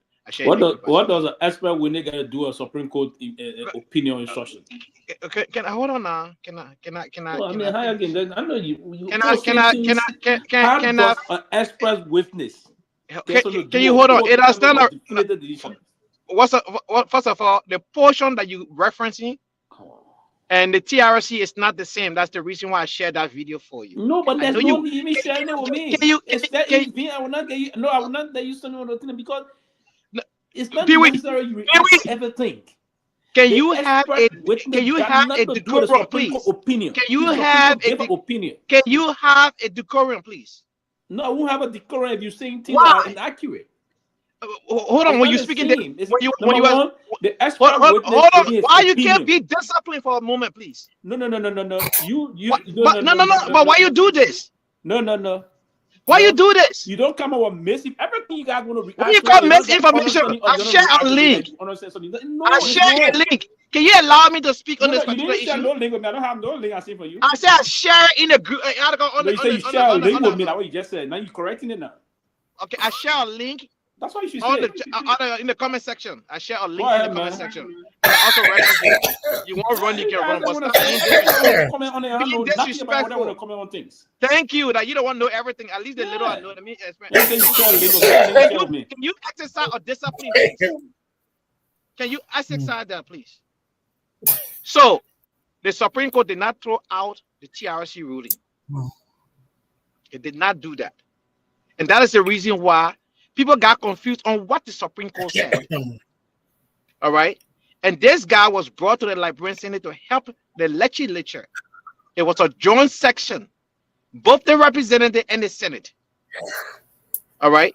He addressed the Joint Congress of Liberia to give them an understanding as to all the different treaties that were signed, including the TRC and other different things, and why it is still possible for the War and Economic Crime Court to be established in Liberia. Why it is still possible. All right. And he presented that, and I shared the link in the comment section. All right. At the end of the show, I will send it to you for yourself to watch. So, War and Economic Crime Court, is it still possible for Liberia? Yes. the TRC part that Pewee said was thrown out, that same question was asked over there. He said it was not thrown out, and he get an explanation. I don't want to quote him, but misquote him. So the video is there, so you can watch it for yourself, so you can have a better understanding. Yes, you work in government. I did not work in government. I have not worked in government, and I'm not claiming to be a government expert. I am just saying on the particular subject as to whether or not the War and Economic Crime Code can still be established in Liberia based on what the TRC agreement was. And this lawyer went there to make the clarification about it. So what did the express lawyer? I shared the link. No, come in. Quick question. No. Quick question. No. You have already dismissed me. So whatever I have to say right now is not important. You have already dismissed me. No, you have already dismissed me. So don't ask me any question at this point. Right now, it is irrelevant, Pewee. It is irrelevant for you to ask me a question. Because you have already dismissed me. I don't know nothing. But you already said I don't know nothing. I guess the link. You don't want to defend anybody. Pewee, don't do this. Listen to me. Listen to me. You see one thing. You won't find Obama, Bill Clinton, and the top educated folks who did extremely well at higher institutions like the Oxford, or Bill Clinton went to Oxford in England and Obama went to Harvard here. They will not argue like that. Some of our Liberian educated folks who claim to be educated can't even allow people to say something. You can't even give people any chance to speak. I wonder how you go about professing your education and you can't even exercise discipline to listen. What? This is not fair. This is not about you and I on the show. No, listen. This is not about you and I. You sat there for more. No, listen. No. This is not about you and I. This is not about you and I. This is not about you and I. I'm not ranting. I'm not ranting. You dismiss me. You are the one who know everything. I'm not Obama. I just give you a simple scenario. Okay, I can give you a simple scenario. These are people who have outstanding educational background. And that's all it's 20 times. Yeah, this is what he does. This is what he does all the time. This is what he does. Right? This is what he does. Profess his education every time, but the simplest thing, he can't exercise it. You see? No, but I was talking. He cut me off. I can give him a chance. You know, I am disciplined. I can give him a chance. Go ahead. Yeah, okay. Thank you. Say you disciplined. I will discipline you more. It's because of the process you say you disciplined. You brought expert opinion here that you don't know nothing he said. You can't defend what he said. You said we should go and listen to the video. I thought you would have come here to tell us this is what the expert opinion said. Details are in the video, but no. You don't have no understanding of what he said. And you see, and it's not like good for everybody to criticize. You said, but listen, I'm not Obama. That's why they call him Barack, and they call me Sylvester.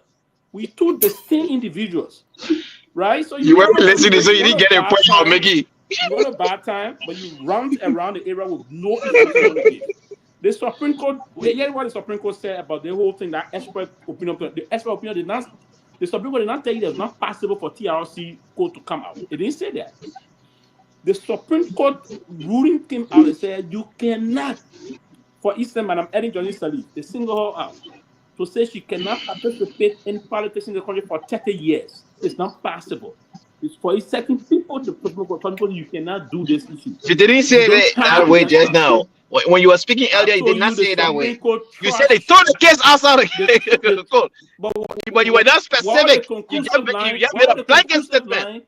Well, the conclusive line, and what we do, we intellectuals, we expand on the debate. We expand on the debate. Listen to me. We expand on the debate. I'm proud. Refugees, I told my own bench to class. I'm proud of it. We expand on the debate. We expand on the debate and give reasons why we want to do certain things. Well, so we don't discuss in a haphazard. I come to conclude. Like you did just you came here, I pushed you. You know what I did this for? And I knew you were going to buy time to say, oh, somebody not disrupting. Now, so you can do Abu, you have time to buy again. Oh, somebody not disrupting. Then you bring Obama need to me. Obama and myself with the same part. I made a reference. I told you to justify. I made a reference. I made a reference. you weren't listening, so you didn't get the reference that I made. Very, very fussy. To get, and I'm Let me make it possible. You want to get, I can't even. I don't force up a bell. And you want to buy time to say. You were too forcing. I saw the guy. I'm not forcing. You were bad up when you were young. Oh my God. I'm not forcing. I'm not forcing, man. Listen. So the reason I'm trying to say this because let me learn here quickly. You try to put me against my own position of what I said initially. And you thought you came to correct, and the reason I sometimes enjoy you for, you guys love to find a point when I bring something to come prove me wrong, right? So you can Pewee, it's not about proving you wrong. Anytime I said something, you won't counter it. What I said for the Supreme Court ruling was clear, and that expert opinion that I asked you to quote, please, you can't do it. No. First of all, you see, when I was speaking. First of all, when I was speaking, you didn't listen. I said when Councillor Mohammed Shari was brought to the Senate to make the clarification, the question was asked whether or not the establishment of a war and economic chronicle was still possible in Liberia based on the TRC arrangement of Liberia. He said absolutely. The details in there, I shared the link. So why you want to say? I even mentioned that when I came on here. But you know one good thing you do, Pewee. You don't get my point of contention, and you can get dismiss it. Then at the final analysis, no, hold on now. You were speaking, I didn't interrupt. At the final analysis, you will come out to say, "Oh, I came purposely to debunk you, or I came purposely to find wrong in what you said." I'm not all about that. No, that's not. No, I'm not all about that, right? I don't know it all. I don't profess to know it all.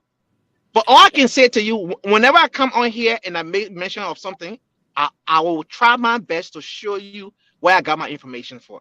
All right.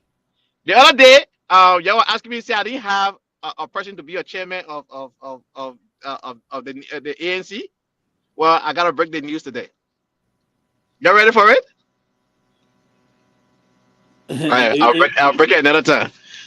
But you joking yourself, so you know that, or you try to. So this Mohammed Shari man is my breaking news. He's the one I believe should be the chairman. Oh, because of the ANC.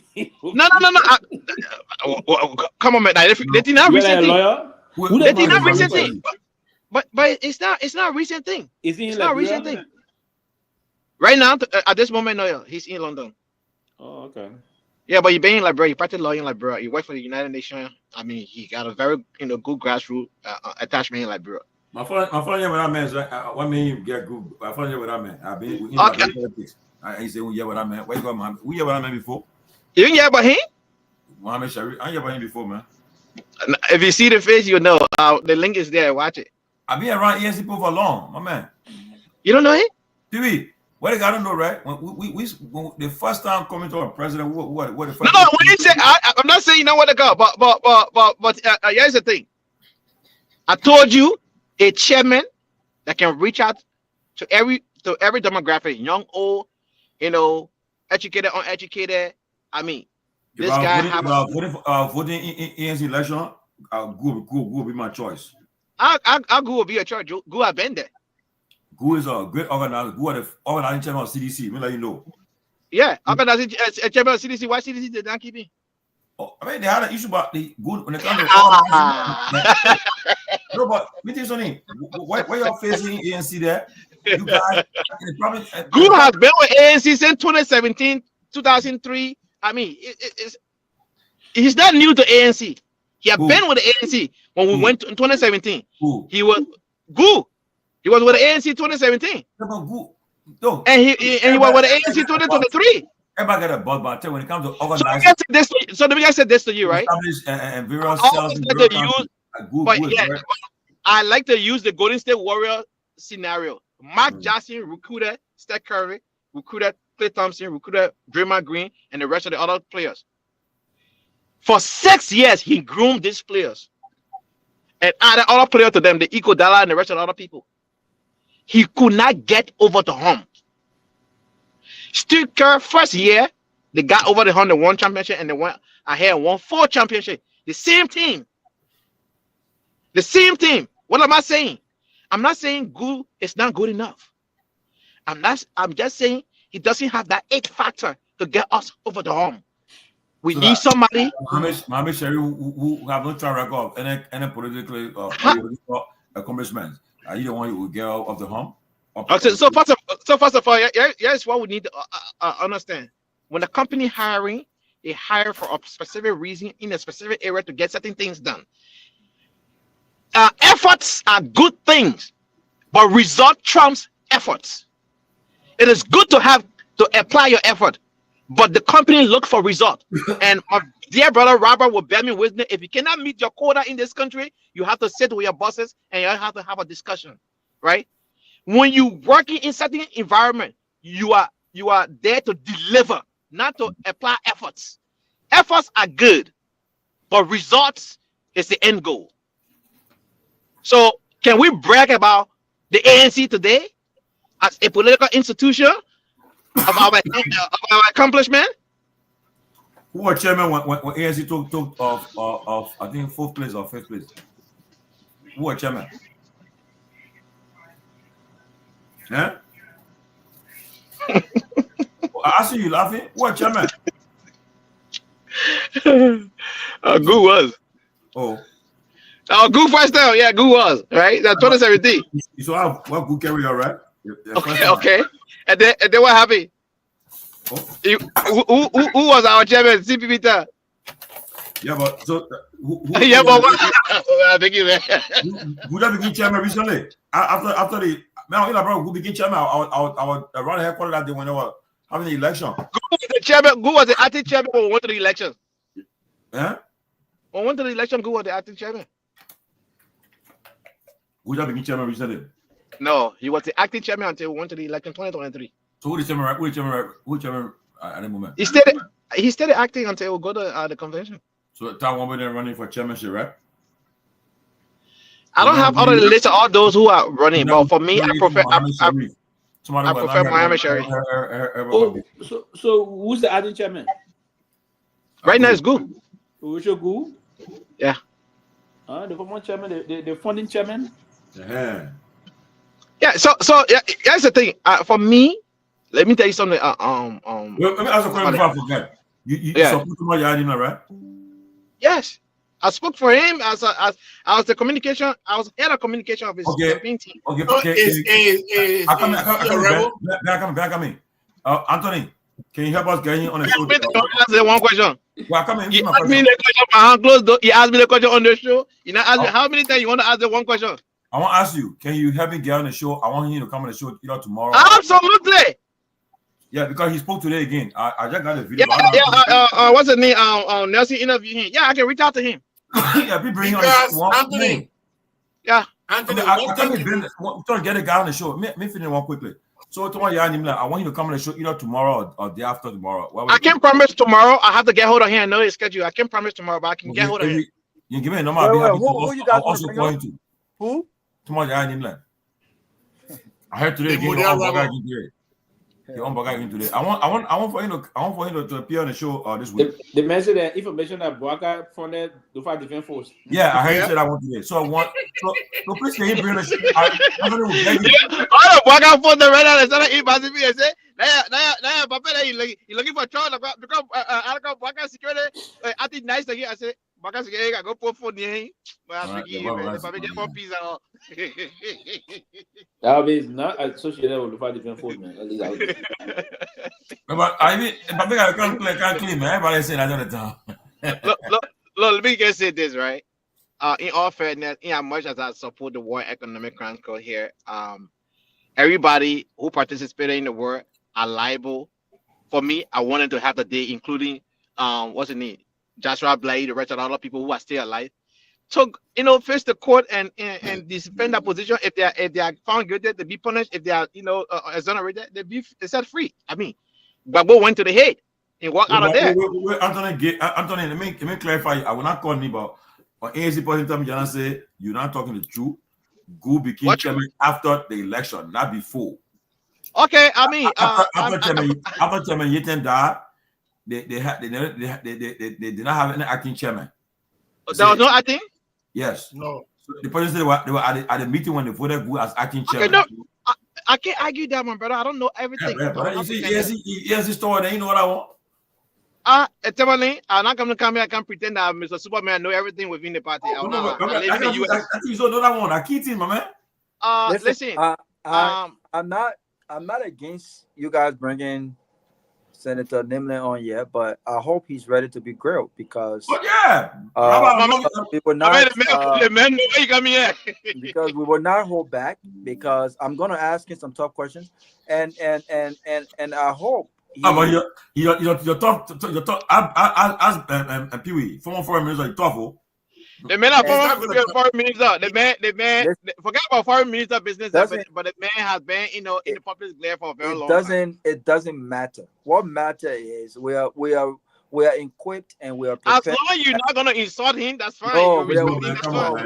No, the only person who came here so far and did not have the intellectual.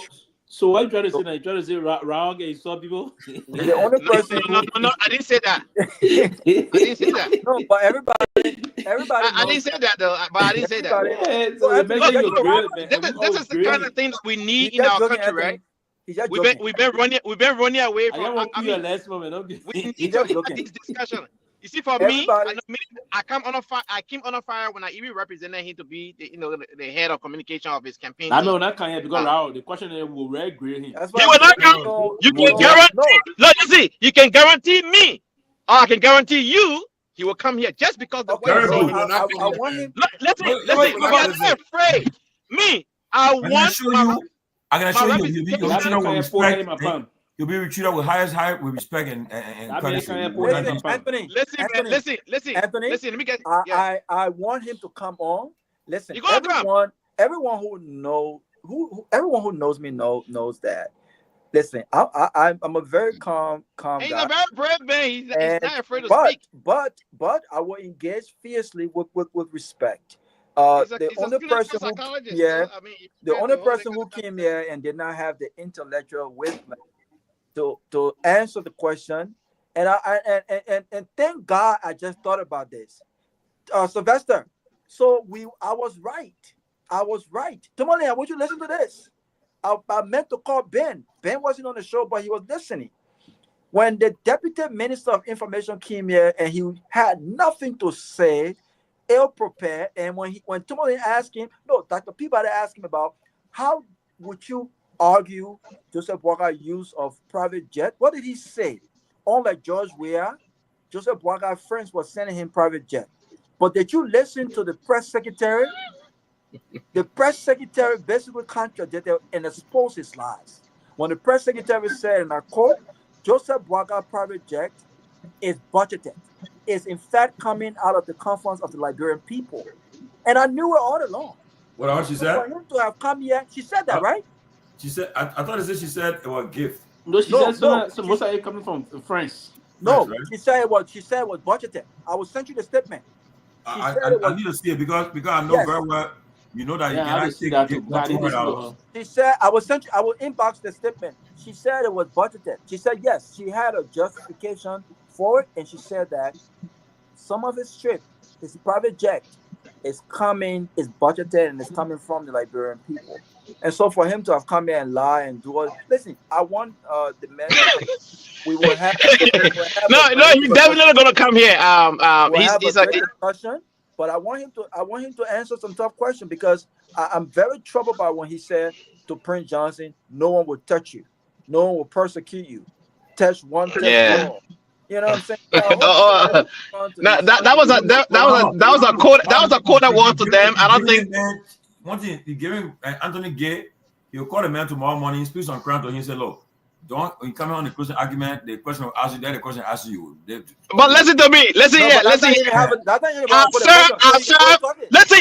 I serve as a communication head of the team, right? And I can tell you for a fact, he's gonna come here, he's gonna hold his own. I'm not gonna give him no. You're not gonna be like a Abu reading from script here. All right. What? Ben, are you kidding me? Listen to me, Ben. The man is by profession, he's a clinical psychologist. He The worked as reason a why I program. said he Listen, left man, hold on. He worked as a program director in New York. I know all that. For 10 years. I know So all that. it's not a coward. It's not. It's making it sound. Is it? Anthony, No. listen. I come in. Anthony, seen this man. When you see Anthony Gay, I have seen this man's TV. Anthony Gay was working in a group. Why everybody in the country not go nowhere? Are you kidding me? Hold on. Y'all get somebody on step barrier. Y'all forget about that one. I get somebody on step barrier. You defending a warlord. A warlord. Anthony, I have seen this man's TV. I have seen this man's TV. The man's TV is good. You and I have argued behind the closed door. I have called this man a rebel before. You said he was never a rebel. You defended him. Oh, he's a rebel for sure. He's a rebel. No. The man was postman for model, but when he's a rebel, That's a rebel. He's a rebel. No. Wait. Was Ellen Johnson study a rebel? Is Ellen Johnson study a rebel? Ellen Johnson study not a rebel. What is she? She's a warlord. She's not a rebel. Is she a warlord? No. What is she then? Listen, man. She's not a warlord. Man, it's a rebel, man. No. No, Robert, let me say this to you, Robert, listen here. Georgie, one minute. Okay, give 1 minute. The man never spokesman. He was the head of Model. The rebel. Yeah, he was the head of Model. He was the warlord, the rebel leader for In Model. fact, go and look at the document in Ghana. He signed for Model. Y'all hold on. Let's go back to perspective. 1990 war all the way until Charles Taylor became president of the Republic of Liberia. No, hold on, Ben. Hold on. I know you will cut me off, but before you do so, give me my chance. The war came in Liberia. All of the war I fought until Charles Taylor became president of the Republic of Liberia. Tomo Yaya Nimena was in Philadelphia doing his job in New York. We're not talking about that one. That one I listen now. Listen.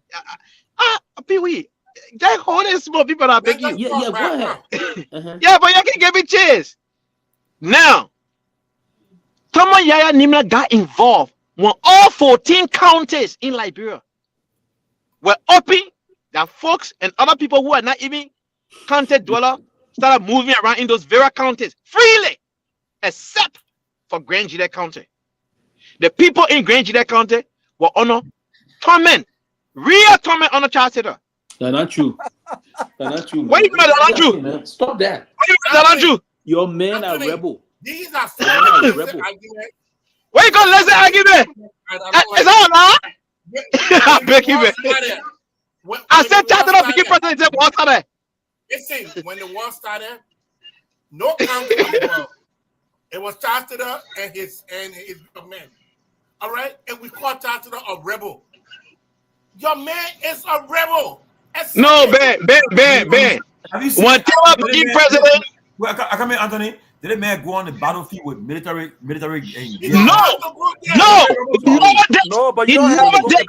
Somebody never did. He never did. He never did. He never killed a soul. Never. The man was the leader for the group. Look, Yaya Nimena never shoot anybody. Not the one Yaya Nimena. That him. They tell us anybody. What? I come on. 1 minute. They tell us anybody. Answer that question. I beg you, man. 1 minute. Oh, you know I know that. All the time you be like, bro, you don't know that someone Yaya Nimena was the head of Model. He was the head of Model, yes. I'm not disputing that. He signed a document. No, he was the rebel. He was the rebel. He was the head of Model. He was the head of Model. Did you see how the from? Can I show you call him a rebel leader when I come back? How you wanted to call him? Call him honorable Yaya Nimena. Let me ask you the question. First of all, the man. No, I want to ask him. Do you agree with many Liberians who see you as head of Model, a group that played a significant part? 1 second. Do you think, like many others, do you think would you consider yourself, even if you don't consider yourself as a rebel, do you understand why some Liberians will consider you as a rebel, given your position as head of Model? I want you to answer that question. You can't say, you answer that question. You say I'm a leader of Model. Leader of Model. Okay, then I have the right to think he's a rebel. The leader of Model is a rebel. Right now, he's senator. Model was a warring faction. Hey, hold on, chill right there. Model was a warring faction. Tomalin. Did you refer to Prince Johnson as a rebel? Prince Johnson is not just a rebel, he's a killer. Yes, again. Prince Johnson is not just a rebel, he's a killer. Y'all calling me honorable senator? Yeah, y'all calling me. I have never called Prince Johnson honorable. I do not think Prince Johnson's actions reflect what honorable is. I have never called people who actions does not reflect the word honorable as honorable. I have never done that. I will check. Okay, but I have never done that. Unlike Prince Johnson, Thomas Yaya Nima did not slaughter people. Well, he may not be as bad as Prince Johnson. He did not do that. He did not do that. No, but he did not do that. I mean, there are two different people. Yeah, the man's a senator. I mean, come on. The man served the contract prime minister for 2 years. Man, the man's a warlord, man. He's a warlord. Look, if I want to call him a dad, somebody I can tell you say you're not crying. You're watching the show right now as we speak. He's watching the show. Listen. Listen. I'm telling you. No, Anthony. He's a senator. He's a senator. Anthony will grant, like everyone else, we will grant him the respect. Even if Prince Johnson were to appear on the show, we will grant Prince Johnson. I will refer to him as Senator. I refer to Prince Johnson as Senator Johnson. Okay, listen. I will refer to Thomas Yaya Nimlan as Senator Thomas Yaya Nimlan. But again, that would not stop. If you want to ask that question, Anthony, we're not going to refer to the man Rebel Thomas Yaya Nimlan. He's a senator. However, we can, and others who see him as someone who was the head of a warring faction, some people see him as a rebel, right? I think it's an opportunity. That was a fair question to ask. As he is, it's an opportunity, and I think it's fair for us to ask him that question and let him respond to the question. But I'm not saying I'm going to record the man, Rebel Thomas Yaya Nimlan. People have their opinions. We'll refer to him as his name. He's a senator. I would not refer to him as an honorable man. I don't think his actions reflect honorable.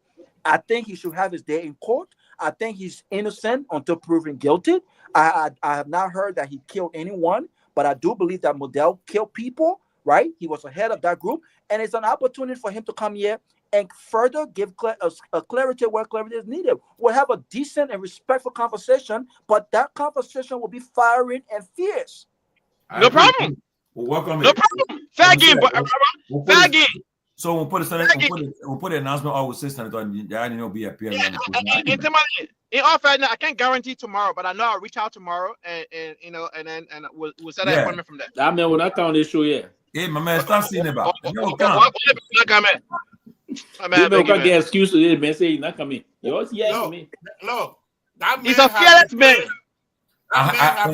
The man intellectually strong. No, he's strong. Intellectually, he's strong. No, but he better give it to JMB. The man, then they sent a man note. They sent a man note. They said, Tomo. He said they're sending me note and they're telling me, Tom, that man in the casket is my brother. You don't give me Tom. He's a very stubborn guy. Because let me tell you the fun now. I was told, right? They said the plan was they said we'll put you in the program when you go make a tribute, pay tribute for a tribute of unity about Grand Jida and Nima Khan of unity, you know. So apparently he agreed to it. When he got there, he flipped, he changed. Look, when he was speaking, I was telling the VP, I said, you will see Boga, he probably was uncomfortable in the chair. He already had a dash on. I said, but when you were speaking now, when you were talking now, he's not clapping, smiling because you're rescuing him from Thomas on Giant onslaught. Because he went after you. Yeah, he went hard. He went hard. And then I want to go Richard Kuhn. He can't talk. What he says that? What he said? He said when you're responding to the man. He's a total embarrassment, man. Embarrassment, no joke. Embarrassment. The guy cannot even articulate himself. I mean, look at that.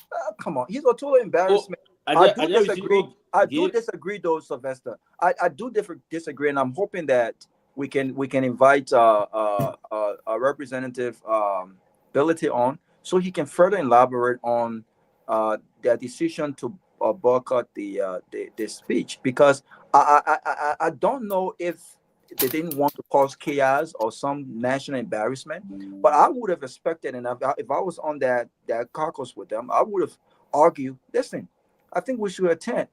And because the Constitution backs, I don't care what you say, because the Constitution backs a representative or you see, I come and mention that the papa following the show and the papa willing to come on the show. I keep telling you, I think this. Very good.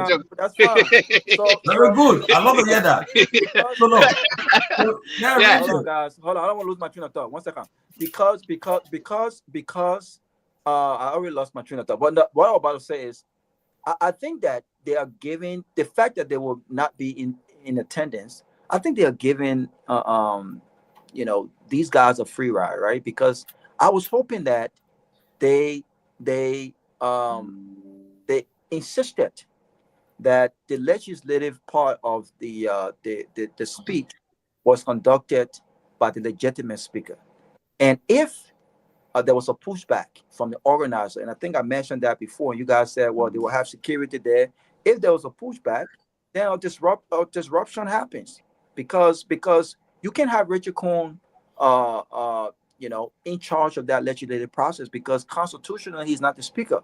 So I also understand what they might be thinking while appearing there is actually giving consent or legitimacy to Richard Cohn. But at the end of the day, Richard Cohn is not the speaker. So I thought that they would have encouraged Fanati Kofa to go. They would have gone and insisted that he led the legislative process of the President's State of the Nation address. No, but Robert, hopefully we can invite him to come and elaborate more. Robert, right? The State of the Nation is an act of is a legislative act, right? Where they come in joint session where they calling for, if I can obtain a second I move that the legislature convene in joint session for the purpose of the president to present his State of the Nation to the nation. Mm-hmm. So now, sure, one coming from the House, the Senate will second the motion. So now the issue is that when he goes there, you won't see that kind of a scene where he goes there and then they're gonna all they stop him from going to sit on the seat and become a whole. Yeah, but what right would they have to stop him? That's the problem. That's because the executive would not want this kind of disruption. Look, right now, what they do right now? Part of Fanati Kofa. Let me tell you what they do right now. He has the right to enter that place and take. Of course. As the Speaker of the House of Representatives. I agree, but guess what happened right now, right? As I was making further inquiry, do you know what happened? They did already. He paid as Speaker. They're giving it to Richard Cohn now. You see it? His pay as Speaker, his benefit and salary, everything they're giving Richard Cohn, he don't want getting it down. You see? Because the executive branch have recognized Richard Cohn, which is not fair. That's why you see I have a problem with Councillor Oswald Twe. Okay? Pewee online, Pewee. After he returned to the White House, Pewee watching different show. President Trump told us what he was. You watching TV, President Trump? So now the problem is they are already taking the man benefits from him, taking everything and giving it to the other side, man. So tell me now, it's like why should I go there to come and get into all these kind of things, the commotion and try to be battle with them? No. So the thing is that Fanati just said, look, I will not resign. I said, as far as I'm concerned, I'm the Speaker. I do what you want to do. But if the caucus now, if the real caucus, they are playing a role that they're playing another role. Okay, because when the State of the Nation is in session, when having a session, the Speaker and the Vice President they sit on the high table there. Okay, and they preside. The president now you go sit down there, but I kind of give his speech. He tell the speaker, you know, in America when they give the speech, they go to the Speaker and give copy of the speech to the Speaker and the Vice President. You go there tomorrow, you go sit down there, he give it to you. You won't go through all that stuff. Listen, and then, I agree. Control. They got the security in their control. You know, all that can happen. Tomalin, I agree, but here is my point. And this it does not have to be violent, right? My point is the Speaker cannot just say, you know what, I'm the Speaker just by words. The Speaker have to be the Speaker for actions. And so again, if if the so-called majority bloc and the executive, the fact that the executive have recognized Korn as a speaker still does not negate the fact that he's not I agree. the speaker. So again, the more the speaker starts to stay away from government functions that requires his presence and his involvement, the more it validates their point. Exactly. And so again, strategically, I'm saying we all know Fanatikov as a speaker.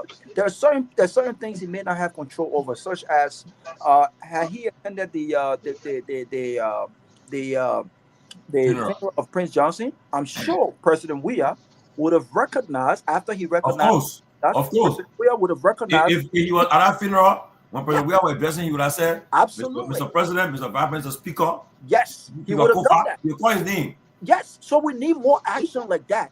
He cannot stay away from these functions because the so-called executive have recognized, Richard Korn. The fact that they're not. I like what Nora is saying, and Robert, I agree with Nora, right? No, not what she said. What she said. The fact that he's not getting paid. He will fight and run away. Live to fight another time. To give up. No, Robert. The thing is simple, Robert. Robert, you know what's happening abroad right now, right? They took the man security detail for him. I mean, they're scripting everything right now. So why you want to go somewhere when you get to the place, to the hall, then the people they see already, because what will happen, they're gonna send Richard Korn, they'll send somebody to that seat there to be black. You won't go to all that thing where you won't go there. Yeah, it's a public embarrassment, all that kind of thing. But Robert, I understand your it goes to the executive government. It doesn't go to Fanatikov, but the more you stay away, the more the optics look bad for him. Yeah, legitimate. Yeah, that is true. And I think the obstinance of the other 20 lawmakers, as it's reported in the front page Africa newspaper, I think that also validates the point that Robert is making, that the more and more they stay away, the more likely it seems as though they are giving in, they're throwing the towel, and Korn is a legitimate speaker. Optics matters in politics, optics matters in everything that we do, and I think politics is a calculated risk. This is a risk worth taking. If I were to be Speaker Kofa, I'm showing up to that sauna. I'm showing up with my 28 guys. We are showing up and in solidarity, and I don't think if they see 28 grown men or women, together walking into that hall, and they're gonna they don't want that kind of embarrassment. You guys saw in the last couple of months, weeks leading to all these things. You saw the thing. But that was not a major event of the state. They were putting police there with their stuff there, do all kind of stuff. You want to see a scene where Fonati and spoke going there, and then the players always sit down. He's also sit down. They're blocking him there. They're doing stuff. No, so let me make a point. That concern should be for the executive. For now, correct. Legitimate speaker, he has the right to be there, seated in that position. So that is a constitutional matter, right? Anthony. So Robert, if he's not giving opportunity to go and sit to that seat, then what you want to do? Without the legislative process that is required for that speech to occur, and without the legal presiding officer there, that speech cannot take place. It cannot take place. Who told you that? They put Robert. Maybe, but technically, that's a constitutional matter. For that, I don't want to embarrass to put himself in. I can tell you for a fact. Just that our country is not constitutional. I'm coming now. Because they what I'm hearing. It's not confirmed, but you know what I'm hearing. Former President Weah will not attend. I'm hearing that he will boycott it because for the same reason. I get information tonight that he will not attend the SONA. I don't know whether Manasari will attend, but I'm getting information coming to me that former President Weah will not attend the SONA. These are all things to make. And then is the ruling CDC opposition party they won't show up to the leadership will go there, they will not attend it. If bulk of the people boycotted, then they will send a statement. I want to see whether Councillor Gongloe will attend from the LPP, whether they will attend, because they are all condemning the action of the Supreme Court. What they're saying is wrong. So all the people are saying is wrong. I want to see who's going to go to listen to this man preside what is to the national address. So we talk about it, guys. If you're serious, what you're saying, your position is clear, then those who don't encourage your people or member of the institution to go there. Okay, to go and say they're going to sit down on. Yeah, if there's a huge, a percentage of the people that stay away from the speech, then it will send a strong message. But if just handful of people, including Fonati Kofa and few other people, do that, it will not send a strong message. If it's a unit, if it's a unified force, going together and say, okay, we're not showing up there. The CDC, legislative caucus, the rest of the other 28 lawmakers who support the Fonati Kofa and other society group that also including Councillor Gongloe, the rest of the other people. If they don't show up there, then yes, it sends a signal. But if it just Councillor Kofa and few other lawmakers who stay away and the rest of the other people show up, then it does not carry any weight, right? So I mean, these kind of things you gotta weigh your options and see when and how you go about doing them. At the end of the day, you want your person felt. There is no place to make a statement, given all of the interpretation of the Supreme Court ruling, for people who are intelligent enough to read between the lines, for people who respect the rule of law, for people who understand that this whole process from the perspective of the majority black has indeed been ultra-virus as stated by the Supreme Court ruling, right? They understand the political part of it and the legal part of it. But you can play both. You can do both here. Think about it.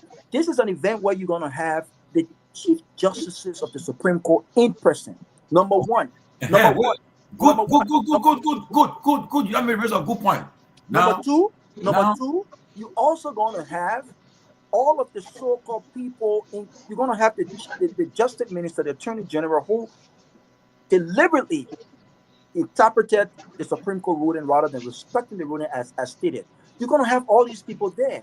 The legislative process is an integral part of the speech, and the president knows that. So let's assume that they send Jeremiah Cohen ahead, and Jeremiah Cohen is seated 2 hours before the speech is supposed to be given. And we all know who the legitimate speaker is. This is not the majority black in the majority house and then the minority black in one place. This is an opportunity this is all of them John section, yeah. So if they're in one location, the question is, who is the legitimate presiding officer?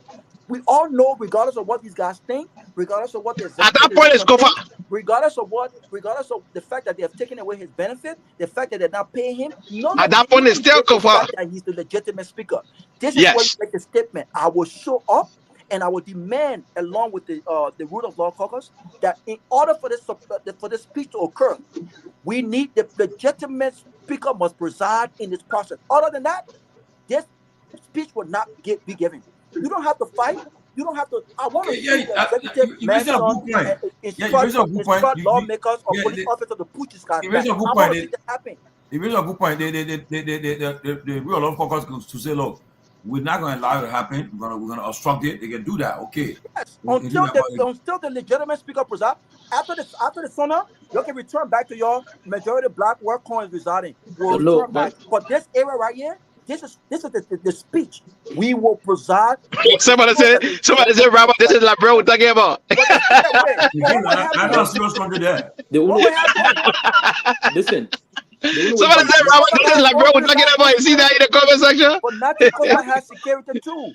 Again, I don't think the state want to have this kind of embarrassment, because guess what? That would be a serious embarrassment on the part of the U.S. ambassador will be there.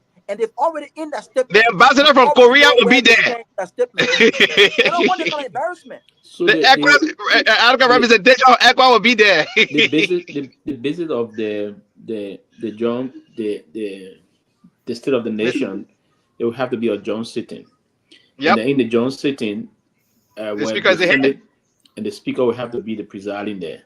Yes. Now, and the unfortunate issue for the majority, not the majority, the rule of law caucus is that the Liberia Senate already recognized Kun as their speaker. So if they sit there that day, what he will be doing, he's going to sit as the presiding the speaker. He will seek motion, because there will have to be a motion to allow this John sitting. Now, so the other guy will not just go to this room, because the other people that will get the motion to kick out the John sitting, they just need a motion. And the Yeah, motion have to Pewee, be. I have a question though. The question is not about who the motion and who had the numbers. Who presides? That's the question. So And guess what? You can have Pewee, 45, if Kofa and Kun you can are have standing 45. side by side, who becomes the presiding officer?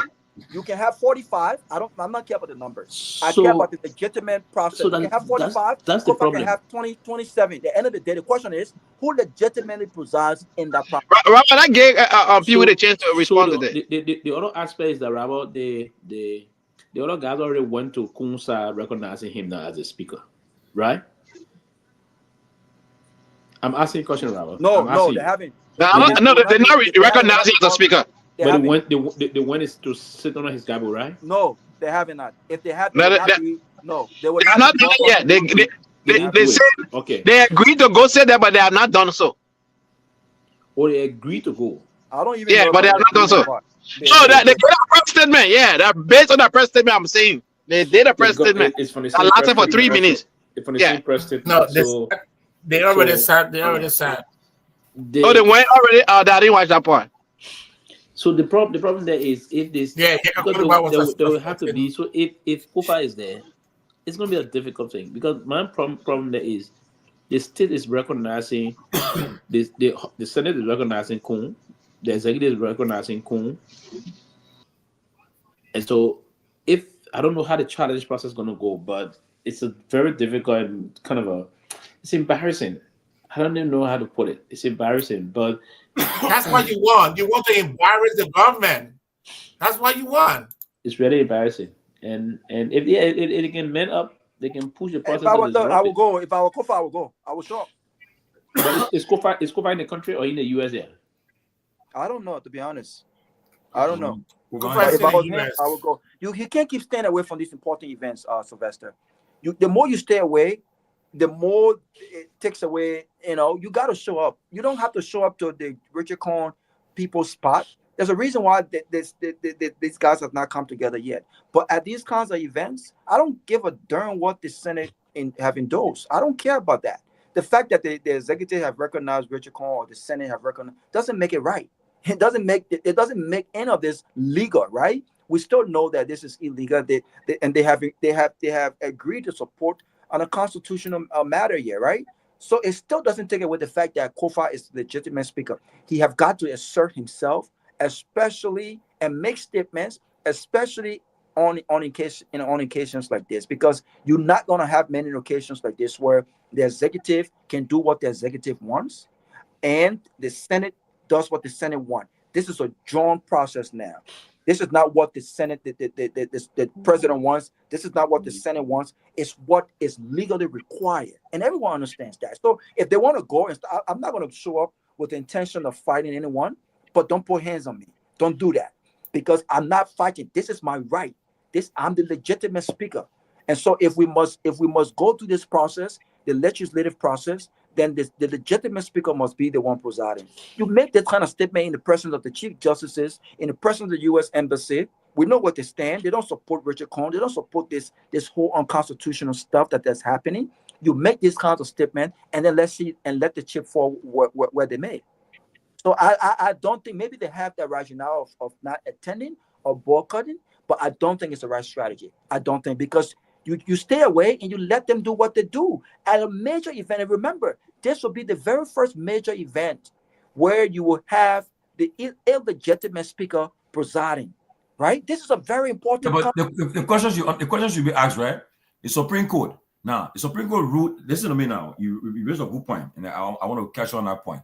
The Supreme Court ruled that any decision taken by these people is illegal. Now, so with the Supreme Court, where the Chief Justice and her associate justices go to attend an illegal function, because they will be performing. Because the guy who will gobble the whole section in is illegal. It's going to be a test to them. Yeah, Richard Cohen will be the one who will be presiding. And you say, Richard Cohen, why the way he got elected is illegal. So we're saying that so what we should do now, we should have a show on it tomorrow and talk about it tomorrow too. Let's talk about it tonight too. But we raise the issue, put a picture on. You guys go and we go. So if they do it now, then we know that they are jokes, because you said that the man is illegal. Okay, whatever they did to get him elected was illegal. So will you go attend an illegal man, or will you go and sit on his gavel to go for a State of the Nation address?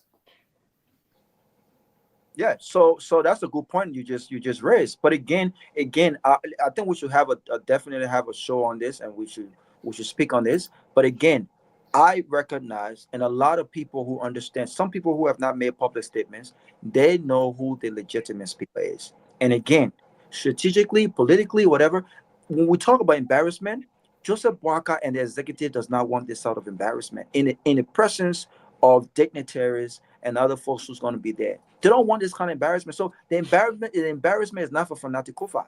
Fanatic Kofa legally, if this were to go to court, wait a minute. Why was anyone who even think that Fanatic Kofa can be arrested, or any other Senate or representative can be arrested for asserting themselves legitimately, constitutionally, they're joking. I mean, I know the country is already a big joke, right? But you can't think that people or the police can put hands on the speaker, the legitimate speaker, only because of what the executive mansion think or what they've accepted. The executive mansion is a political arm, even though they're part of the three branches of government. But it's clear that they've made the wrong choice here. So the Senate themselves have made the wrong choice. So I don't care if they took away his benefit, took away his vehicles, his security, his money. Still does not negate the fact that he is the legitimate speaker, and as such an important event, he should be heading the Guar when it comes to the legislative process, and not Richard Cohn. Richard Cohn is a joke. He knows that he's illegitimate, and he's riding the tail of Joseph Boakai and the executive. That's exactly what it is. And not sure how far he's going to go. But for Nati Kofa and the Rule of Law caucus and those who support the rule of law cannot just always stay away from this important event. I can understand why President Weah might want to stay away. He's not under any obligation to attend, right? But for Nati Kofa, per his election, is under obligation to attend and do his job. And also, these guys who argue that the fact that Fanatic Kofa did not attend, so that's an important event to do his job and exercise his constitutional right, also takes away the fact that he has relinquished his position as speaker. They could also say he was not present, right? You saw the argument.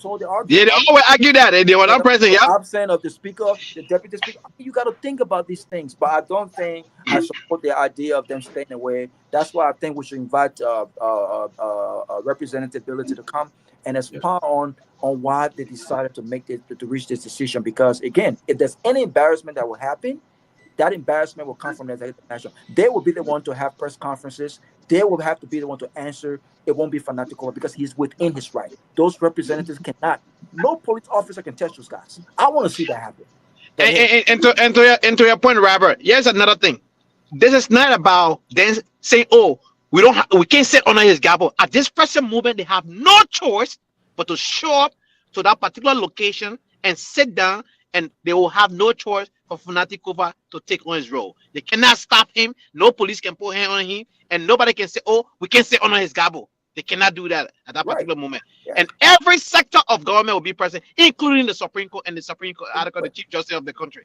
Absolutely. That's a perfect opportunity right there. You don't want to sit under the legitimate speaker Guava, then you go and have you will have to pause and go have the speech at a different venue. Look, this is an embarrassment for the government, not for Fanatic Kofa. So that's why they have not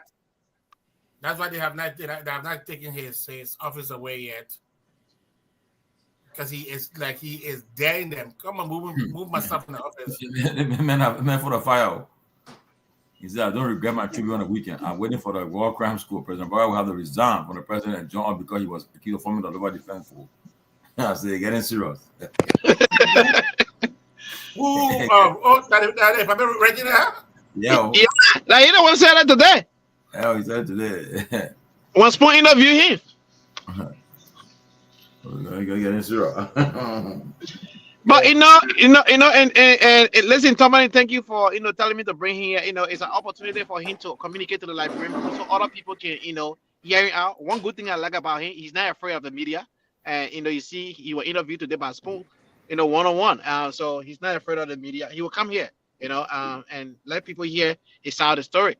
You know, bring him. We'd love to have him. Let people hear his side of the story because people don't understand why he got into the war because he was never into the war all throughout the process until Charles Taylor became president of Liberia.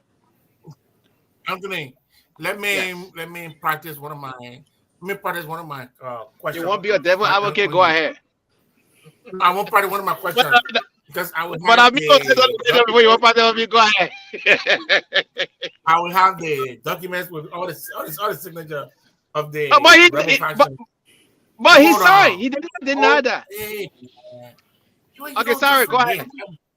I'm practicing my question. If it's not good, say it's not good. Then I will rephrase it. I'll say, Mr. Nimle, is this signature your signature? It says because the top line says rebel factions. You know, say that and they put it in that model. Is this your signature? If he says yes, then that's it. You know, I mean, the public would decide. But he will not deny that he signed the Accra Peace Accord. He signed it. He was part of it. The sole purpose, you know, got into that war was to set the Grenadian people free and you know make sure that they themselves too can move around freely in the country. But that's the same reason Prince doesn't say Yaya slaughtering people in the street. I mean, come on, man. Oh yes, go on YouTube right now. You see Prince Johnson. Go right now. Oh yes.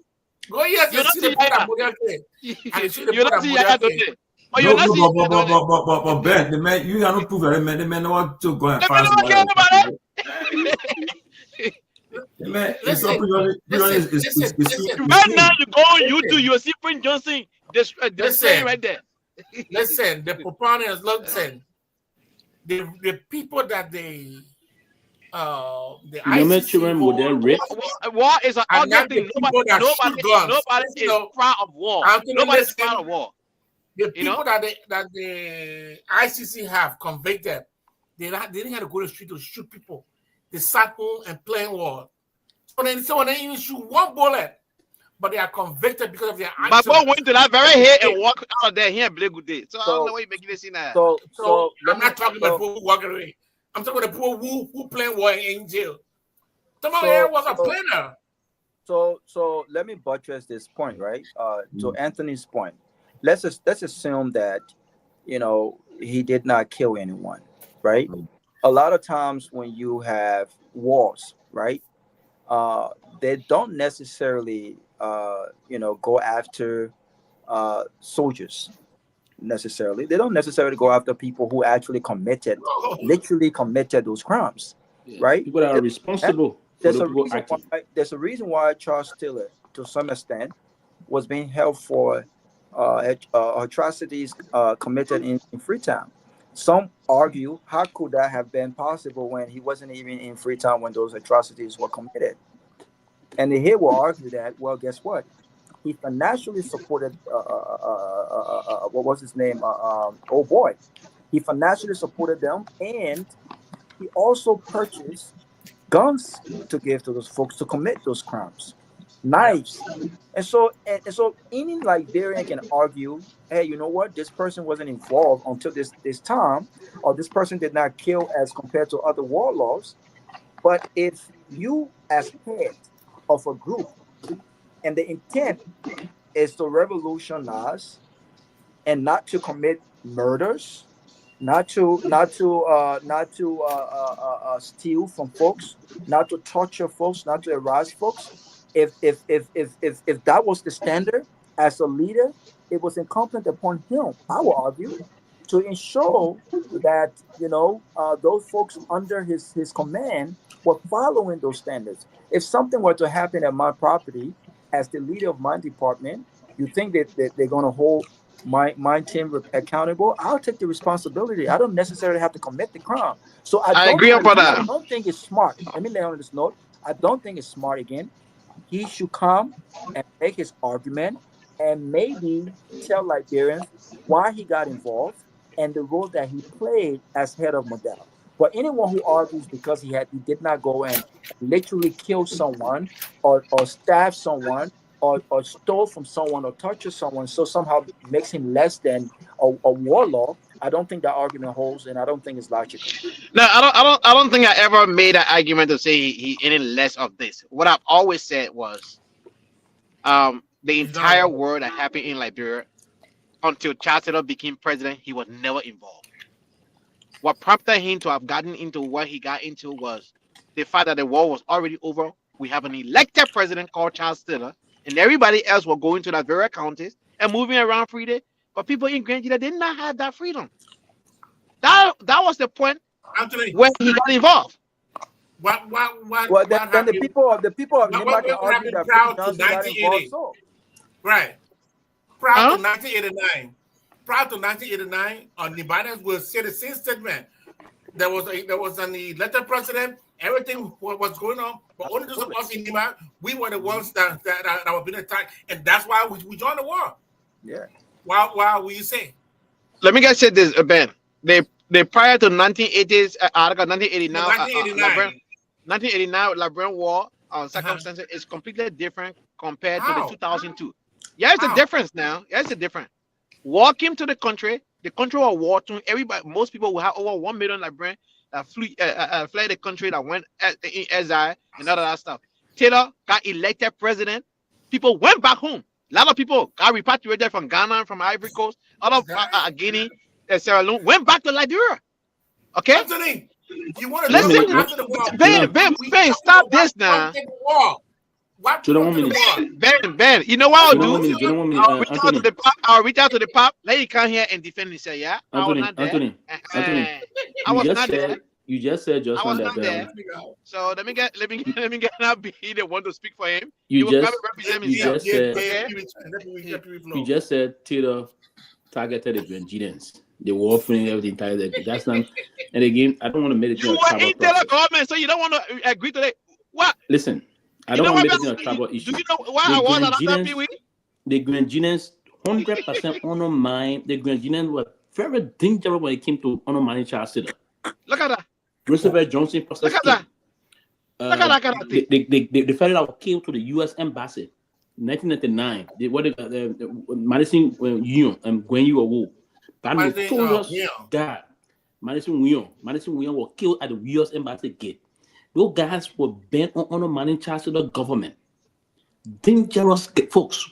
You expected so that's the reason why you thought. So that's why you thought you graduated there. Oh, okay. You get me, Rabbi Jerry, right? I come in. You expected Taylor to sit down and allow Madison Myean. They killed him right to the U.S. Embassy gate there.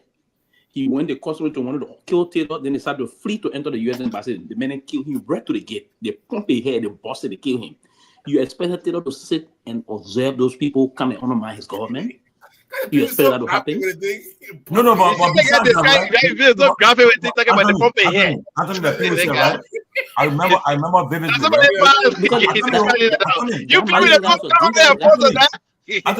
Right? I remember vividly. Go ahead, Tomali, sorry.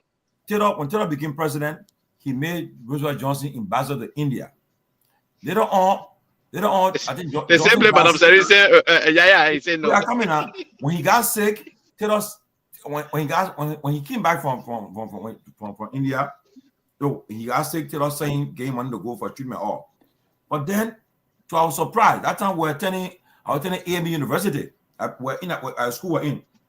When we met that morning, we got on campus. They said, Uncle Johnson Road, Robert Johnson was in your house on your push. So the problem to was asking how the man enter the country. The question was how he entered the country to go on Johnson Road. Taylor was mad. Okay, he was mad. Okay, maybe after how Johnson entered the country, but it was Taylor was very mad that day. He had a press conference at the mansion. He was pissed off because how can this man enter Liberia with all the security and being aware? So you're concerned about that. Okay, I had a press conference at the mansion, and how can they were trying to arrest Johnson? I think they were trying to arrest Johnson that time. I think the first time they were trying to make arrest Johnson. But the question was how he entered the country unknown to the security forces. So you see, Anthony, frankly speaking, now you think what he did with Taylor was fair? Taylor saying gave me ambassador of India. Taylor saying to for treatment all. But Roosevelt Johnson and Yaya, they're two different people, man. I think Roosevelt Johnson. Yeah, but Roosevelt Johnson and Yaya are two different people. Wow. I think Roosevelt Johnson. The whole thing they talking about the main justification of forming the war is not justifiable. Let me tell you one thing about what the men did before. Wait, because you were working the Taylor government, why you coming defending for? I didn't work Taylor government was Peking. My father. I didn't work Taylor How government. are you saying about Peking? You are over 20. You talking about you are Peking? Taylor what? Taylor, you are over 20. You're staying your team. Taylor, I was You not are over 20. I come How in. old were you? When Taylor was president, I was not 20. I would not. I'm not doing that Peking. No. Yes. But I come in 1 minute. I don't want to. Anthony, 1 minute. I don't want to destroy the conversation, right? Phil, that told me at the first Look, I come in 1 minute. Look at you and my face. I come in 1 minute. Look, in real age, I should be. I'm older than you, but you look older than you. Who me? You know that? Who me? Yeah. I'm big. I'm big. Look at yourself good. Look at your face.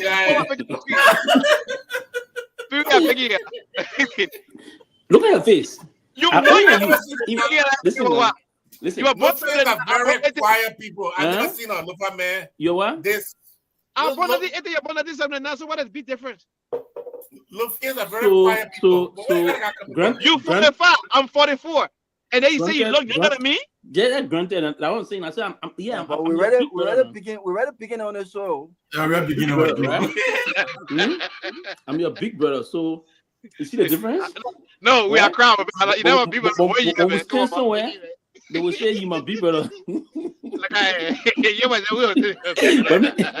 Let me go back to the issue for hours. I'll be 50. I still look like ugly. That's all. Let me go back to the issue I was saying. Taylor did not target these people. Taylor did everything right to bring them close. But you know what? They're bent on making trouble in the country. So now we've got to speak the facts. Now, if you follow the trend of the first thing, Model was a reincarnation of LPC.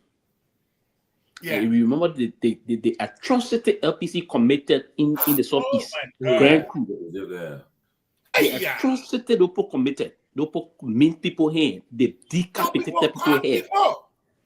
The atrocity. The same thing. They see in the same model. I always say you ask the question when I make come out. Model rape, kill innocent people in Grand Basin and other areas during that short to other war. Wow. There was no reason or Taylor. They didn't want to justify the thing. The people are just some of them are them troublemakers in our country, and we have to expose them to stop the kind of a thing. Then you can justify the man in New York, you are doing it, that man is a rebel. He's a rebel. Good night, guys. I know listen, I don't like to tell this story. Yeah, so basically, you want me with the message I don't like to tell this story, but I will tell this story. I didn't work till that time or Peking, but I was so passionately involved because my father was involved with the Taylor administration, so I knew I liked Taylor personally, but I didn't take side with some of the things. Well, let me ask a question, Pewee. Okay, it was during the interim government time. There was a day that Taylor and Sawyer should have met, and I remember vividly that they said Sawyer had gone with ambushing. You at that time you're on Taylor's side, you're on the interim government side. In terms of a resident, were you residing in Greater Liberia or Igno control area? Oh no, that time I on the Taylor side because MPFL was taking control. So we all did that. So Sawyer had gone by ambushing, or it was what you know about that? They would never have done it. Taylor trying to elevate himself to prove that beyond him being referred to as the rebel leader, he was a statesman. Taylor trying to elevate himself up. Okay. The decision for Taylor to make that trip, because Taylor said the accident, he said one of the greatest, one of the major decisions in Togo was to make that trip to Monrovia. That trip to what is it? People can't draw you. The people say you were there when they were pumping the man. You the one said pumping the man with a bullet. You were what you're saying here, Pewee? Are you laughing? That's like Pewee, man. Now one of them used to be showing people that people used to be putting people like that. Now what Pewee used to do? They were on the news. They were on the news that the bus here. No, they were not on the news. They say you Pewee, you were part of Taylor guys that used to be putting I've never had gun before in my life. Never. You say you used to be putting at people's house. You talking about you never had gun before. Never. Go ahead. Anthony, you fought in the war? Anthony, you fought in the war? Oh no, I was a kid. Oh, okay. But Anthony was child, so yeah. Nope. Oh, in Africa, but But let's talk about our experience, right? I even can fly. The first time, you know, 1990, right? 1990, yeah. Fly, I can fly. I have to walk from you People everywhere, bro. You're not even from a knee or my finger. Walk from People to do so, right? When we got there, they said they took our shoes because they said we have all the new recruits. Every recruit have mark on their foot, so they play the poor oil right on the ground and do so. The guys there. I mean, look. 1990 in Africa already. You Africa? You don't also yeah? No, 1990 in Africa, my man. Okay. But where did model cross from? Where they cross? Model for before LPC? No, LPC no, formed before model the last. So why model form? They already had LPC. Model Africa too. Yeah, model came from Africa, but why were they from? Model? The Liberia Grand did that. Oh, but LPC were already in Southeast, then what happened? No. LPC at that time when Taylor became president, LPC didn't have the strength that they had before Taylor became president. Oh, really? Yeah.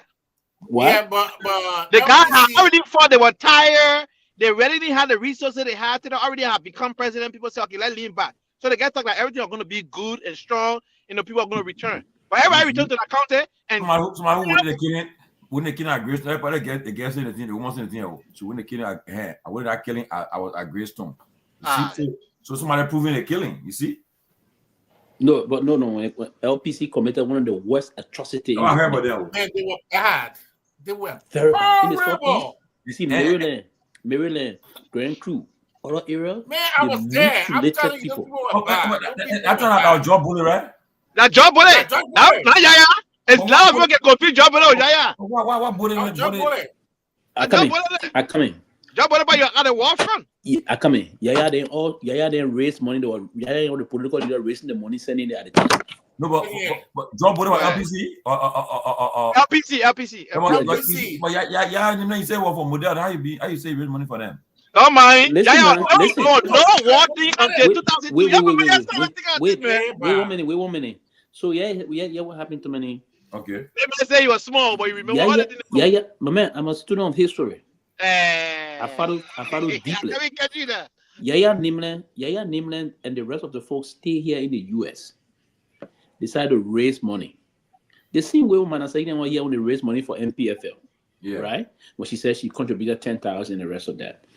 You see, Yaya Nimland and most of the very serious Grandidian that fell at the time they needed to defend their people, they themselves decided raising money across the diaspora to support the cause. And other Grandidians that stole from the Liberian government in the past. You know, they had a lot of Grandidians that were in top positions. Yeah. Most of them came early. They came early. Yeah. So they came early. Some of them had money that they got out in. They got out the head for the head of the FDA. He was a multi-millionaire.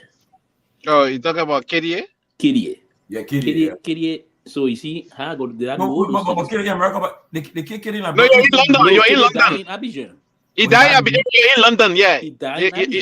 You're resigning in London. They came on FDA boss. He came Abidjan. On the FDA boss, they came doing a process. What the guys there? So, and Anthony, let me tell you one thing. One thing I did. I followed issue and listened. My man, you 1 year older than me, so you must have the same age group. I don't know where you had to get say. So you learn. Listen to me now. We learn the fight. So too many that had the money were raised, right? Okay. So when those guys did those things, they push it up.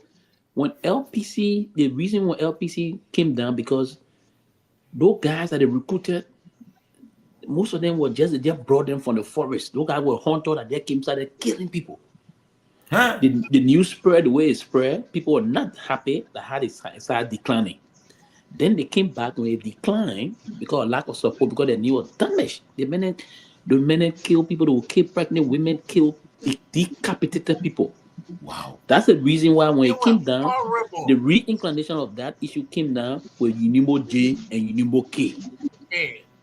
Unimbo J was being headed at the time by Roosevelt Johnson and Unimo K headed by Alhaji GV. Alhaji Nkrumah. First, it was one Unimo first. Yeah, it was one Unimo. Until they went to Bumi Hill.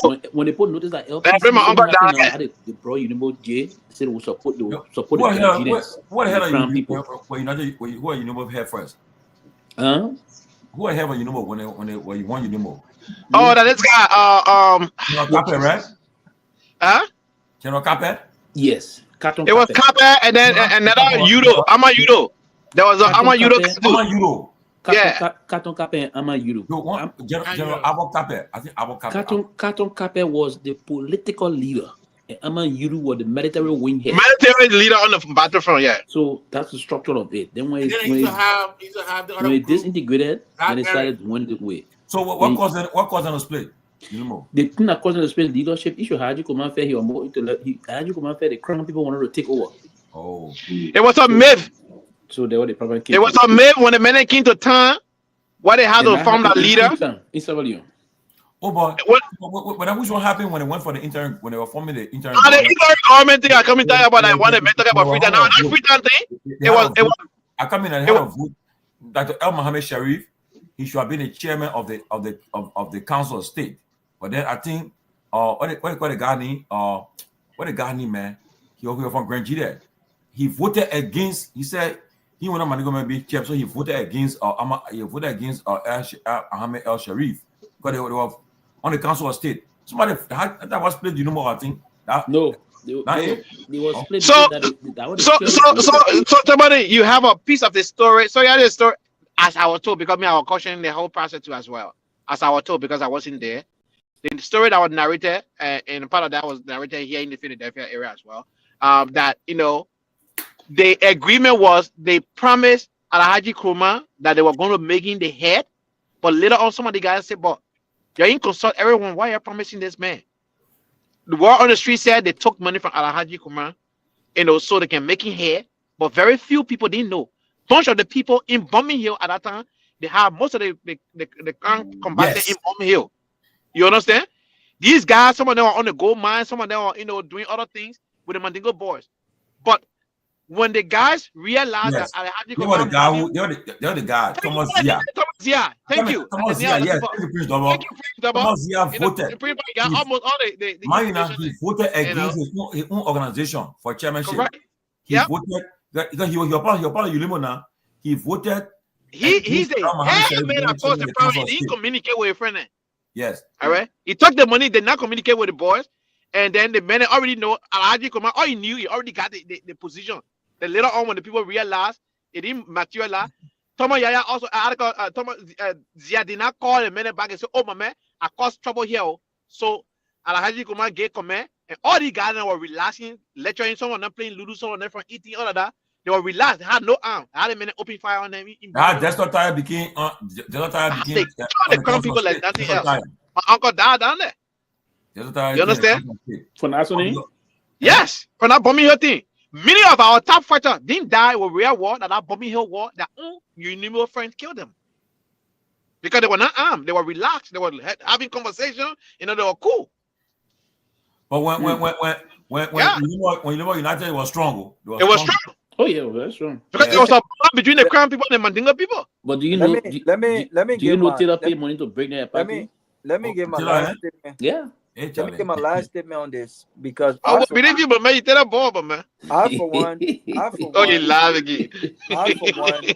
I for one. So that you never break. It really hurt us, the crown people. Robert wants to something. Oh, go ahead, Robert. Sorry. I for one. I'm less interested in because I'm enjoying the conversation because this is what the conversation looks like when we talk about war and economic crimes court, right? This is what it looks like.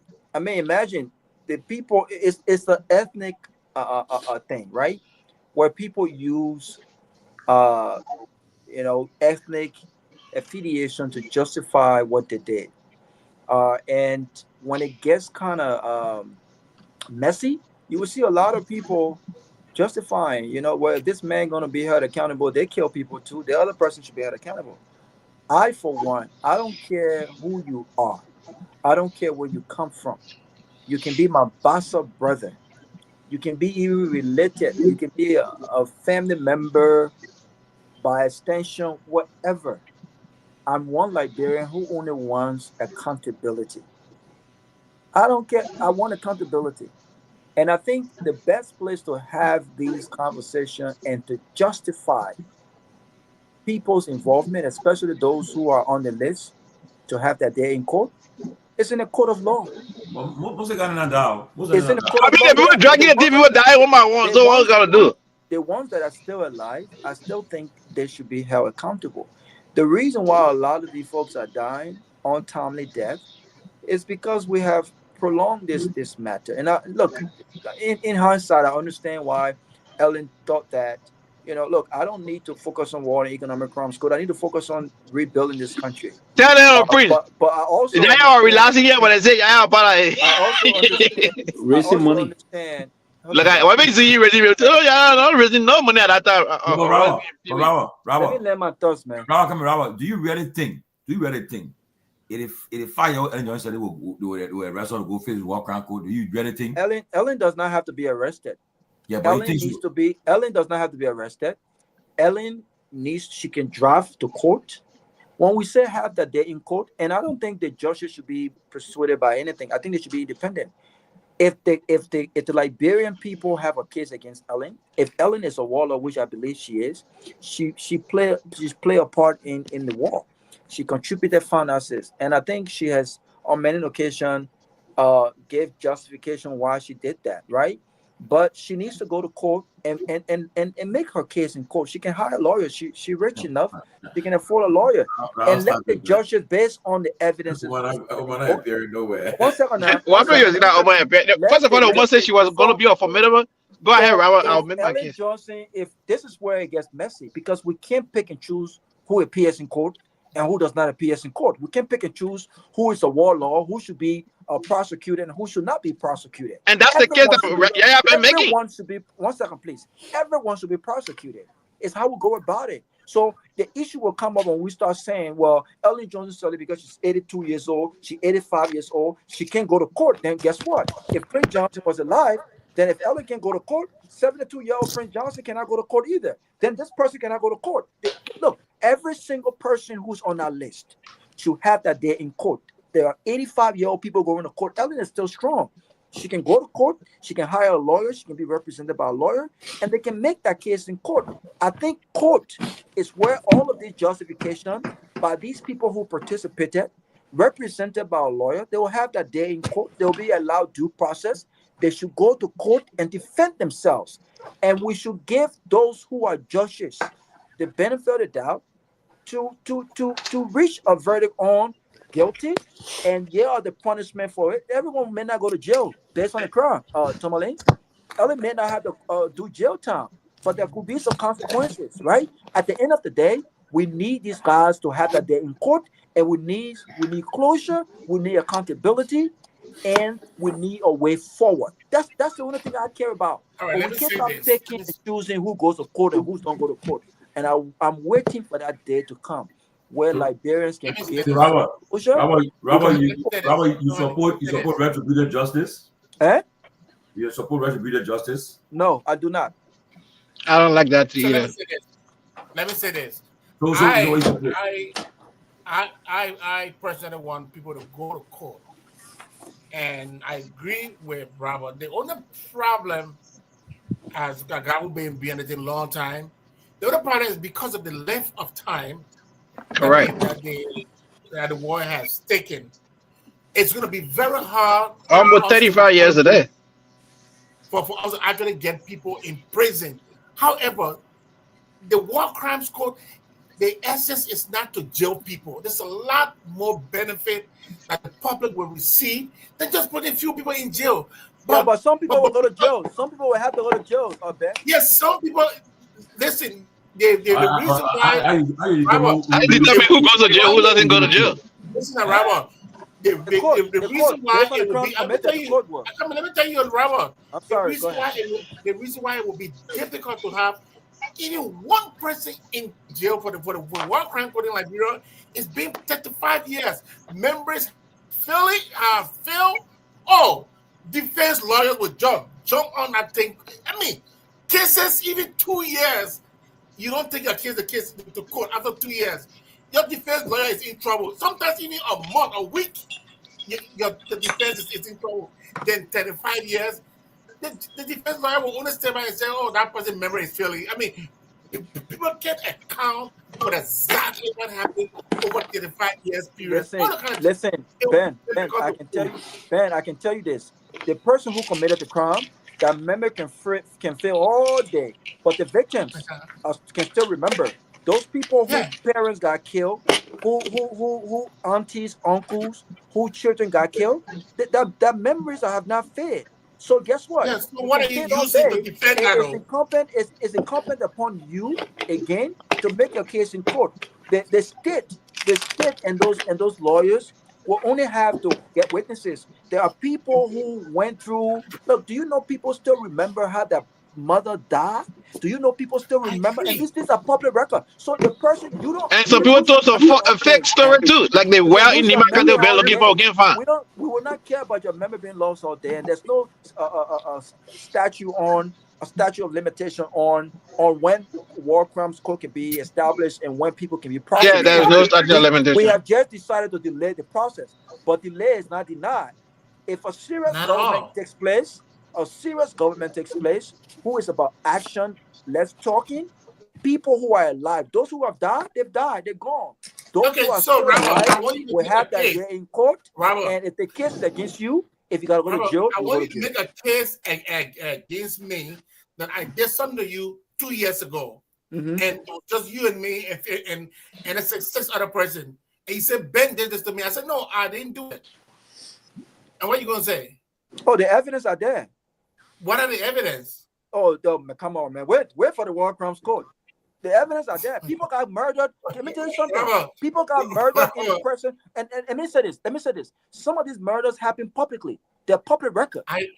I definitely agree. So again, but they may not go individually to people where they don't have no. And guess what? The way the thing work, you saw what happened to Charles Taylor. The way the thing work, the thing doesn't work where people they're gonna go individually to people who, were victims of specific crimes where there's no video. When was Charles arrested? They were. Listen, for instance. When was Charles arrested? When was he arrested? Yeah, when? He was arrested. Well, I know you arrested in Nigeria. I can't remember the year he was arrested. The year. I can't remember the year he was arrested. But but to your point, 2002, right? No. No.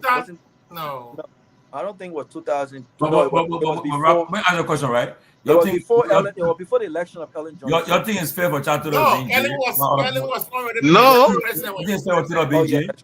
What was your question? Your thing Taylor is fair for him being jailed while other people are not out?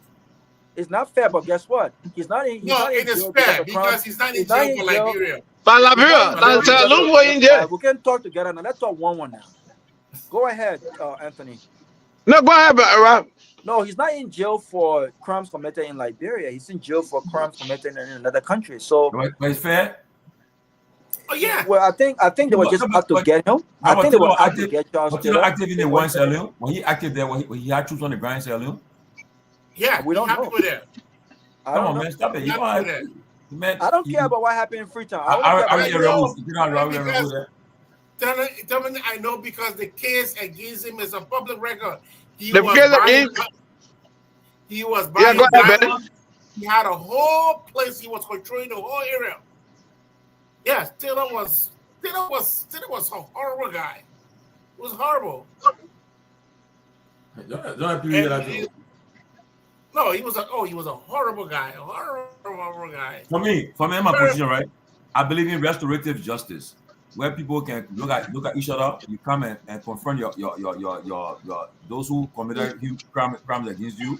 Then and say, look, once you confess to me, you apologize to me, and say, look, I was wrong what I did, but I restorative. So then we can settle it, make peace. That what happened? I think that happened in what country? It happened. I think in a country that fought war. It happened in Rwanda, restorative justice. So at least at that point now, once you confess, say, well, Tomalin, you were involved in the kill of my family.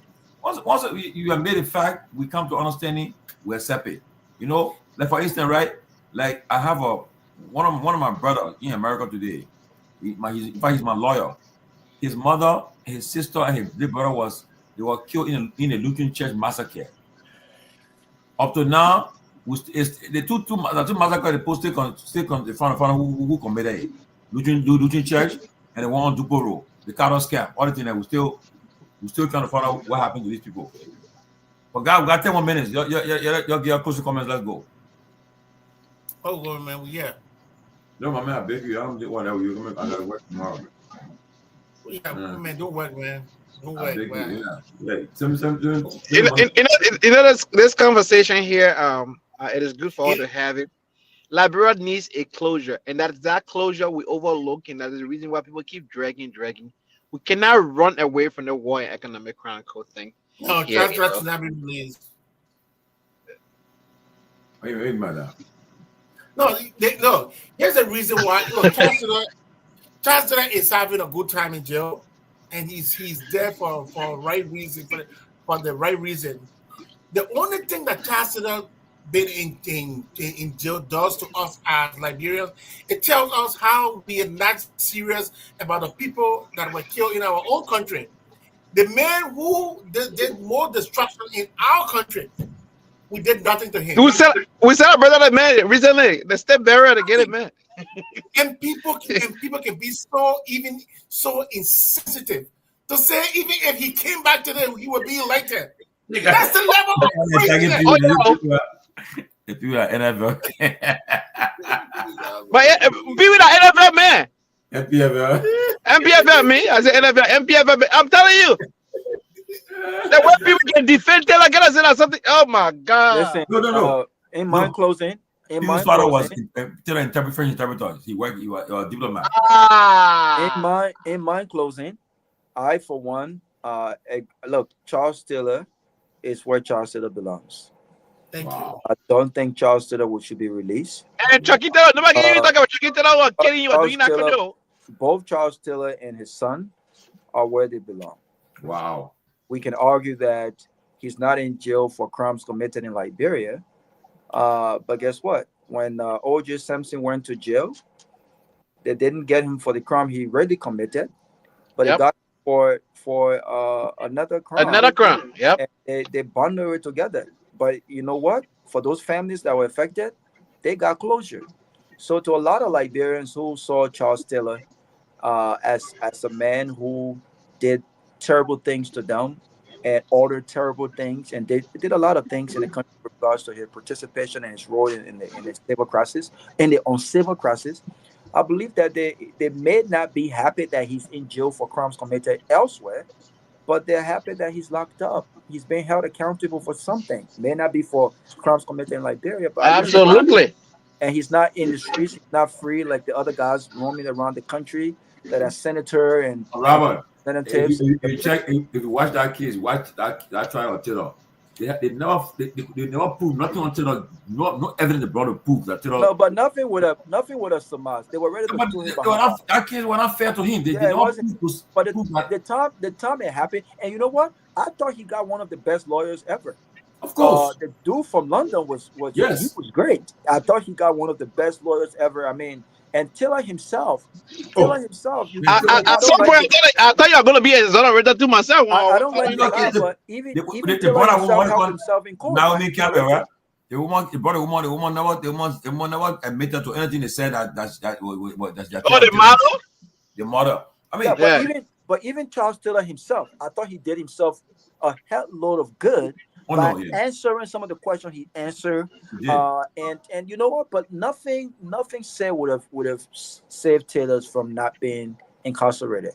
But again, I for one, I'm looking forward to the day that accountability takes place in our country. And a lot of Liberians who were hurt. This is why I get so mad when people say bloodstain is on all of our hands. No, bloodstain. Yeah, no, that statement is an inaccurate statement. So I want the day where people are held accountable, and we can pick and choose, guys. Every single person should be held accountable, even the one who would have turned to pastors.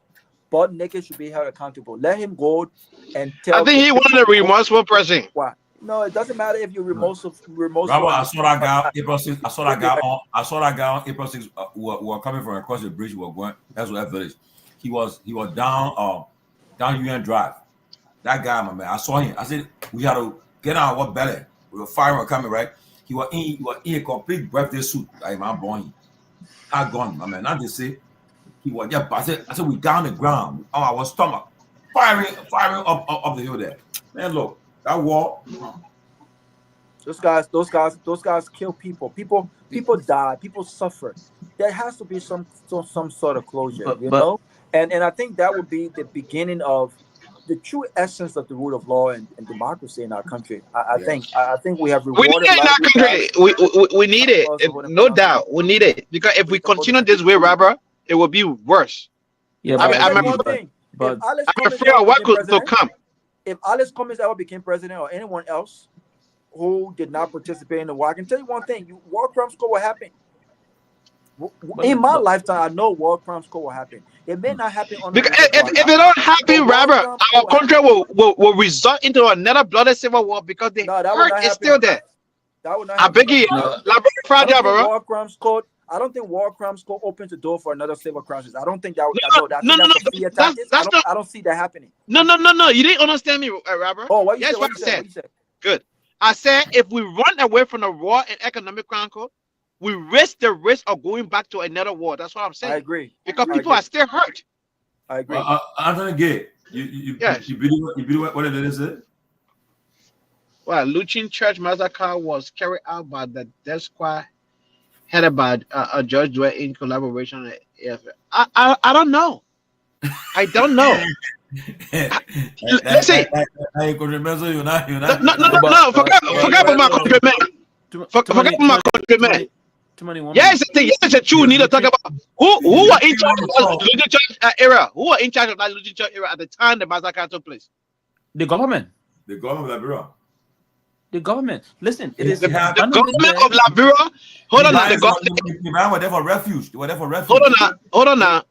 Listen. So the AFL were in charge of that massacre. Is that what they're saying? Of course. It is the AFL that orchestrated that. Let me get this. That is a myth. Just that the way we will never find out well that the Prince Johnson said they fill up people in with Nima Kante. We are looking for that well to memorialize that well for people that place to be a memorial site so people can go there so they can have the culture of that people. I come in. Are you saying they didn't kill in that Nima? Most of us know that the well issue is a lie, but there were a lot of Liberians killed. We're not saying Limaya or not kill. We're not saying Limaya or not kill, but what I'm saying here, but the well issue was not true. That's a lie, but the massacre of innocent I'm shocked today. I'm hearing the well tree is a lie because yes, the well tree. Prince Johnson was giving an opportunity for an interview. You always point to that well. We've been looking for this well. We can't find it. No, but I come in. Leave the well issue up. But you killed hundreds of Liberians. The door administration killed hundreds of Liberians, if not thousands of them. But the Luchin Church massacre, they cannot pinpoint who did it. They can assume that. But Anthony, I come in, Jonah. Some survivors said when some people that survived the Luchin Church massacre, they said that they heard people speaking the Crown dialect that when they were when they died in the church. So you ready? Yeah, people that did it. Do you know that Crown people in Nima Kante and Crown it was done by the AFL, the soldiers, the government of Liberia. I don't want to say Crown people. It was done by the AFL. Look, let me just say this, right? Yes. That's the reason why Liberia needs the war economic crime because the stereotype. Can you imagine a whole war came to a country and they stereotype one group of people, Crown people, stuck in that barrier, right? Just one group of people. They're boiling a fire. Wait. One group of people, the whole country was against one group of No, people. that's not true. That's not true. They That's true. also That's not true. They also stereotype the Guar people What too. happened to the stereotype done by the Bidens before the civil crisis? Ben, I was born in Yekepa. My uncle Doesn't Samuel matter. Okay. You can read. Your story. Good question. 1983, before the 1989 war, 1983 article circumstances that happened. PPF has the Yekepa police called PPF. It's a private article police group that run the entire Yekepa. My uncle was a captain, PPF, right? They picked him up and took him to Old Man Road. Those that live in Yekepa know where Old Man Road is. A very tall fellow. He faked his death because they shot him 3 times. He didn't die. He faked his death and pretended that he died, and they left him. Right? He came to the house all muddy up, and I saw my tall uncle on the bed. Let me ask you my question again because you don't seem to understand my question. What is the question? I'm asking you before 1989. Yes. People who were from Nimba. Do you what was the concern about their argument that they were being marginalized by the then Samuel government? What do you say to them? Well, Samuel was on record saying things. I mean, I watched the video where Samuel talking there. I'm not going to come here and pretend I didn't hear it. So what I'm asking, what do you say about those? But Ben, hold on, you want to be real, Ben? Don't be real honest, right? The Nigeria thing. Also, the P4 way. It was after when those decided to make Kwemba the secretary general of the PRC. Kwemba said, "No, I won't be in the barracks for my boys. I prefer being commanding general." And when he refused to take that position, they removed him as commanding general and decided to fire him. He was at his NTP Edith Dinklage, I think on Kerry Street. He was there and supposed to go and visit him there. And then decided to harass the man. So the man said, "Look, I go in the interior of my people." But then during that time, one robber said he was crawling, I don't know what they're doing and using. He was crawling to go and kill the man, and he got caught. I think he got killed because he put it out groundhog and they killed him. All that thing. So next thing happened, Nima Ray happened. Nima Ray was how they call it? What they got? Listen, 1 minute. Listen.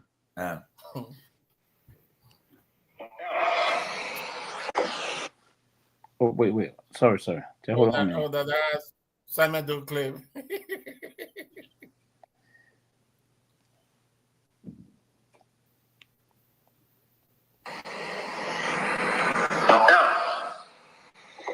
Your relatives, your children would never be seen again. Senator Prince Johnson. I come in. Who is considered to be innocent in Nima at this particular time. I'm appealing to them to leave Nima immediately. I do. Or else, your relatives, your children would never be seen again. Senator Prince Johnson. You see, so there were the whole situation started from. Yeah, I don't think the conversation will carry the conversation on the runway. No.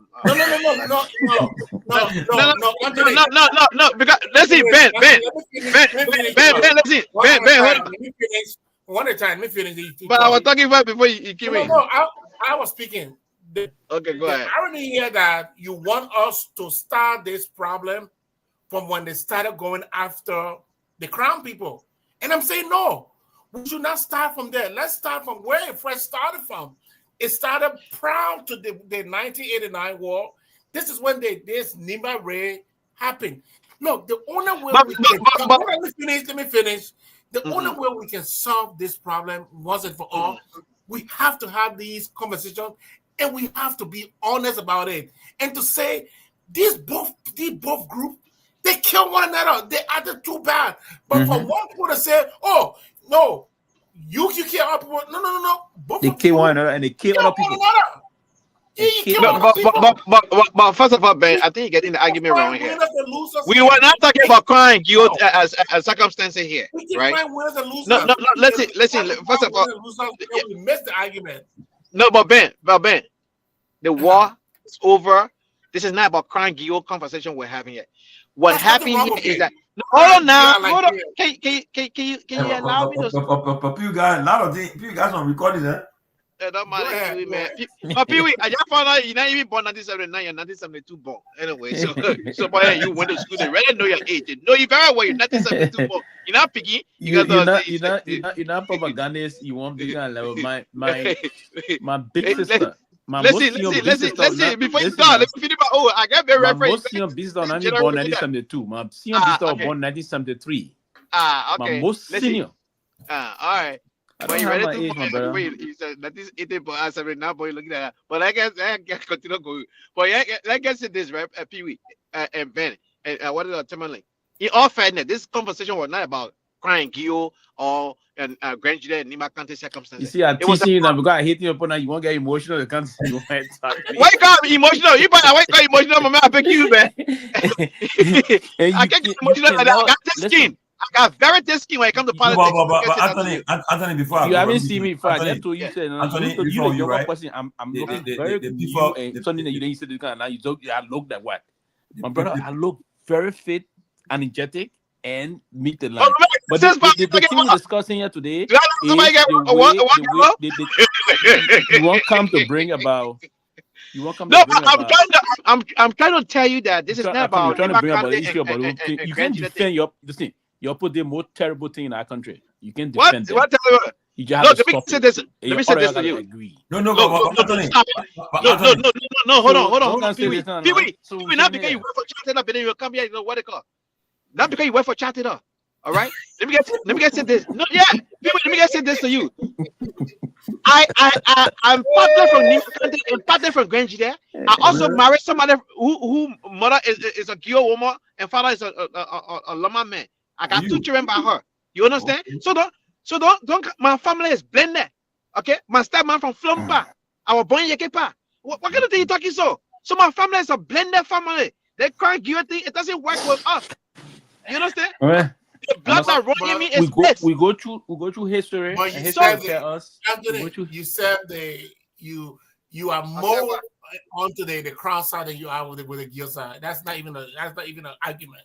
What are you talking about more on this than the other side? Because I was born in Yekepa. My father worked for a large company for 27 years. Tell him, man. I'm a 2000 graduate. So tell him when to school together. It's good that you know that. You know, I graduated in 1999 to myself from high school. What are you talking about? Oh, okay. Oh, so what? After one graduate, wow. Yeah, I graduated in 1990. Look, 1990, I crossed to the Ivory Coast. I didn't see the Liberian War like that. Anthony, go ahead. But on a serious note, right? It was on a serious note, Anthony. We made the fact that the provocation of Queenpa that what caused the problem. Queenpa was very popular among the PRC members. He was very popular. Everybody loved him. But at one point in time, in fact, Queenpa he went to Firestone for. He was there with, I think, who attacked him? They were in a council meeting. Somebody attacking the council meeting, and he was in Firestone for. But I know that was a 1983 circumstances too as well, right? No, but after Doe decided to remove Queenpa from the job, how the problem started, and then they used Robert G.C. to go and kill the man, and he was killed. The problem started from there. So then they couldn't go to carry on it. I think it was a Nima raid that happened because it was based on Nima raid and collected my uncle. Yeah, but the biggest said this right for me. My family is a blended family. Both Nima County and Garguah. Okay. So the warrior does not sit well with us. You understand? And myself, I have 2 children, but somebody whose mother is a Guar woman empire is a Loma man. You understand? Yeah. So I'm married to somebody who mother is a Guar woman and father is a Loma man. So I mean, why would I say that? Do them Nima County and Garguah thing? See you tomorrow, but Ben Jonah, you did not produce your ticket you want to Broadway, so you laugh to us. No ticket, no one to Ben never Labrador. Yeah, so you see a ticket. You see your ticket, Ben, so that won't forget it, Ben. Hey, somebody eat off at that Ben. I not been to Labrador, say Ben. All people say, Ben.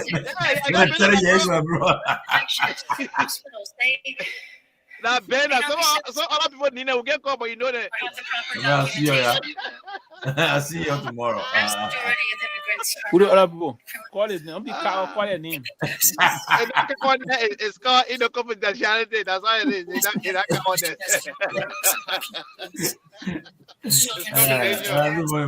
I'm gonna bro. We are talking. I'm gonna bro. I bet you that, bro. I bet that. No, I never been on Labra. Say America. The last time Ben left Labra, he went to Ghana. From Ghana to America. He never went back. You see the Ben Ghanaian play? Can you imagine Ben left Labra over 35 years and not been back? It begins to build. Look at Ben Prowler's right in the Ghanaian play. That's the luxury of being African. I'm African, and I took on Ghanaian citizenship. What I should not took from Montreal, I can't know a bon challenge, eh? Solo thesis. Solo. That shit I would never. Then came Bot Challenge. Bot Challenge a bit of the Burger. Bot Challenge met me in Ghana. Bot Challenge met me in Ghana. Bot Challenge came. We were the big boys when Bot Challenge came out. We have food, so we had a Judah now. The Judah get to the street. We have one thing. So who were the big boys that time? Now break a big play for the way Burger need you to ring. I want to Burger. I said, so the people play can go in the government and do that. Burger come on, man. The people they were so comfortable down there, man. Oh, we had nightclubs. We had they had pool room and everything was under man. Yeah, we were not lacking anything. Man, I used to be a team, man. When you won't go for, we had short time area, long time. You go for short time, long time.